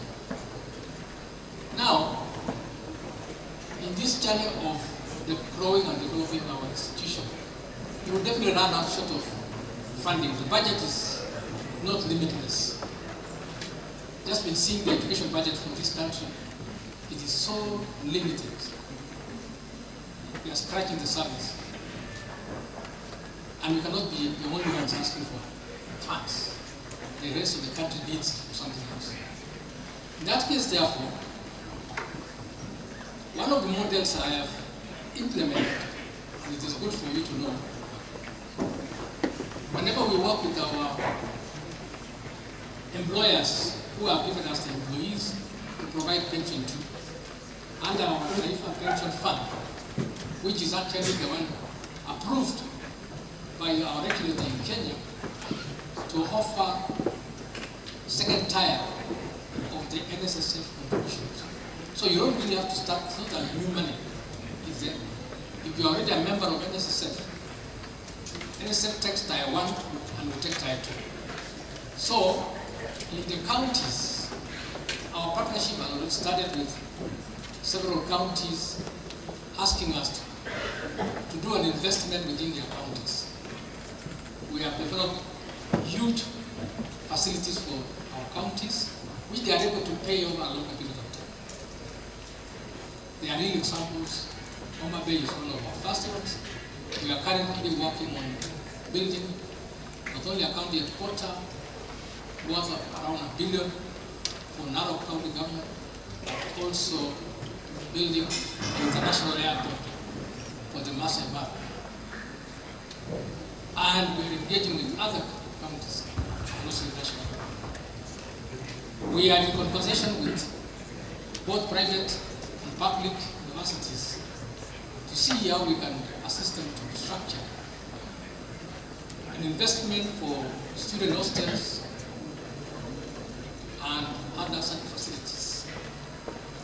Now, this is a partnership which I bring to you as a community activist. It can only happen if the partnership is strong and simple. So, all we are asking is engage with us directly or through our association, which you are members of, which is Captain. I'm happy that when we started this conversation, and the Ministry of Education was very happy with us when we were meeting at the School of Tibet, and that's when we signed the MOU, supported by your institution. So I want to say the conversion we have therefore is partnership and transformation. The other partnership we can offer, particularly for those students who are taking courses in areas which are relevant to some of the things we do, like renewable energy, is those attachments we normally need. We're prepared to sign agreement with that so that a few students can be able to access being with us over those periods. So, being your major sponsor for this conference, I want to say thank you very much for welcoming us here. I feel very much at home, and we are ready to partner more and more as we make we still call it Rvtti. I don't know what is Rvtti. It's a bit of a mouthful, you know. Yes, as you make Rvtti the great institution it is. And with those remarks, I want to say thank you very much. If any questions, you have any questions, I will be able to take it. But I will share certain presentation which can be read later on by anybody who wants to know more about our organization. And thank you very much. But we also have an office here. Maybe I should introduce my officers here. CPF team, where are you? Yes, those are the few officers I have here. We have the manager in charge of our office, Mr. Nelly, and the other, who is the other? Say your name. Victoria. Yes, very good. And then the team from Nairobi. Yes, she's in charge of the scheme we want you to give to your non-academic employees. So please do not be the last people. Having known that I come from here, and therefore I'm ready to work with you. Thank you very much.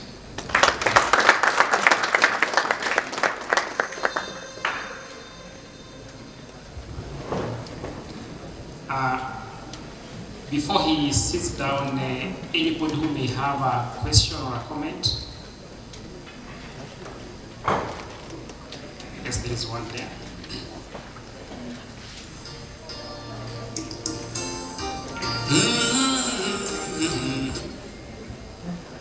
Thank you very much, ladies and gentlemen. My name is Cairo. I come from Western adhesives, a product that can join cardboards and other kind of joinery materials.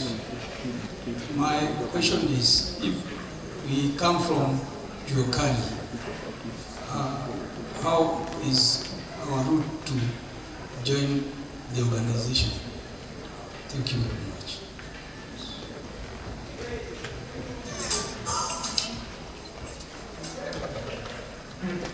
Oh yes. Actually, one of our institutions works with the affordable housing program. I don't know whether you are a beneficiary of this. There is any hostels in this institution. I know some Tibets have already benefited from affordable housing program. Now we work with the National Juakali Association, and we have signed an agreement with them.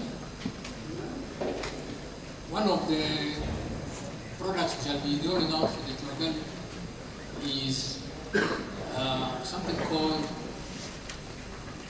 invoice discounting, the cost of this year, and LPO financing. Okay? In other words, if you have a business and you don't have enough capital, we are going to be supporting in that. Secondly, we also enroll in our Taifa such small employers, the SMEs and MSMEs. So feel free to go to our office here. The same officers there will assist you so that you can also be a member. You know, sometimes when you speak as a member, when you now come to assistance, we listen better, senor. Yeah, we listen better. One of our services we offer for all the public servants in Kenya is the GPA River. So I know when I see here, you are a beneficiary of one of my institutions. Thank you. Any other question? Yeah, I know there could be more, but I wish time is against us. Okay. Another round of applause as I sit down. Thank you very much, Dr. Jose Akili, for your presentation. Maybe a few highlights of his presentation. One, it was centered on transforming TVETs into incubators and eventually industrial businesses. And one of the things he's told us is that TVETs should be solutions to employment problems and not churn out graduates seeking employment. He's also challenged us to establish our own cottage industries within our institutions. He's also invited us to form partnerships with industry partners and businesses so that we can enable our graduates to easily move into the world of job creation. And these partnerships can be formed at institutional level, but also they have a special package for students. So I think the ball is in our court. How do we move on to partner with his organization and also other players in the industry? Ladies and gentlemen, that brings us to the end of presentations, and I want to invite Evans Ondati to take us to the next step. Thank you. Thank you. Let's give him an applause of appreciating it. Thank you, Chair, for taking us through. Chief guests, this time now we want to invite you to our entertainment from traditional dancers, Rvtti, for 3 minutes. Welcome.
This is Rvtti, men at Rvtti, dancers. You are all welcome to join them when they're practicing. They're doing us great job. Thank you, thank you, thank you. Let us again appreciate them by clapping. Thank you so much. Chief guests, at this time, we want to invite the editorial board to come and take us through what we have been doing the last 2 days. Dr. Professor Waweru, take your time.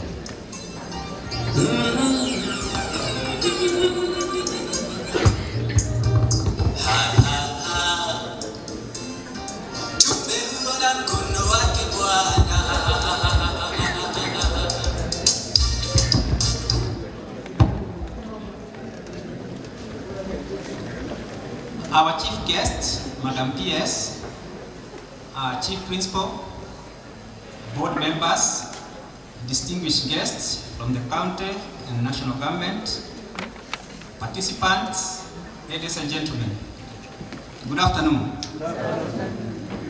It is my pleasure to speak to you this afternoon after our conference that has been going on for the last 2 days.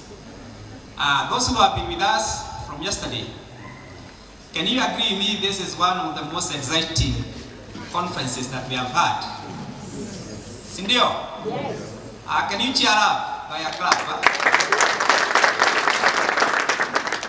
Madam PS, for the last almost 48 hours, we have seen a lot of presentations, more than 100 presentations from different areas, different sectors of TVET and other areas, cross-cutting, and it has been very, very exciting. This year, PS, we received the highest record of papers. More than 160 papers were received. And this is the highest number that we have received in the past years. Like last year, it was less than 100. So to us, we are growing. We are growing at a supersonic speed with Madam PS, and we are happy for the progress and the support that we are receiving from you and the ministry.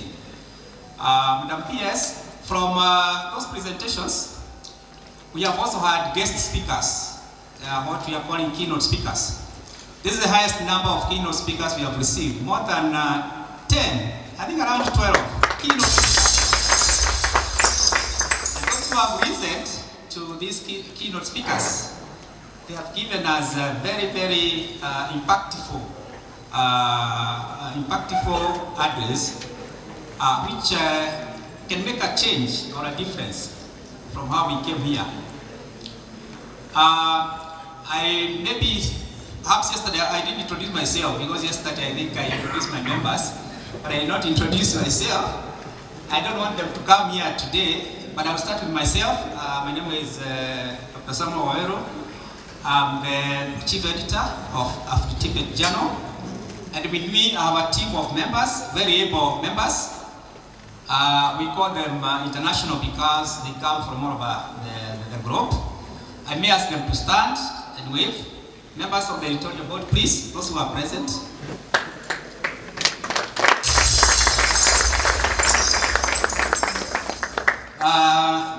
You can sit. These are the members that go through the papers or manuscripts that we receive. They are the people who do the vetting, and also they are part of the reviewers, because you have also a team of reviewers that look at your papers. When your papers go through these 3 stages. First, you send us the abstract, we go through. If the abstract is satisfying, we ask you for the full paper.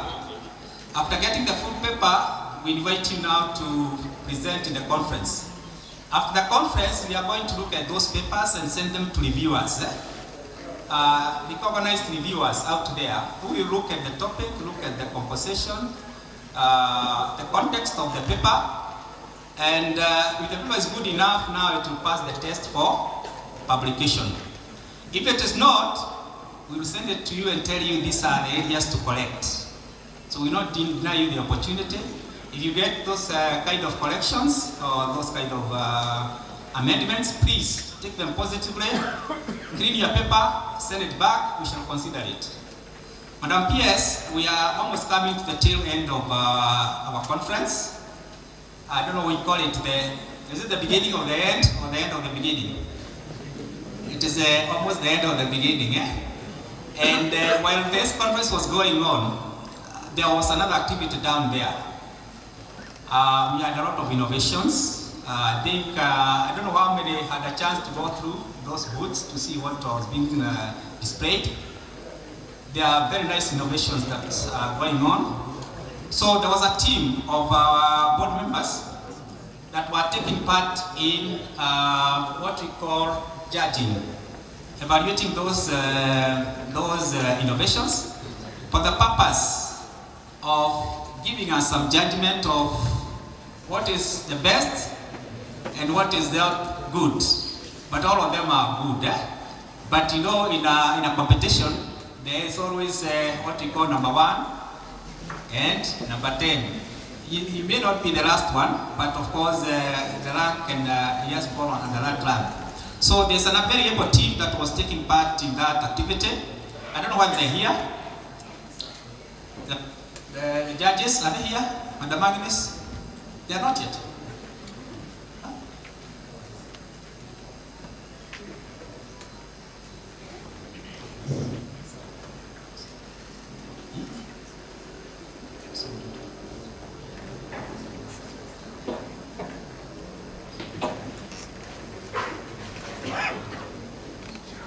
I'm told they're just winding up down there so that they can come give us the results.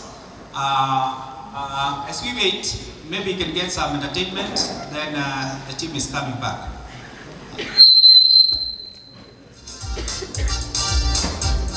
Madam, Your Excellency, Madam PS, we have so many innovation, and our team, who are judges and they are editorial board members, they are still working on the tally.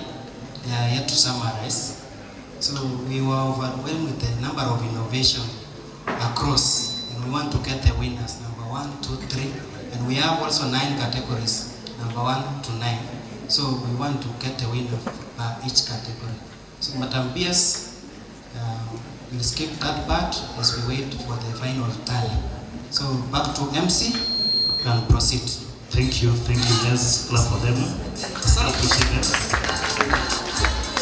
Before I sit, I want to take this opportunity to appreciate all the participants, because as a chief editor, we could not succeed in the 14th conference without you. Can we clap for all the presenters? We also thank God to our sponsors. We have seen a big number of sponsors who have come to our aid in sponsoring this conference. Can we clap for them? We'd also like to appreciate the Ministry, the State Department for the assistance and the encouragement they have given us. Can we clap for them?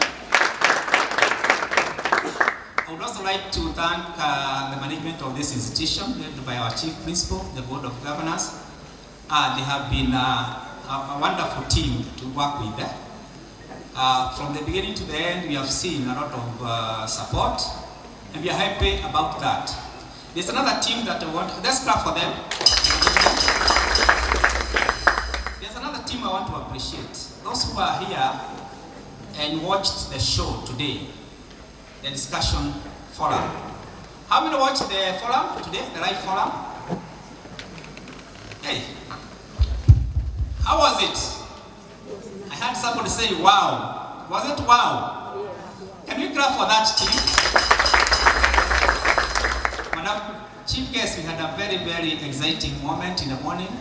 We had a live TV show, discussion forum, and it was very exciting, and it was watched out there by millions of people. We are excited. I think that this is the way to go, because some of the topics that we are discussing are very relevant topics that are affecting Tibet. So, they were looking at how institutions of Tibet can think of alternative ways of supporting themselves instead of relying on the government to give them capitation. They could come up with ways that they can raise funds through innovations and many other activities that they can be running in institutions. So we are excited about that kind of fora. And finally, we have had a secretariat. The secretariat comes from within. How we're going to pick a chakula. Can we appreciate the secretariat for the good work they've done? Thank you very much. As we wait for the team, they will take us through the innovations and see who performed well, and we'll go to the next chapter of closing the ceremony. Thank you very much. Thank you. Kijema Kofi. Asante sana, Chief. Madam PS, as we wait for the innovation team to come over, I'd like to appreciate and recognize our partners and the sponsors of this event, starting with True Food. If you are here, kindly stand up. We appreciate you. True Food. I'm told the True Food CEO was around. Okay, I think he's out there. The next one is Absa Bank. They are here in large numbers. Will you kindly stand up? Let us appreciate. Thank you so much. They are our sponsors here and serious partners. Next, we have a representative from Safaricom. I wish you just come for a minute, and then just a minute. You tell us new innovations that you're buying from us as Tibet. All protocols observed. Good evening. My name is Moreu Karaoke. I'm the regional manager from Safaricom Business. We are aware about Safaricom Business. So at Safaricom Business is where we are speaking about what you are doing today. Innovation, technology and innovation. You think of Safaricom, we are well known about M-Pesa, SMS, communication, but apparently we are transitioning from that to be a tech company whereby we can take the space, or we can be the reliable partners in terms of technology and also innovation. You think of your data backup. Nowadays we speak about data protection, right? Where does your data sit? Where does your M-Pesa sit? We have a lot of very sensitive data when we talk about M-Pesa, right? Then you think of other aspects like cloud solutions where we say we can back up your data and it can be saved with us. We think of partnership also with the TVETs, where we think of the basic solution, which is connectivity. We come in as Safaricom and say that yes, we are going not only to give you reliable connectivity through dedicated connection, but we also layer on top of that cyber security solution that will prevent you from being hacked. We are here, we are positioning ourselves, and we are looking forward to being the best partners of choice for you when you are considering business partnership. Good evening.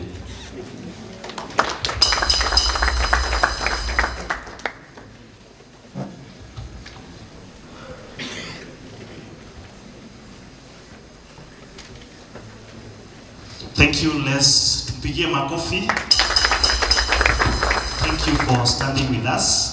We appreciate all the partners and the sponsors of this event. We know that you worked with us the journey until today. I know still we need a lot from you. The partnership starts and goes on and on. Otherwise, let's appreciate ourselves by clapping for ourselves. This far we have come, we thank God, and that is what we need to do.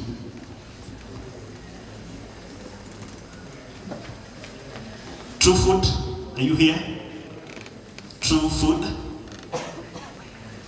Yes? You can come and give us 1 minute talk.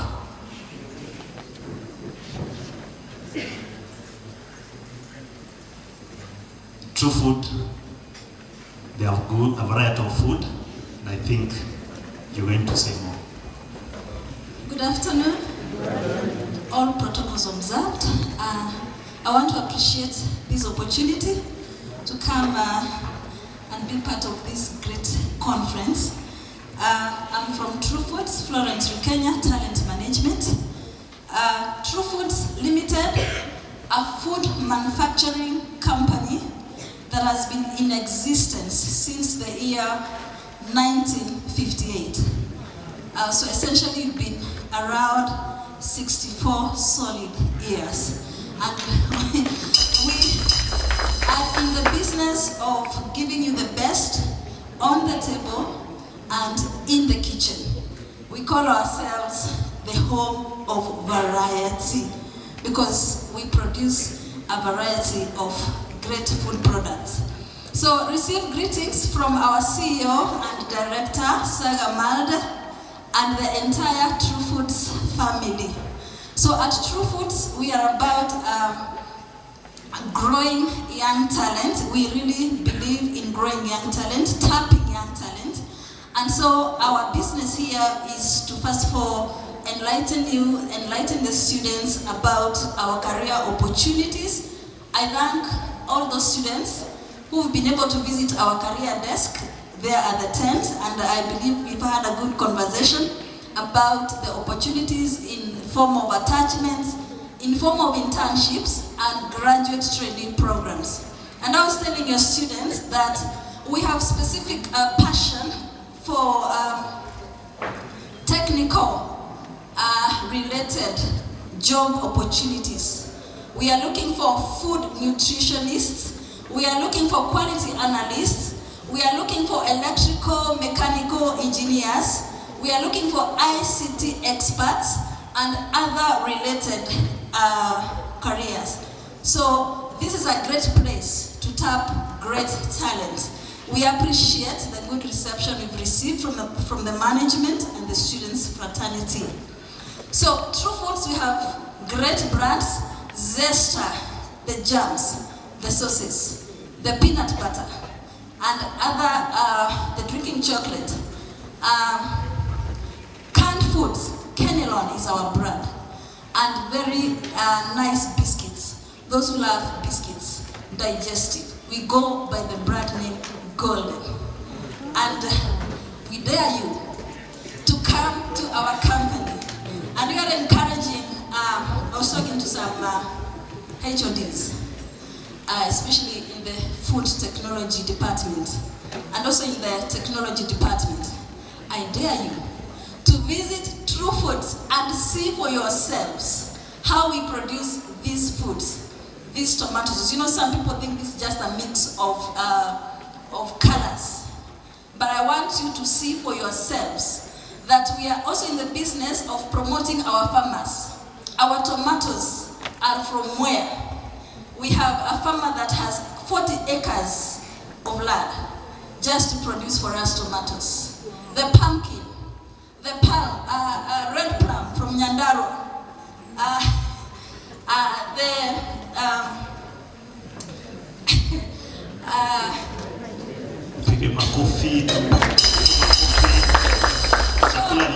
So we believe in empowering our local farmers as well, and of course developing great talent. I welcome Rvtti Technical Training Institute. I welcome you to True Foods. We are in Nairobi on Jogoo Road. Kindly come and see what we are doing, and I hope you continue enjoying our products. So kindly allow me to just gift. We've come with some goodies. So kindly allow me to just present a few of that. First, I want to gift the Chief Principal, Madam Lois Kuto, kindly. Pigie makofi. Can you please show us what is this gift? Asante sana.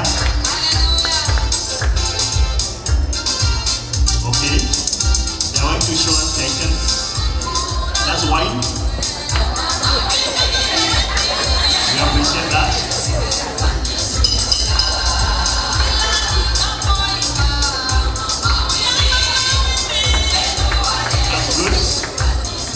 Where is Rvtti team? Come and respond, madam.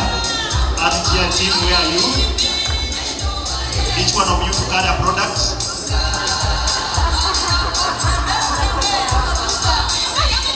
Pigie makofi.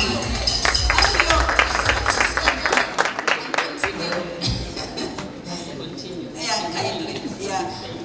Allow me also to present another gift to the project coordinator, Mr. Kemboi. Yes, Stephen Kemboi is our project and collaboration officer. Thank you so much. You deserve it. Yes, take a photo in 10 seconds. Asante sana, asante. Next, quickly. At True Foods, we believe in innovation, and every other time we are innovating new products. Our latest baby being the peanut jam butter. I think I have I don't know if I have it here. Yeah, this is our latest innovation. It's a mix of peanut, a cocktail, butter, and jam. For those who are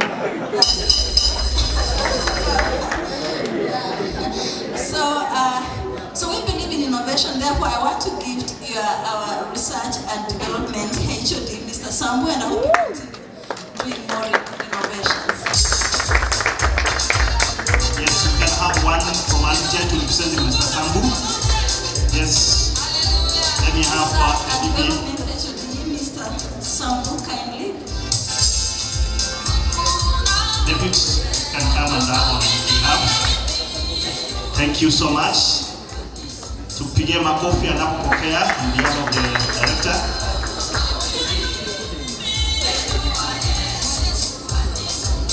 Pige makofi, thank you so much. And of course, I will not forget our great PS, Mr. Moria. Yes. We have something for you. Dr. Moria, our PS. Can we put our hands together? Yes, receive this. Thank you so much. Madam Principal, you can come and yes, cameraman. We have a coffee. Thank you so much. Oh, it's indeed true food. Huh? We never tire gifting, you know, at True Foods. We believe in touching as many lives as possible. Allow me kindly to present this to our contact person who's been contacting just to inform us about this conference, Mr. Mayo, kindly. Yes, Mayo is the research team. Clap for him. Thank you so much for ensuring that they are blessed. Give a coffee. Asante sana. Two students, I want to gift.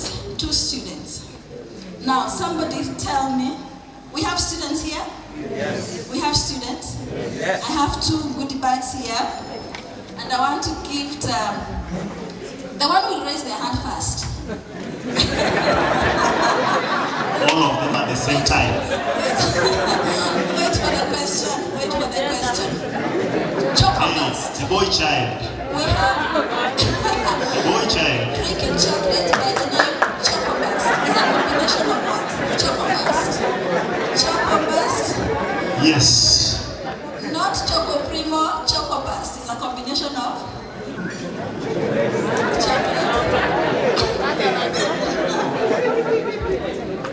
chocolate and butter. No. You want to try? Okay, let me try a simpler one. Choco Primo is made of two ingredients, two key ingredients. What and what? The one who raised the hand first.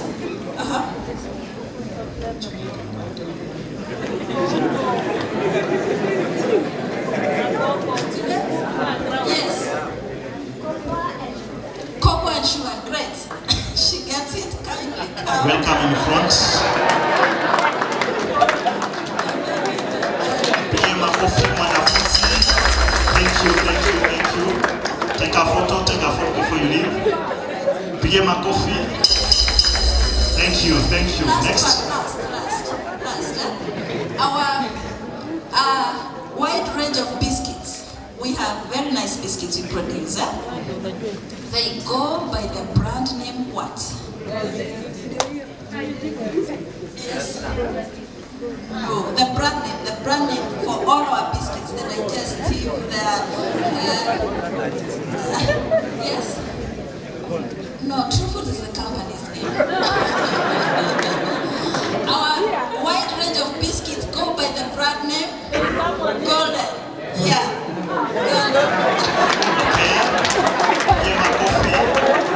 Thank you so much. Our students, we can go back to our seats. Go back to our seats.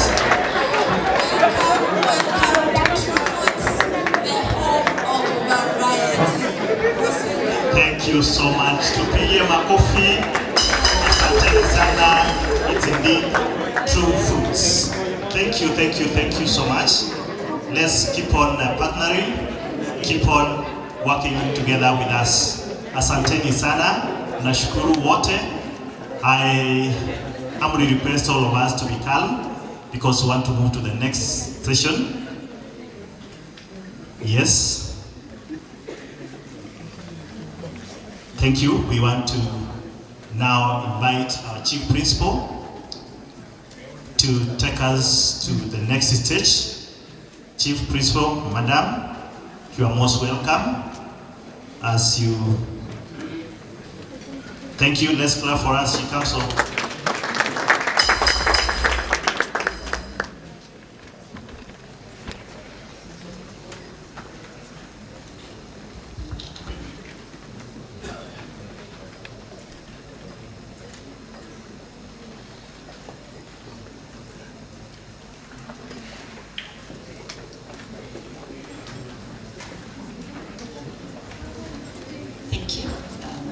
Let's appreciate Mr. Rvtti. True Food, thank you very much for the award. We just left one person, Mr. Rvtti, who has been the MC all this while. So if there is no other basket, then I guess I'll share with him mine. Oh, okay. Yeah, thank you. I knew you were very considerate. Thank you. We have been supporting you all this while without knowing. Madam P.S., thank you so much. Our chief guest, the principal secretary. A lot of times she's called my sister. And I thank you.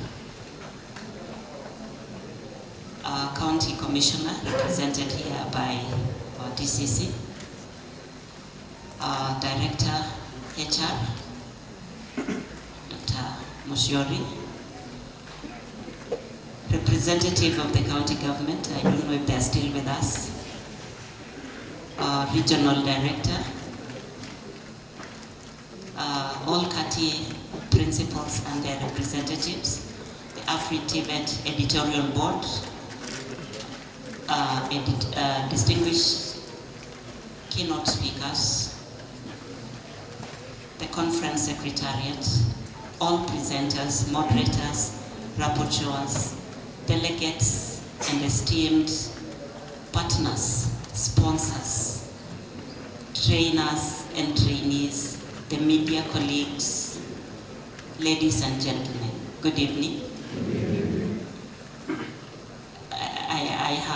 I'm not sure if it's evening or afternoon, because I think where we come from, when it is afternoon, we don't have the word.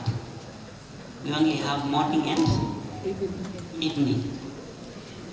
I take this opportunity once again to say thank you for taking time off your busy schedule to be part and parcel of this team. As we come to the end of this enriching conference, I wish to express my sincere appreciation to all the participants for your valuable contributions, the insightful presentations, and the active engagement throughout the deliberations. Since yesterday, when this platform officially opened, we have shared knowledge, showcased innovations, exchanged experiences, and explored practical solutions to the challenges that are facing education, industry, and society. The quality of discussion has reaffirmed the critical role of research and innovation in driving sustainable development and transforming Tibet. We thank you, Madam PS, for always pushing us to make sure that the Tibet brand really is lifted up there. As we come to the end of this conference, allow me to highlight some of the key takeaways that should guide our actions moving forward. First, we must move beyond innovations for exhibition purposes and focus on the commercialization of research outputs and innovations. I think that even in the live discussion, that came out so strongly. We are done with presenting and showcasing the things that we do. Research should not end in conference proceedings, reports, laboratories, or workshops. It should result in products, services, and technologies that solve real societal problems, create employment opportunities, and contribute to economic growth.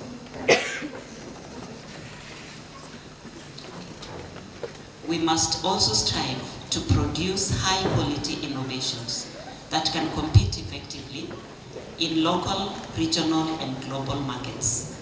Innovation should be driven by excellence, relevance, quality assurance, and market needs. Our institutions must nurture innovations and innovators who can develop solutions that meet international standards and position Kenya as a competitive player in the global knowledge economy. The conference has reinforced the importance of strong coordination and collaboration among government, academia, industry, and the private sector. Today, my director is confirming that true food is real food. It was not just for innovation. This conference, therefore, takes us to the next level, that there is need for partnerships that facilitate knowledge exchange, resource mobilization, technology transfer, and the scaling up of innovative solutions. The future belongs to the ecosystem that work together rather than institutions that operate in isolation. I looked at a presentation that was done by Dr. Jin, and she had a triangle where we had Tibet institutions, we had NEA, and we had Nyota. and in my wildest imagination. That is the Kenyan perspective. And I was just wondering, how do we come in? We just know NEA is there, and Nyota is there. Never did we even think that we could converge at some point. And today, that's been made possible because of you. We must continuously review and improve our training programs to incorporate emerging technologies associated with the 4th and 5th industrial revolutions. Technologies such as AI. I think here someone said our institutions do not allow us. And again here, someone again said our institutions do allow the use of AI. But what kind of AI?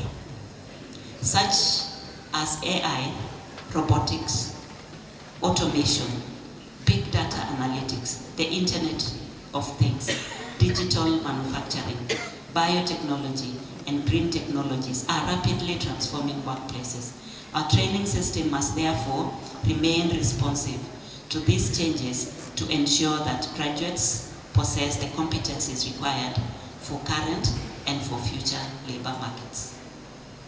And finally, we must embrace research and innovation as strategic tools for generating income. The PS for State Department has time and again, I think she doesn't even understand what is wrong with us, why can't we do it? Because all we do is complain about lack of resources. These income generating activities can then strengthen the sustainability of TVET institutions. It is not so simple to train, especially competency-based education. Developing market-driven innovations, products, consultancies, and technology solutions can enhance institutional self-reliance, reduce over-dependence on the government funding, and create additional opportunities for growth. This responsibility rests not only with institutional leadership, but with every researcher, every trainer, every student, and stakeholder. It is both an individual and a collective responsibility to cultivate a culture of innovation that contributes to institutional and therefore national development. I was thinking about my institution, and Madam Pierce, long before you came, not today, but into the TVET State Department, we had a place called the dining hall. I think yesterday someone said dining hall, and I was wondering, do we still have a dining hall? We used to have a dining hall, and along the way we had certain number of staff that were employed to just cook. Traditionally, it was known on Monday, it was ugali, skuma, and you just had to have that, whether you liked it or not. And on Tuesday, it used to be ugali and cabbage. Does someone resonate with that? And then on Wednesday, probably githeri, and it went on like that. And then once, I think in a blue moon, if there is a blue moon, we would see meat. And you would find students chasing after a bone because that carried most of the meat. We did not have a choice, we just had to comply. But then, as you talked about IGA, when you came into the TVET space, and we wondered, where can we start? And we thought the best place was we could start where everyone cannot do without. Everyone seated here today must have eaten a meal, whatever kind of a meal we did. So we said, enough with the dining hall, it is going to be a restaurant. And today, even Madam Pierce can walk in there and ask to have maybe tea. She likes tea, and they can do tea for her. Unlike before, tea was only served at 6:30 in the morning until the next day you meet with the tea. So I want to thank you more sincerely that you've pushed us to be able to do that. And I want to call on my colleagues, especially those who are benchmarking, that they consider every opportunity And I think again in this forum we have been told sometimes the opportunities are not seen by everyone. And that's why we are saying we are calling on everyone. Whether you're a trainee, whether you're a lecturer, whether you are even a stakeholder, like the other day someone asked me, why are you not doing this? I won't say what it is because Madam Pierce may wonder, you mean I'm not yet doing it? But the truth is, if God enables you to get that idea, do not sit with it, but just move it. Get to let someone else experience and be able to actualize it. Ladies and gentlemen, the true measure of this conference will not be the papers that were presented or the discussions that were held, but the actions that we take after leaving this venue. Let us transform the ideas generated here. I have written one of mine that this one we must meet with HODs. They can do it, it's doable. Let's transform these ideas that have been generated into practical initiatives, impactful partnership, sustainable enterprises, and innovative solutions that will benefit our institutions, of course the industry. If they have better employers, they will do better, and the community at large. I extend my heartfelt appreciation to our chief guest for finding time. You can imagine she has not even eaten lunch, but she found this was very necessary, and she's here right here with us. Thank you very much. The presenters, the exhibitors, the sponsors, the partners, even the new partners that are coming into place, the organizing committee, and all delegates whose commitment and hard work have made this conference a great success. Thank you. On behalf of Rvtti, I thank you for your participation and dedication, and I wish you safe travels and continued success in your respective endeavors. Together, let us advance research, innovation, and collaborations to build resilient institutions, empower our communities, and create a sustainable future for generations to come. Asante sana, and God bless you.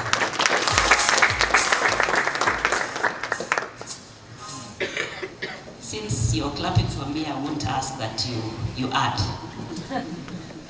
But should you feel that you could do better, that's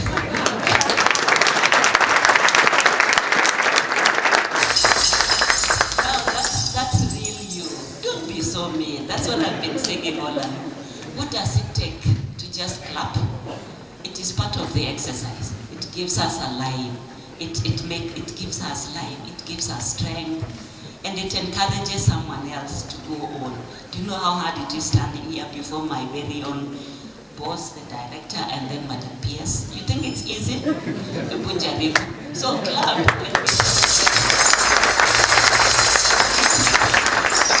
Then of course, like for my colleagues, Sambu and the team, we are dealing with people, they are called international, yeah? And you know us, we are only a national institution. So it's important that we remember that as we appreciate. Madam Pierce, before we give you time, I think I'm hoping that the team that is doing is ready, because we would want to invite the PS, but I'll not do it. I do not have the. We'll just allow that she goes through, then she pauses, and then you organize yourself so that then she can award when she has said her speech. Okay? So allow me to invite our DCC. You will recognize the other members, but yes, you will invite them here. Let's appreciate him as he comes.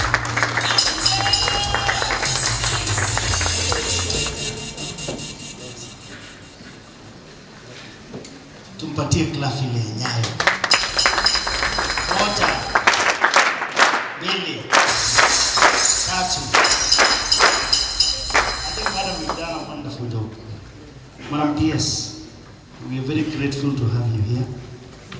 This is not the first time, nor the second time.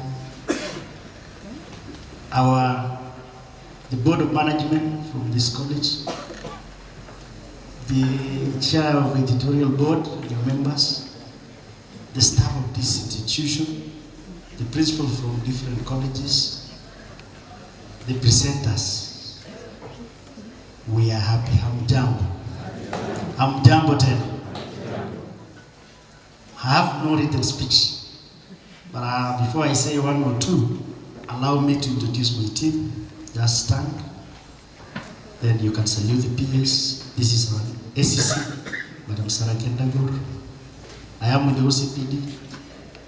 These are the people who have made you stay calm and peaceful. Because without security, there's nothing can take place here. Let's appreciate them. Madam PS, I have 2 words for you. Thank you so much. I think the president did make a mistake for bringing you to Tibet. You really understand?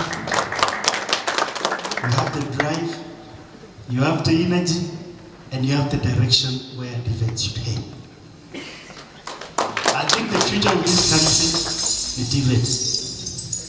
The future of this country is Tibet. His Excellency the President has been very deliberate. He has shown the direction, and all of us must support. Us as local leaders, we are expecting you to solve the problems in Dogondogoya village.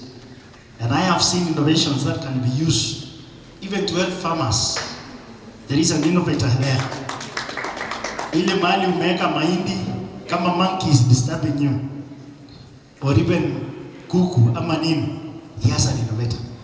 There's something that can cry and it can drive away what? Those things. But our principal, we are very grateful. He's been a very great mentor to us here in Apkoi. You've supported my team.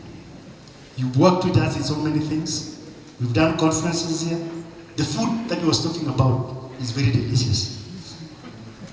My team, wakikuja hapa, wanasema tunapata chakula mzuri.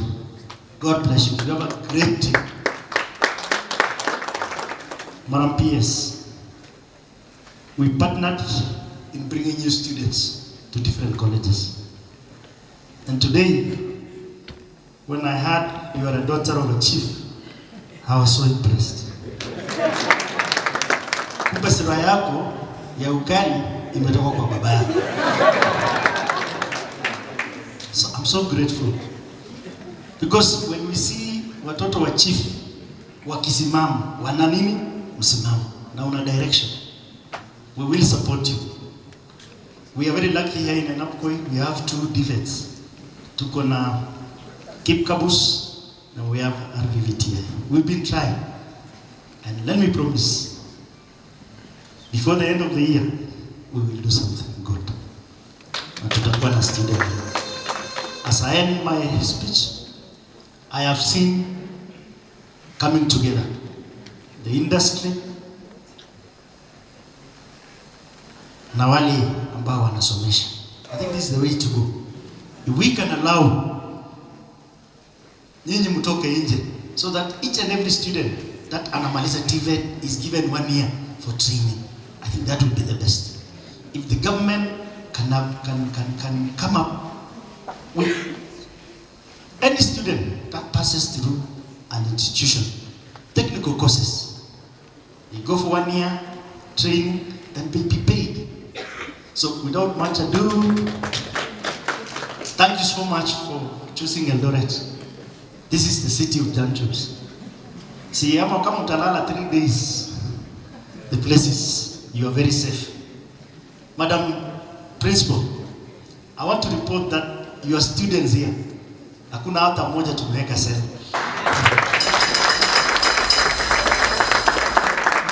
For the last 1 year, I've been here. The most disciplined student ni from Rvtti.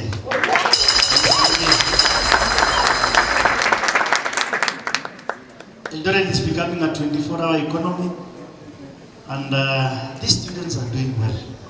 Continue doing the same. Tembo akisifiwa, Msitie maji. Without much ado, I want all of us to stand as we welcome our PS. Karibu sana mara moja, kilo moja. Mbili. Karibu mwana. Please be seated.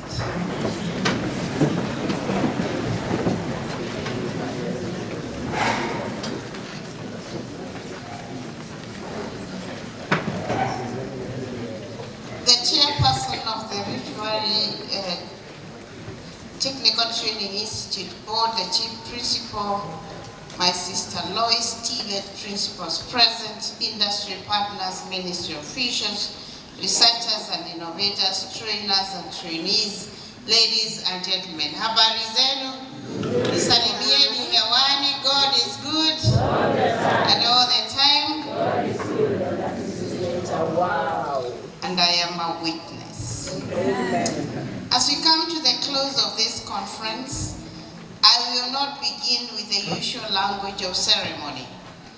I wish to begin with a reflection on the fate of ideas. The fate of ideas. Every conference gathers ideas. Some are presented with confidence, some are received with applause, and most are published. And I've heard that all by those speakers that have spoken when I am here. Yet the real test of an idea is not whether it was presented well, but whether it was given life beyond the presentation. In reflecting on the fate of ideas, we are reminded that there are two griefs. The first is the grief that all of us know. It is the grief where the body is finally laid to rest after the journey of life is complete. It reminds us that time is limited and that opportunity must never be wasted. However, there is another grief that is less visible, but often more tragic. It is the graveyard of the mind. The silent place where ideas are buried before they are tested, where the research findings remain in conference files, where prototypes never leave exhibition tables, and where recommendations are printed but never implemented. And that, ladies and gentlemen, is the tragedy. That is the grief that I am talking about. Ladies and gentlemen, as we close this 14th Rvtti TVET and Interdisciplinary International Conference, my challenge to all of us is simple. Let not the ideas generated here be buried in the second grief. The conference has not merely gathered papers, it has gathered possibilities across the various sessions. Researchers and practitioners have engaged questions in agriculture, artificial intelligence, entrepreneurship, renewable energy, industrial automation, and sustainable development. These are not distant academic themes. They are urgent national concerns touching trainers, trainees, industries, institutions, communities, and the wider economy. The true value of this conference will therefore not be measured only by the quality of presentations delivered, but what happens after we leave this hall. A paper on AI must help improve training, assessment, and institutional efficiency. Work on agriculture must find its way into farms, laboratories, value chains, and communities. Research that does not move into practice becomes a well-written obituary of an idea that could have lived. Ladies and gentlemen, let us be clear. TVET is not designed to be a cemetery of theories. TVET is designed to be a workshop of solutions. Its strength lies in thinking deeply and building practically. Identifying problems and solving them, publishing knowledge and converting it into competence, productivity, enterprise, and national transformation. The tragedy of research is not always that it fails. Failure can teach. Testing can refine. Piloting can reveal gaps. Industry can improve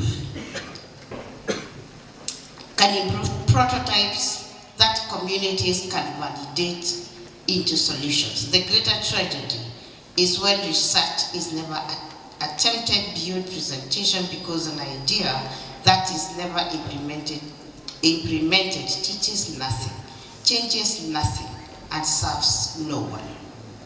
Let us therefore refuse to let fear, bureaucracy, limited resources, institutional silos, or search for perfect conditions become undertakers of innovation.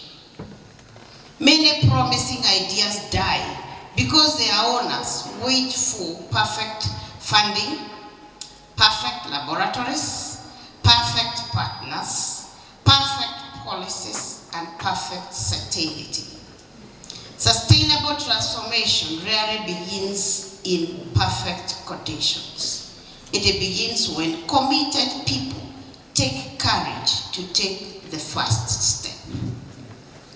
For those who are Christians, you will appreciate that Noah did not merely admire the blueprint of the ark, he built it. David did not merely analyze the size of Goliath, he stepped onto the battlefield and finished him up because he was big enough to be a good target. Nehemiah did not merely lament over broken walls, he organized people and rebuilt them. Even in the parable of the talents, the servant who was condemned was not the one who tried and failed, but the one who did what had been entrusted,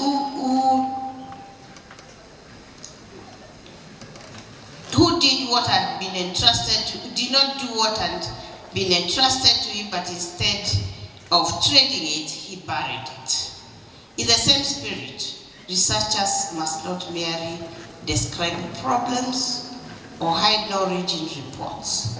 You must put your findings to work by mobilizing evidence, partnerships, technology, policy, and the courage to address the real challenges and use the findings to solve them. To TVET institutions, industry partners, development partners, and all stakeholders, the challenge is to carry this work beyond the conference. Let the outputs be tracked, promising innovations incubated, prototypes tested, findings applied, and partnerships strengthened. The true measure of this conference will not be the papers presented, but the ideas implemented. The State Department for TVET remains committed to strengthening research and innovation so that TVET institutions become centers of practical excellence, enterprise, innovation, and community transformation. I sincerely commend this institution for once again demonstrating leadership in hosting this important international platform. I applaud the Board of Governors, the Chief Principal Management, the Department of Research, Innovation and Extension, the editorial team, conference secretariats, sponsors, partners, speakers, and participants for sustaining this culture of research. However, my appreciation comes with a challenge. Do not let this conference become a beautiful event, and I have already said this. May the research shared here not be buried by the very people through whom it was meant to bless society. The physical grief may be inevitable for all of us, but the graveyard of unrealized research, abandoned innovation, and unimplemented knowledge is truly avoidable. Ladies and gentlemen, in brief, I am saying that the time that we did all these researches, my background is Jomo Kenyatta University of Agriculture and Technology, and we did enough research there. We have a lot of, but exactly what have we done? You know, in a country like China and India, I don't even want to talk about those other bigger ones. They do things that they actually implement, and all these things we buy from China and India, and we keep complaining about, I don't know, at least they do that, at least wanatengeneza. Hata tukisema, pana hii ni ya kutoka, I don't want to say tunasema inatoka wapi. In case the orders of those things are here. At least there are innovations that they implement, isn't it? Yes, there are researches that they implement. In a country like China, the TVET institutions are their own industries. And this is what I've been challenging my principals here about. Let us now create our own industries in the TVET institutions so that we are not taking our students to industries to train there. Because now we are doing dual training, where 50 to 70% of the training must occur within a practical environment, unequivocally. So, this year, our commitment in Mombasa, and the principals are here, was that by the end of the year, we should have industries in our TVETs, where we are training our students. So, there are those who have mechatronics and mechanical engineering equipment. Invite partners. Use that equipment to become producers of whatever is supposed to be produced there. At least now we are on fast track in registering garages with camera for automotive and for the automotive space, so that we are the garages ourselves. And at least I know 2 institutions that are already registered with camera to be garages within ourselves, to train the students there, repair vehicles, make money, become self-sufficient, become self-reliant, etc., etc., etc. The challenge is, hata hapa principal anasema ninawapush. Sasa unataka nifanye nini na niko na job? I am employed. And I am in the business of doing my job. Sindio? Yes, I'm just doing my work. I call these principals generals. Me, I issue the order. The generals go to shoot, isn't it? Yes. What am I supposed to do? So, I want to come to an institution like this. Where is your industry? Where is your industry? Yes. Unaenda shule zingine, unakuta they have all the machinery and they are buying, I don't know, those things which they have the machines. Some of these have got the top range automotive and whatever, and their vehicles are being repaired in Juakali.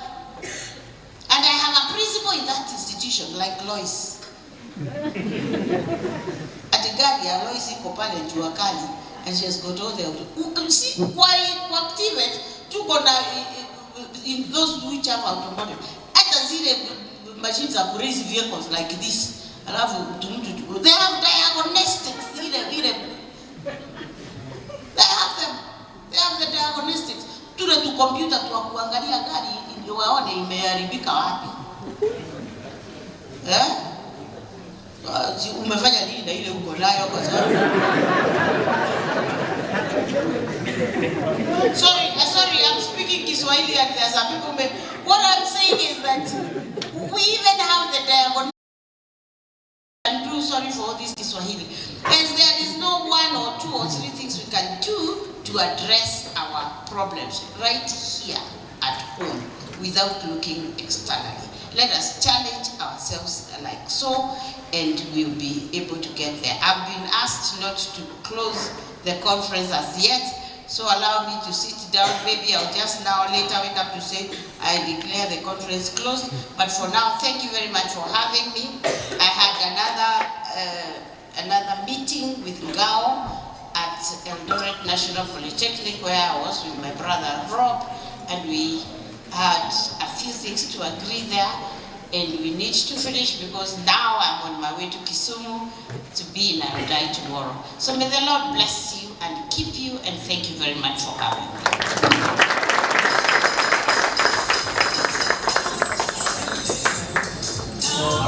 Makofi, yes. Thank you. Well, let me now invite the team to come and take us to another stage. Now let me take this opportunity to welcome Madam Agnes to take us to another level very fast. I hope you are ready now to do all that it takes for this to happen. Let's clap for her.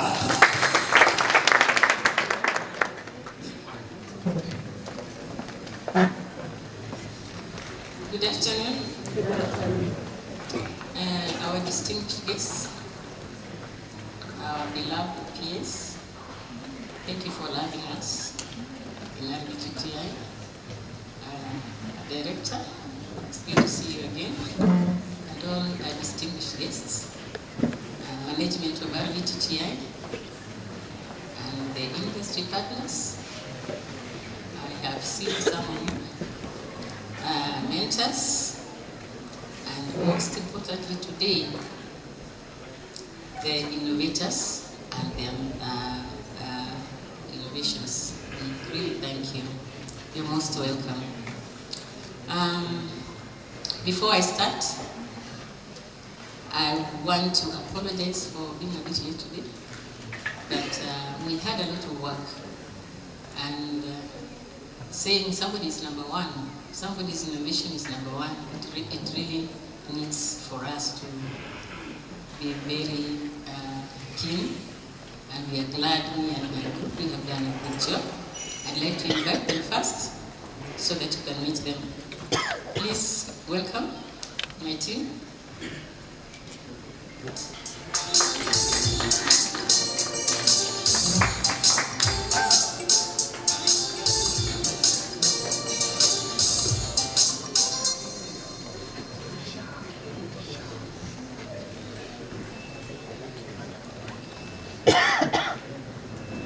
My team is from, most of them are from the industry. Actually, all of us are from the industry, and we thank God for that. They'll introduce themselves, and they'll tell you the department and the areas they represent. Good evening, Dr. Selena Romo from University of Rvtti. Thank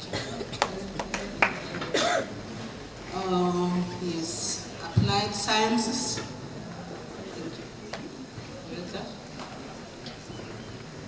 Good afternoon. I'm Esther Ateka from the University of Eastern Africa, Baraton.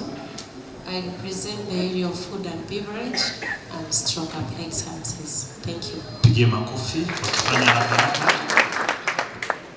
Good evening.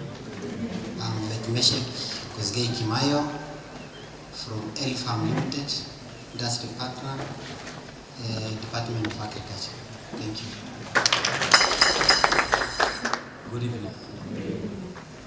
I'm Engineer Sam Mudake from 64 Auto Solutions, Mechanical and Automotive Engineer. Asante.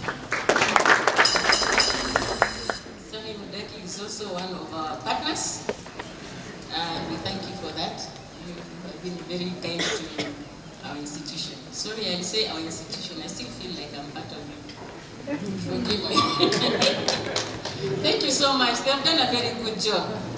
So, the talent that we have witnessed yesterday and today even if most of them are not complete, show that our TVET trainees are the future of the industries. Those of you who have industries, please pay attention to what is going on in Rvtti and in TVET in general. They are the solutions to the daily problems of the population of this great nation, and definitely they won't be waiting for jobs. Our TVET students will not be waiting for jobs to come by. They will be creating businesses and creating jobs. I think we should clap them. And by all means, TVET will be the master key to Singapore. What do you think?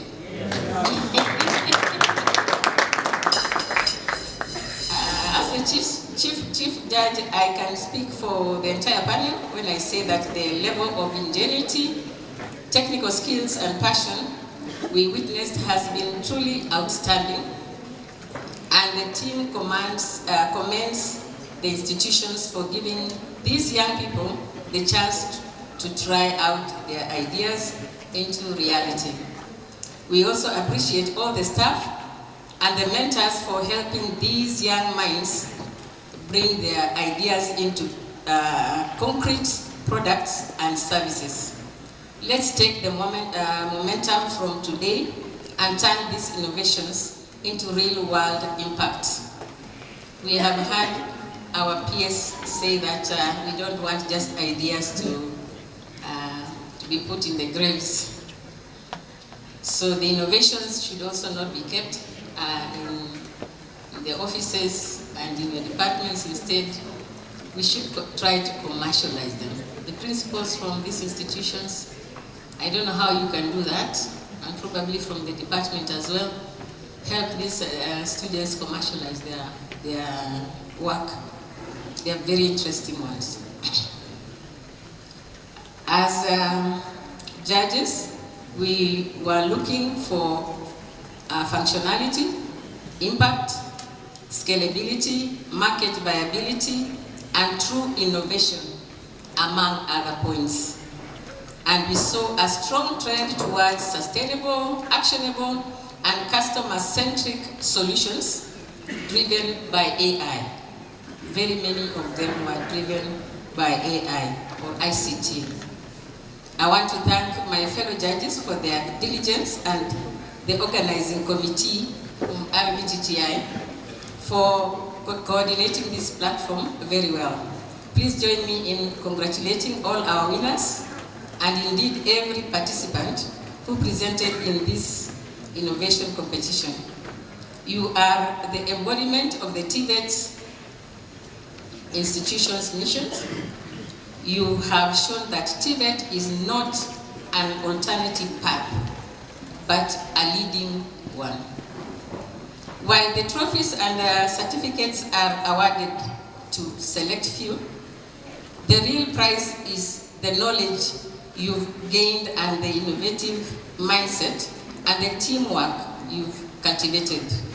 We hope this experience has ignited a lifelong passion for discovery and improvement. Just some few observations. One, number one is the institutions that took part.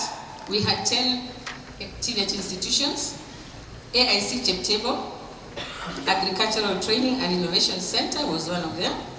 We had Rvtti Polytechnic, Kabese National Polytechnic, Kipsoen National Polytechnic, Kitale National Polytechnic, Cochin Technical Training Institute, Njoro Technical Training Institute, North Rift TVC, Rvtti.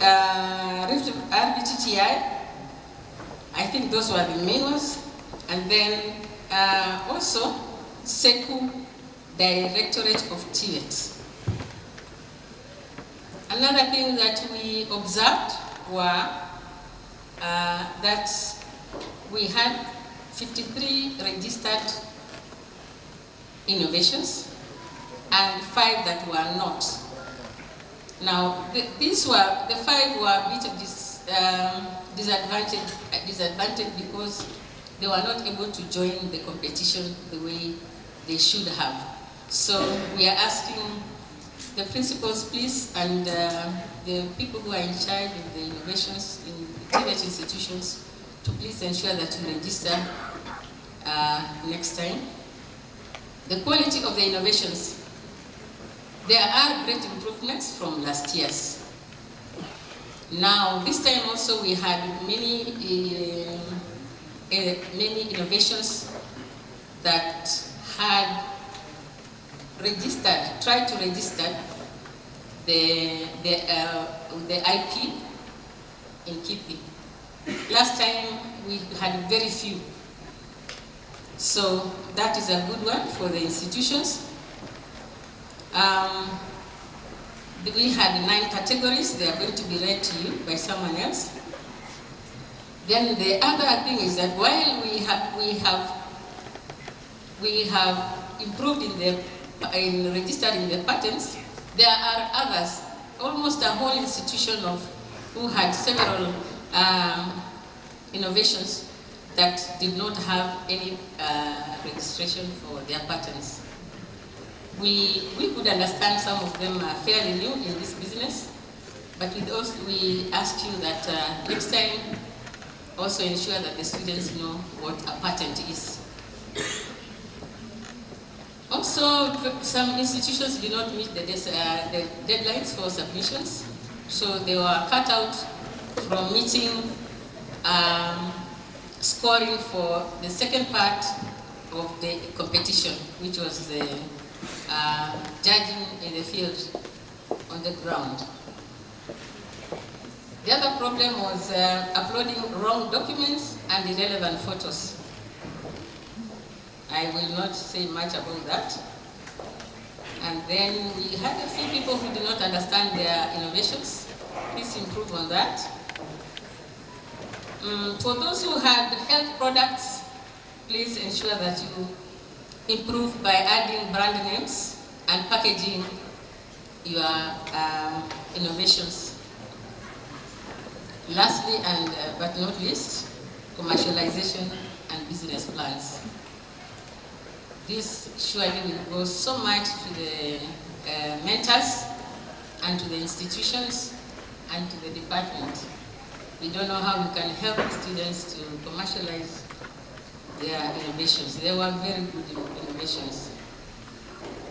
So before we do the final part of giving you the winners, I will ask my colleague, Sam Mudaki, to come and do the first part.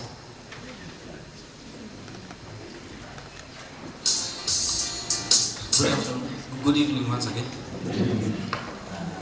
For the interest of time, I'll go directly to the categories that we had in terms of performance. Madam Pierce, before you exit, Rvtti, we are really set in terms of industry. So please pass by the garage to confirm so.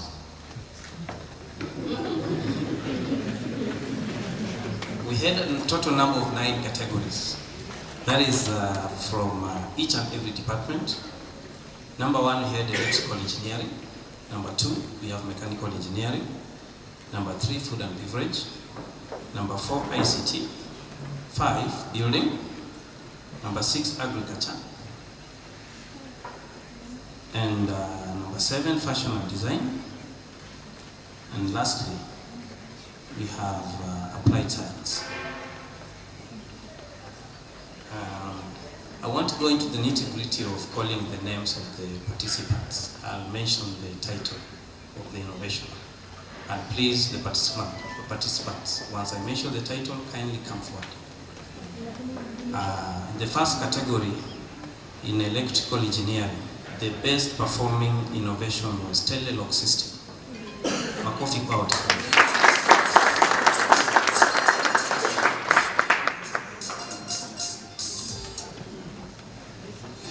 The institution is Rvtti.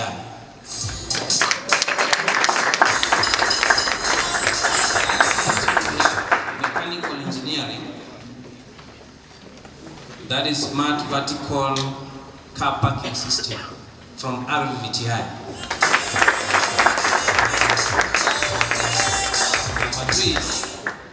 we have food and beverage. The best innovation is omega-3 green powder from Eldoret Polytechnic. I will call upon Dr. Aska to present the Karibu, Dr. Aska.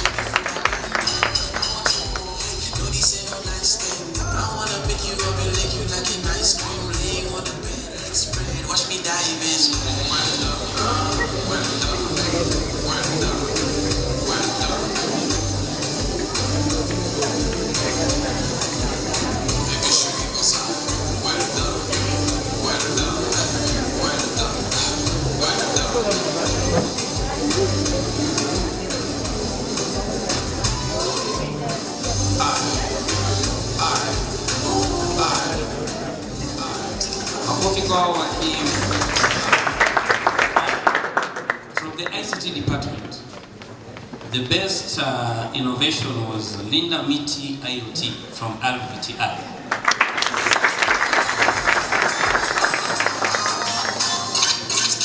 From building and civil engineering department, the best innovation was Helio water system from Rvtti.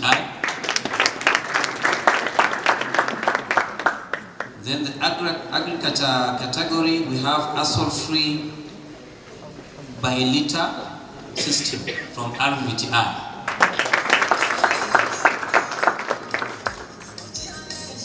I'll call upon Dr. Owiru. Karibu sana daktari.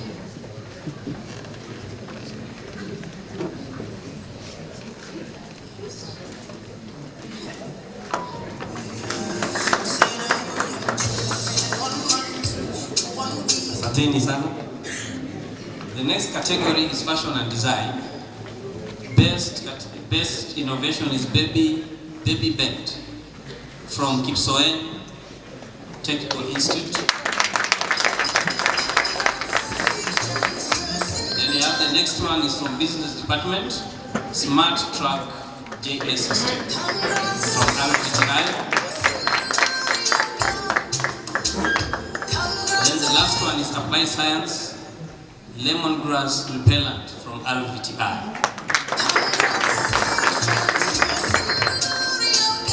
I call upon Dr. Peter Changilo. Dr. Peter, karibu daktari. Pigie makofi Kipsoen Polytechnic, Rvtti wape makofi wanapopokea. Asanteni sana. Thank you for work well done. Asanteni sana.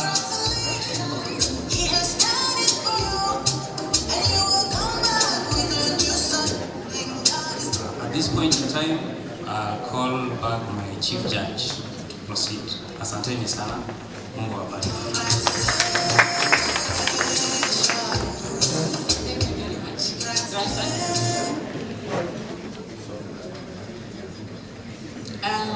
Now we get to that time that we have all been waiting for. And before I leave, I do that. I want to thank you, Rvtti. You have done so much in ensuring that innovations in Tibet are grown and nurtured. Thank you very much. And we know you are making an impact in the world beyond these big walls of Rvtti. Thank you. So, we shall go to the number 3.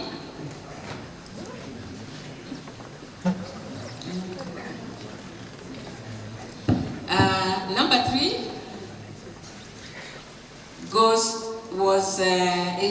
to Smart Home Messaging System by Festus Kimua and Victor Kibrok from Kipsoen National Polytechnic. Wow.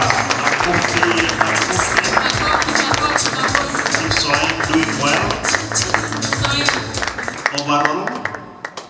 Number 3. Nakuja pole pole. Nimekwaje?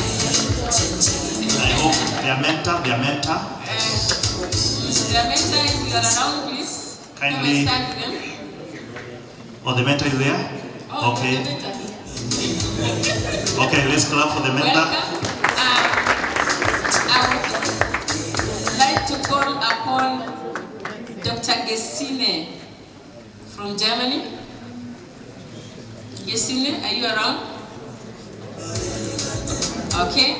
I shall replace him by her story with Dr. Mark Gordon, please. Dr. Mark Gordon is from South Africa.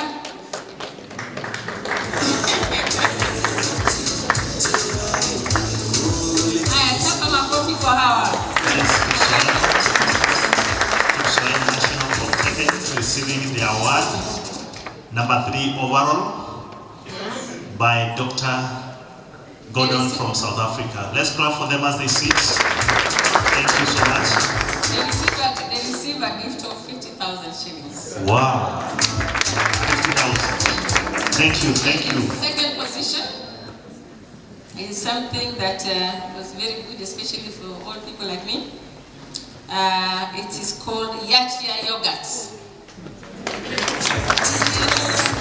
Yogurt. It is in their food and beverage department by Vivian Cherono and Melvis Chegetich. Rvtti, oh yeah.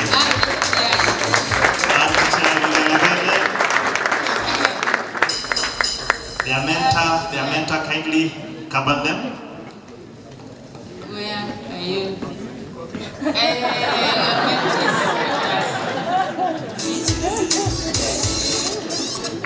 Tupigie makofi. That is HIM department doing as well. So I'll ask the director HR TVET, kindly, Dr. Mosioli. Dr. Mosioli, thank you so much. That is Rvtti number 2 overall receiving their award. Let's appreciate them as Dr. Mosioli gives them. Thank you so much. We appreciate your good work. Asanteni sana HIM. Thank you. I saw the HOD around. Could have been there also to receive it.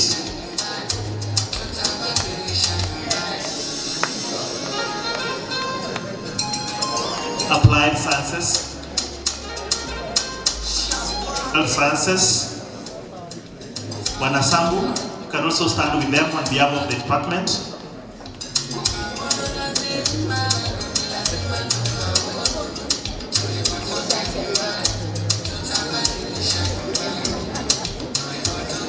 Tupigie makofi wanapoketi. Asanteni sana.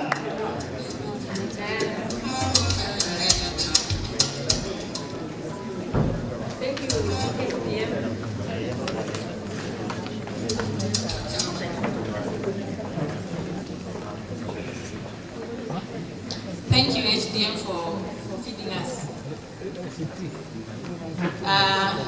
Now, number 1. Number 1 goes to innovation.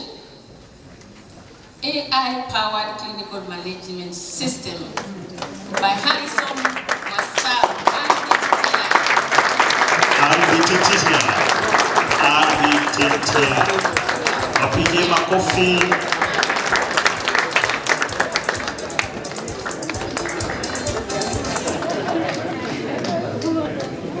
Yes. Rvtti, which department? Yes, I will ask our guest. Before the guest, let's have the department represented well first.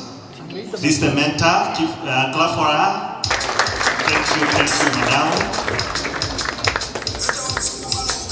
Yes, can you shake your shoulders?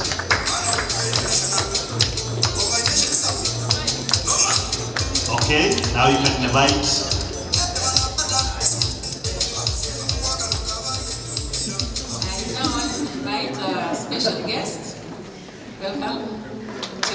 Makofi. Congratulations, Rvtti. Congratulations.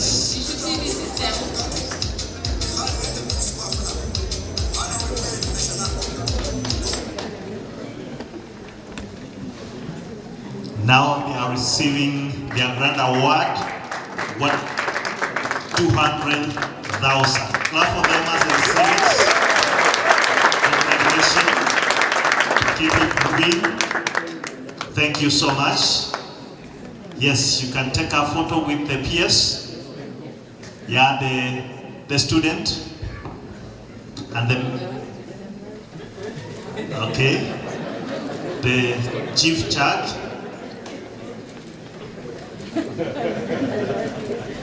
Okay. And the rest of the judges now, you can come and take a photo because this is the final one.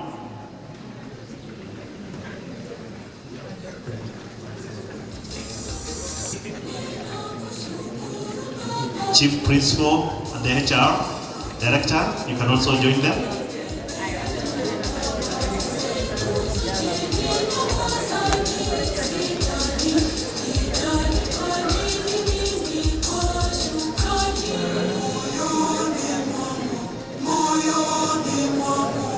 Yes, smile. Okay, makofi wanapoketi. Asanteni sana. Chief Judge, it's your time again. Thank you. I think we are through with what we were doing. Oh, sorry. Please forgive me. Please forgive me. We have one last one. The Chief Principal's Award. The Chief Principal's Award goes to Smart Animal Repellent, Smart Animal and Birds Repellent by Nicholas Ngetich and Jared Musyoki from Rvtti. Chief Principal's Award goes to Joro. Rvtti Chief Principal's Award. This one is given and donated by the Chief Principal herself. Wow. Okay, this is Joro TVC. Karibuni sana. Thank you for coming and presenting your idea, your innovation. Your mentor? Oh.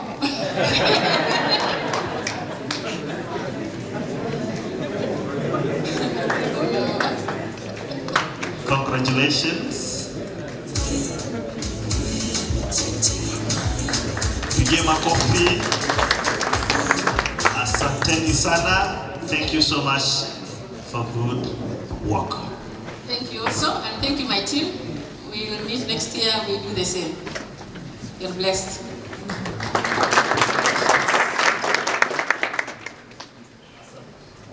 Asanteni sana. Thank you for that session. Now I invite Bana Kemboi to come over and take us to the next stage. I believe you'll take 5 minutes and you'll be done because we're out of time.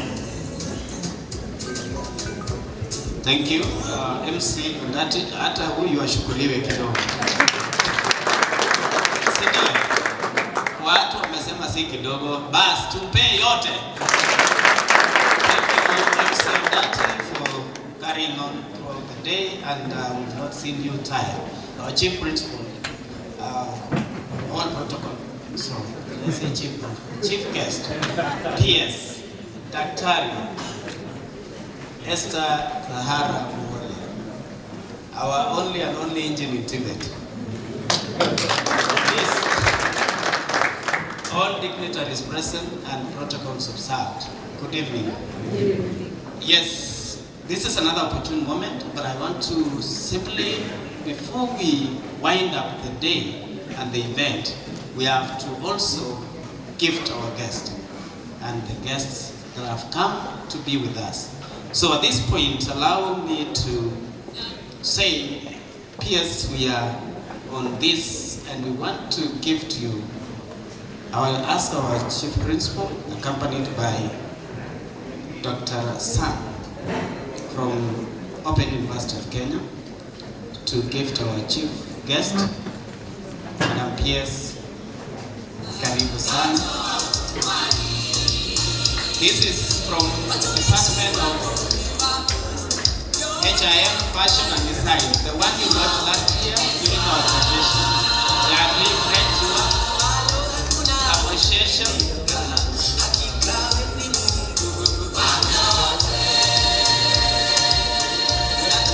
That is the lady in charge of fashion and design, Madam Fancy Keter. Thank you. You may give to the principal so that they give. This is the department made from the fashion and design workshop that was recently opened and commissioned by our peers last year, December. Thank you very much. Asante, you may be seated. Next, our chief guest, we are to gift also, recognizing our international partners who have been with us. Dr. Gesine, I don't know if she's in now. Professor George Tafna can receive on our behalf. She's around. She's yes. Okay, let's clap for us. Comes on. Yes, but I would ask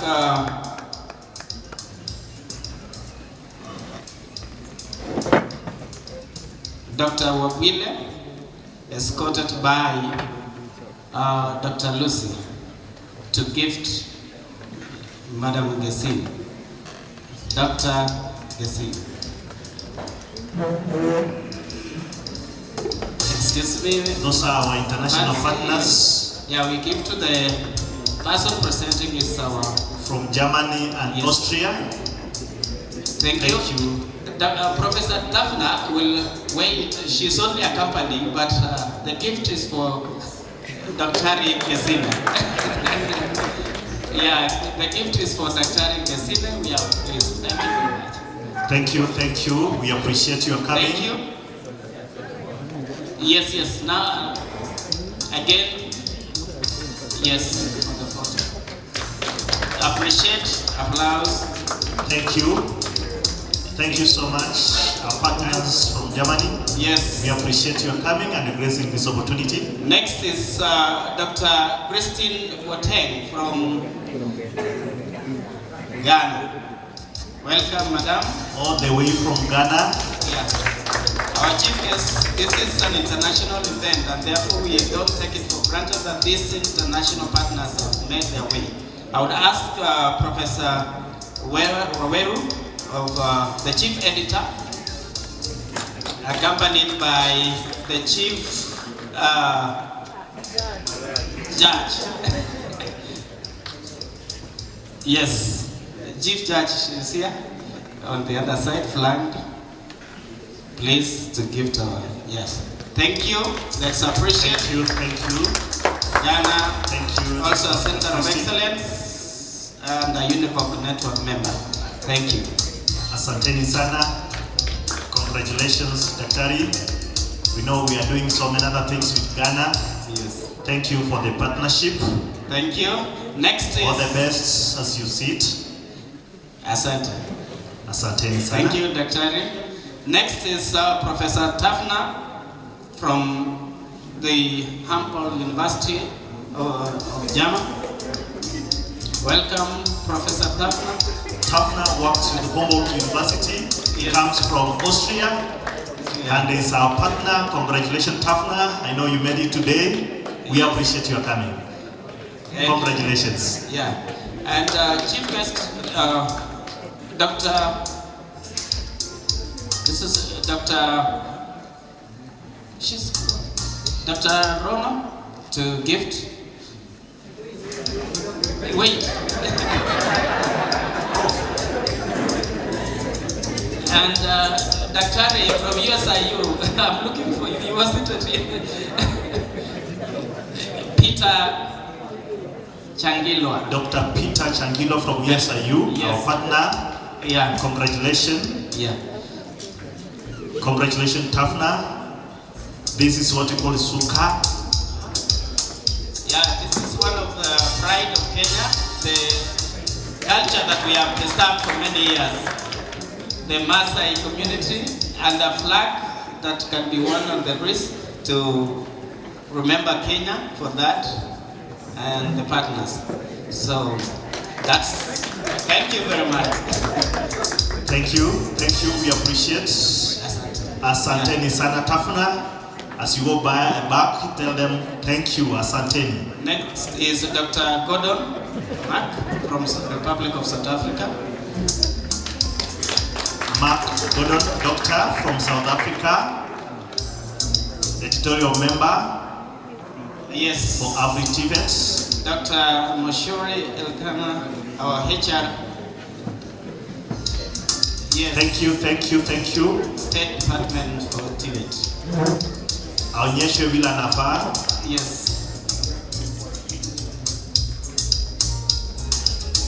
Thank you. Congratulations, Dr. Asante sana.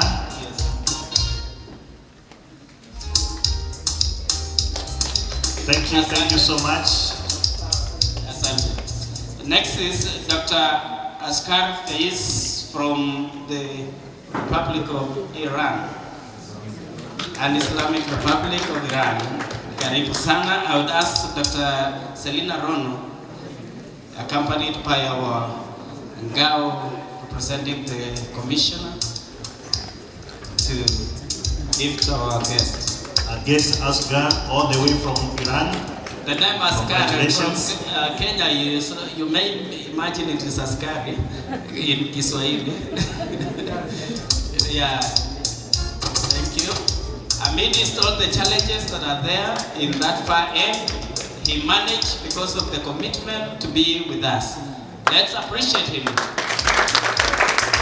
Yeah, that shows that if it was any other person, maybe you would have said, because of what is happening, let me not risk to move out of the country. But he made it. Thank you very much. Thank you. That is the lab for research. Thank you. We are moving to the next international partner. Is our neighbor again, and who was our keynote address speaker of last year's 13 conference, Dr. Obakiro from Uganda. Let's put our hands together as we welcome Dr. Obakiro. Thank you from Uganda. Yes, I would ask Dr. Chumba to give. Dr. Chumba, accompanied by Professor Mbatia from USIU, to gift our guest, Dr. Obakiro. Professor Chumba, sorry. Professor Chumba and Professor Mbatia, both from USIU. Yes. Thank you.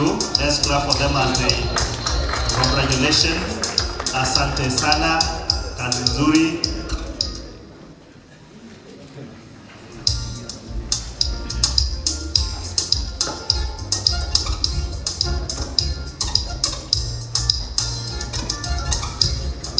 Thank you. Appreciation. Asante sana. Thank you very much. Thank you very much. I think to this end, we have actually, before we invite our chief guest to declare this conference officially closed, allow me to also, in the same spirit of awarding our guests, pass a vote of thanks to all. Riding on the protocols already established, our chief guest, PS Secretary State Department for Vocational and Technical Training, Dr. Esther Moria, County Commissioner, Representative and Ngao Team, Director HR, State Department of Tibet, Representative of the Governor, Director Tibet North Rift Region, all Kati principals and fraternity, the Rvtti Editorial Board, led by Chief Editor Professor Waweru, distinguished keynote speakers, deputy principals and conference secretariat, all presenters, moderators, rapporteurs, and delegates, esteemed partner sponsors, trainees, and media colleagues, ladies and gentlemen, good evening once again. I wish to teach us a way in which we will appreciate our guests. From Uganda, we were taught something that we will clap 3 times that we demonstrate. You can go on. That we clap. Okay, you got it? Yeah. Let's We go. say, so that means asante sana. Thank you very much. But if I say ongeza tena, then you now again repeat the same.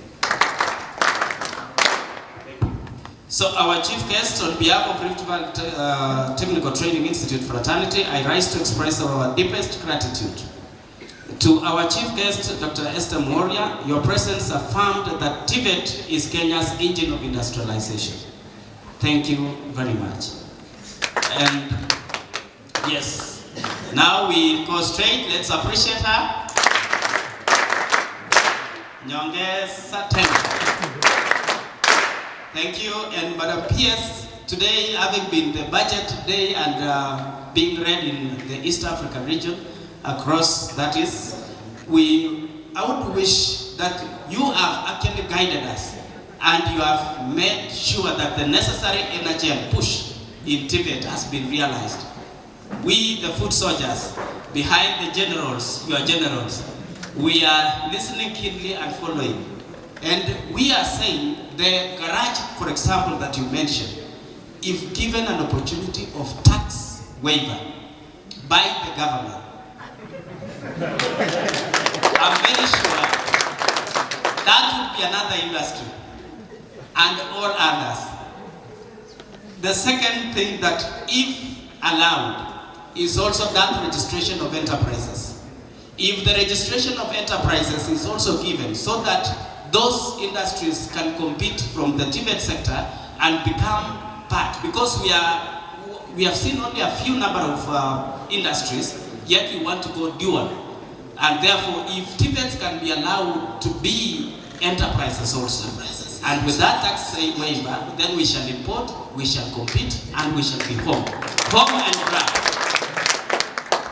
With that, I'm very sure our APOPS, if she has pushed us to this far, do you have a doubt that she will not push for these enterprises and the tax waiver? Kama hauna tashwishi, pia yeye makofi. Asante sana. Thank you to Professor Abdul Razak Shaukat in absentia, who was opening this conference and in charge of research. You are called to move innovations from the tents to market, challenges us all to act, not just exhibit, and more so to promise the promise of soliciting for funds to commercialize innovations and research findings. If you team up, we will get it right. To all keynote speakers, you brought global expertise to our doorstep. Asante sana. To the 100 plus presenters, your research on AI, green skills, inclusive education, and waste polarization is the evidence that Tibet transforms lives. Thank you. To the over 300 and plus delegates, your engagement turned this program into a movement. Take these ideas home. To our sponsors and partners, if I mention CPF, ABSA the 64, I want to say specifically even ABSA and CPF, ni kuhakikisha pesa mfukoni, money in the pocket. And True Foods for becoming true, and 64 Auto for the sponsorship and even commitment in the dual training. Madam PS, the 64 Auto Garage has been holding our hand in implementation of the dual garage, and the director of that garage is here. The Lions and all other sponsors not mentioned, but we appreciate your efforts. Tuwapigie makofi. Thank you to the Rvtti editorial board. Congratulations on the launching of volume 11 of the Rvtti journal and the tireless efforts you put in ensuring the quality of papers and innovations to meet the international standards. Let's appreciate the team. Thank you. A special vote of thanks to our Rvtti principals, your immense support through sponsoring your researchers and innovators to present at this conference, and by your personal attendance and active participation speaks volumes about your commitment to advancing TVET in this country. You have demonstrated that collaboration and not composition is the path to excellence. We are deeply grateful. We say thank you to all our principals.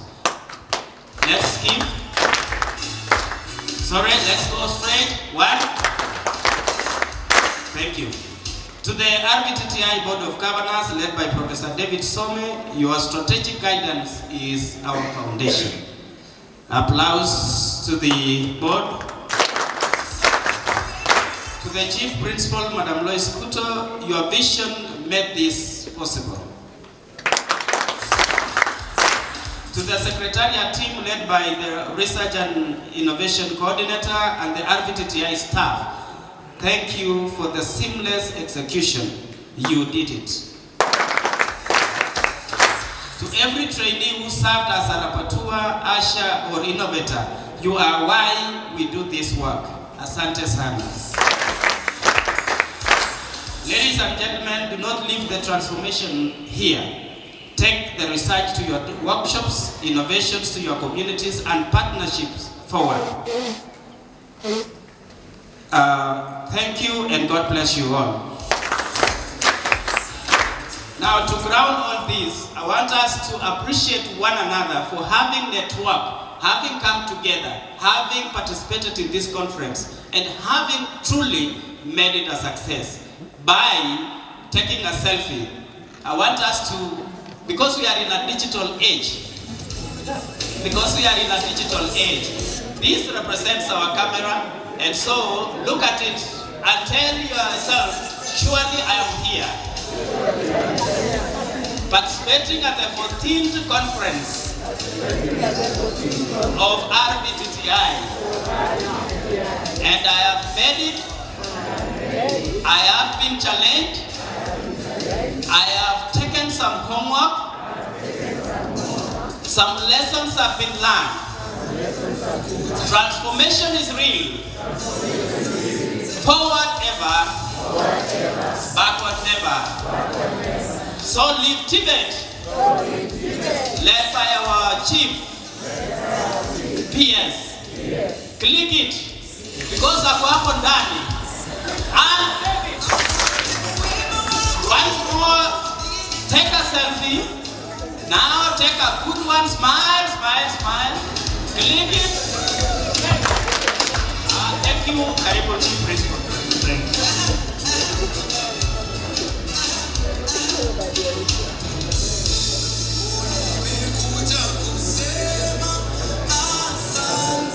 Yeah, thank you very much. I think with that we've come to a close to the 14th International Conference for what it is. It has been that exciting and thrilling in all aspects and in all manner of space. Thank you for providing this space, Madam Pierce, through the government.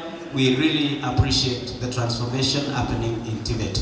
With this, I wish that the team takes a photo with the PS and then leave the PS to close this 14th International Conference. Chief Judge, I think you are the one to lead the team together with our chief guest, Madam Pierce.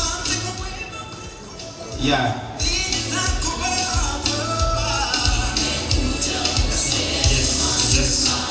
Yeah. It's a special request because it is rare to be next to the boss, and when she's around, please, we take good care of her and make sure we take the advantage to be with her. Thank you very much.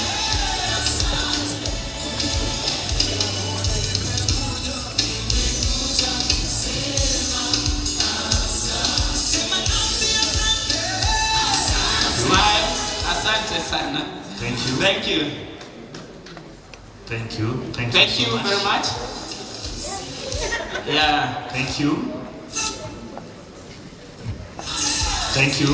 Congratulations. Asanteni sana. Before I declare this officially closed because that is what I am here for.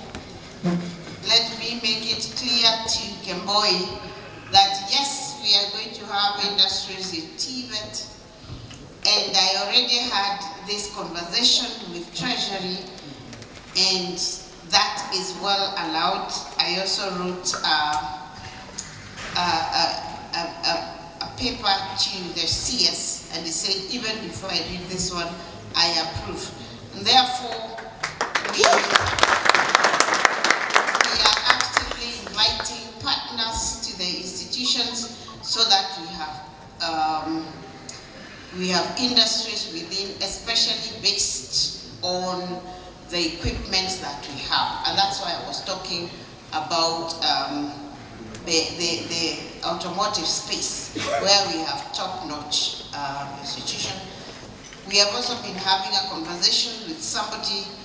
There are many institutions, I think 11 of them, with food processing equipment. I think there are 11, where we are having a conversation again with some people who will come to invest there, and nothing stops us from being there. And please get all these partners who are all over. Let's have the equipment in production use. But this thing you are saying about us, you not paying taxes, I need my job. I had a conversation with my colleague P.S. Kipto, and I was telling us to give us a tax holiday, and he almost left that meeting. He almost literally left that meeting. But let me tell you, let us start. Let us start.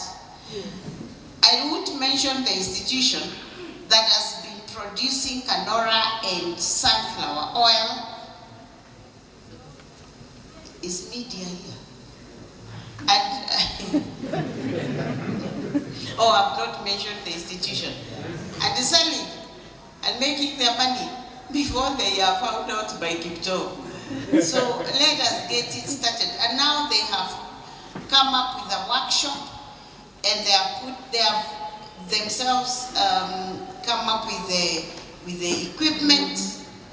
Some, I think, they were done at Meru. So we, as institutions, we collaborate, see who can do what for placing where, and we have even these innovations that have been here.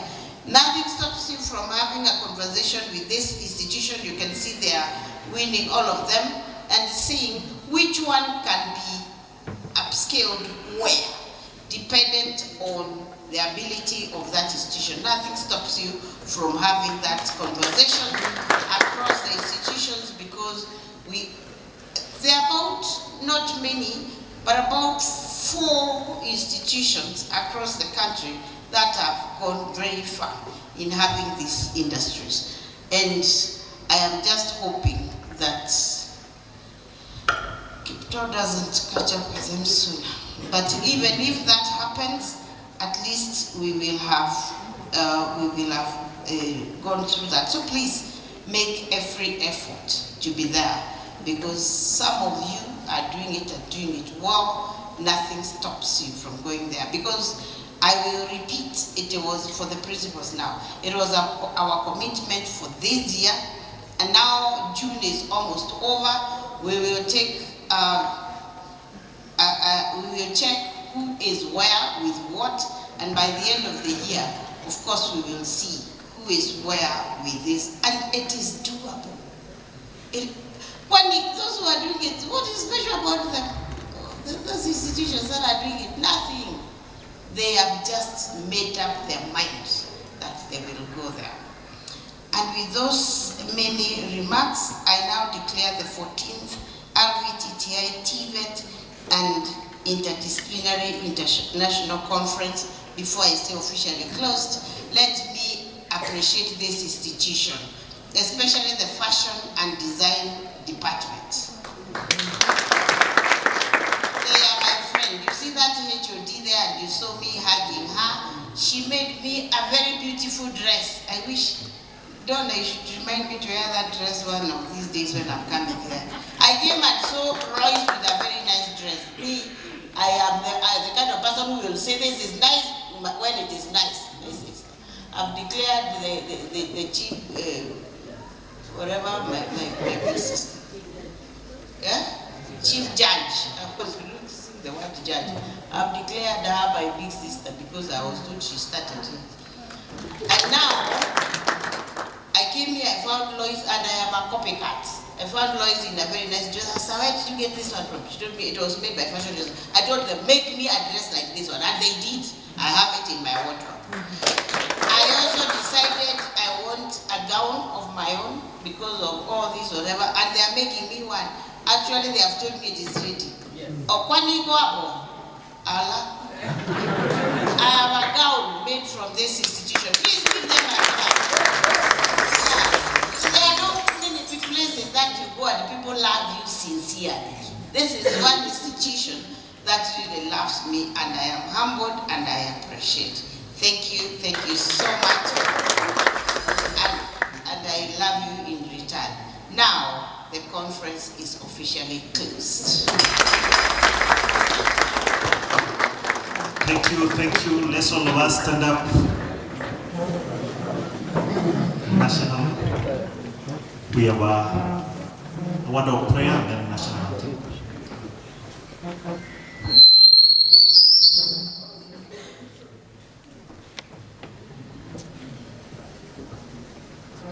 Shall we pray? Father, we are grateful to you this evening. We are gracious unto you for granting us all the energy, all the skills, all the wisdom for the past 3 days. You have guided our thoughts. You have guided our presentations. You have guided our energy. In the end, Father, what we are saying is that we are grateful.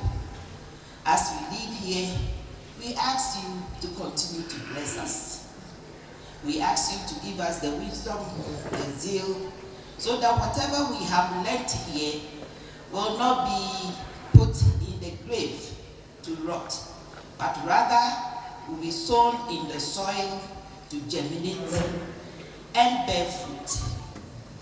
We continue to pray that you carry all of us back home safely. In the end, we'll give you honor and glory and say, it is you who has done this for us. This is our prayer in the name of the Father, the Son, and the Holy Spirit. Amen.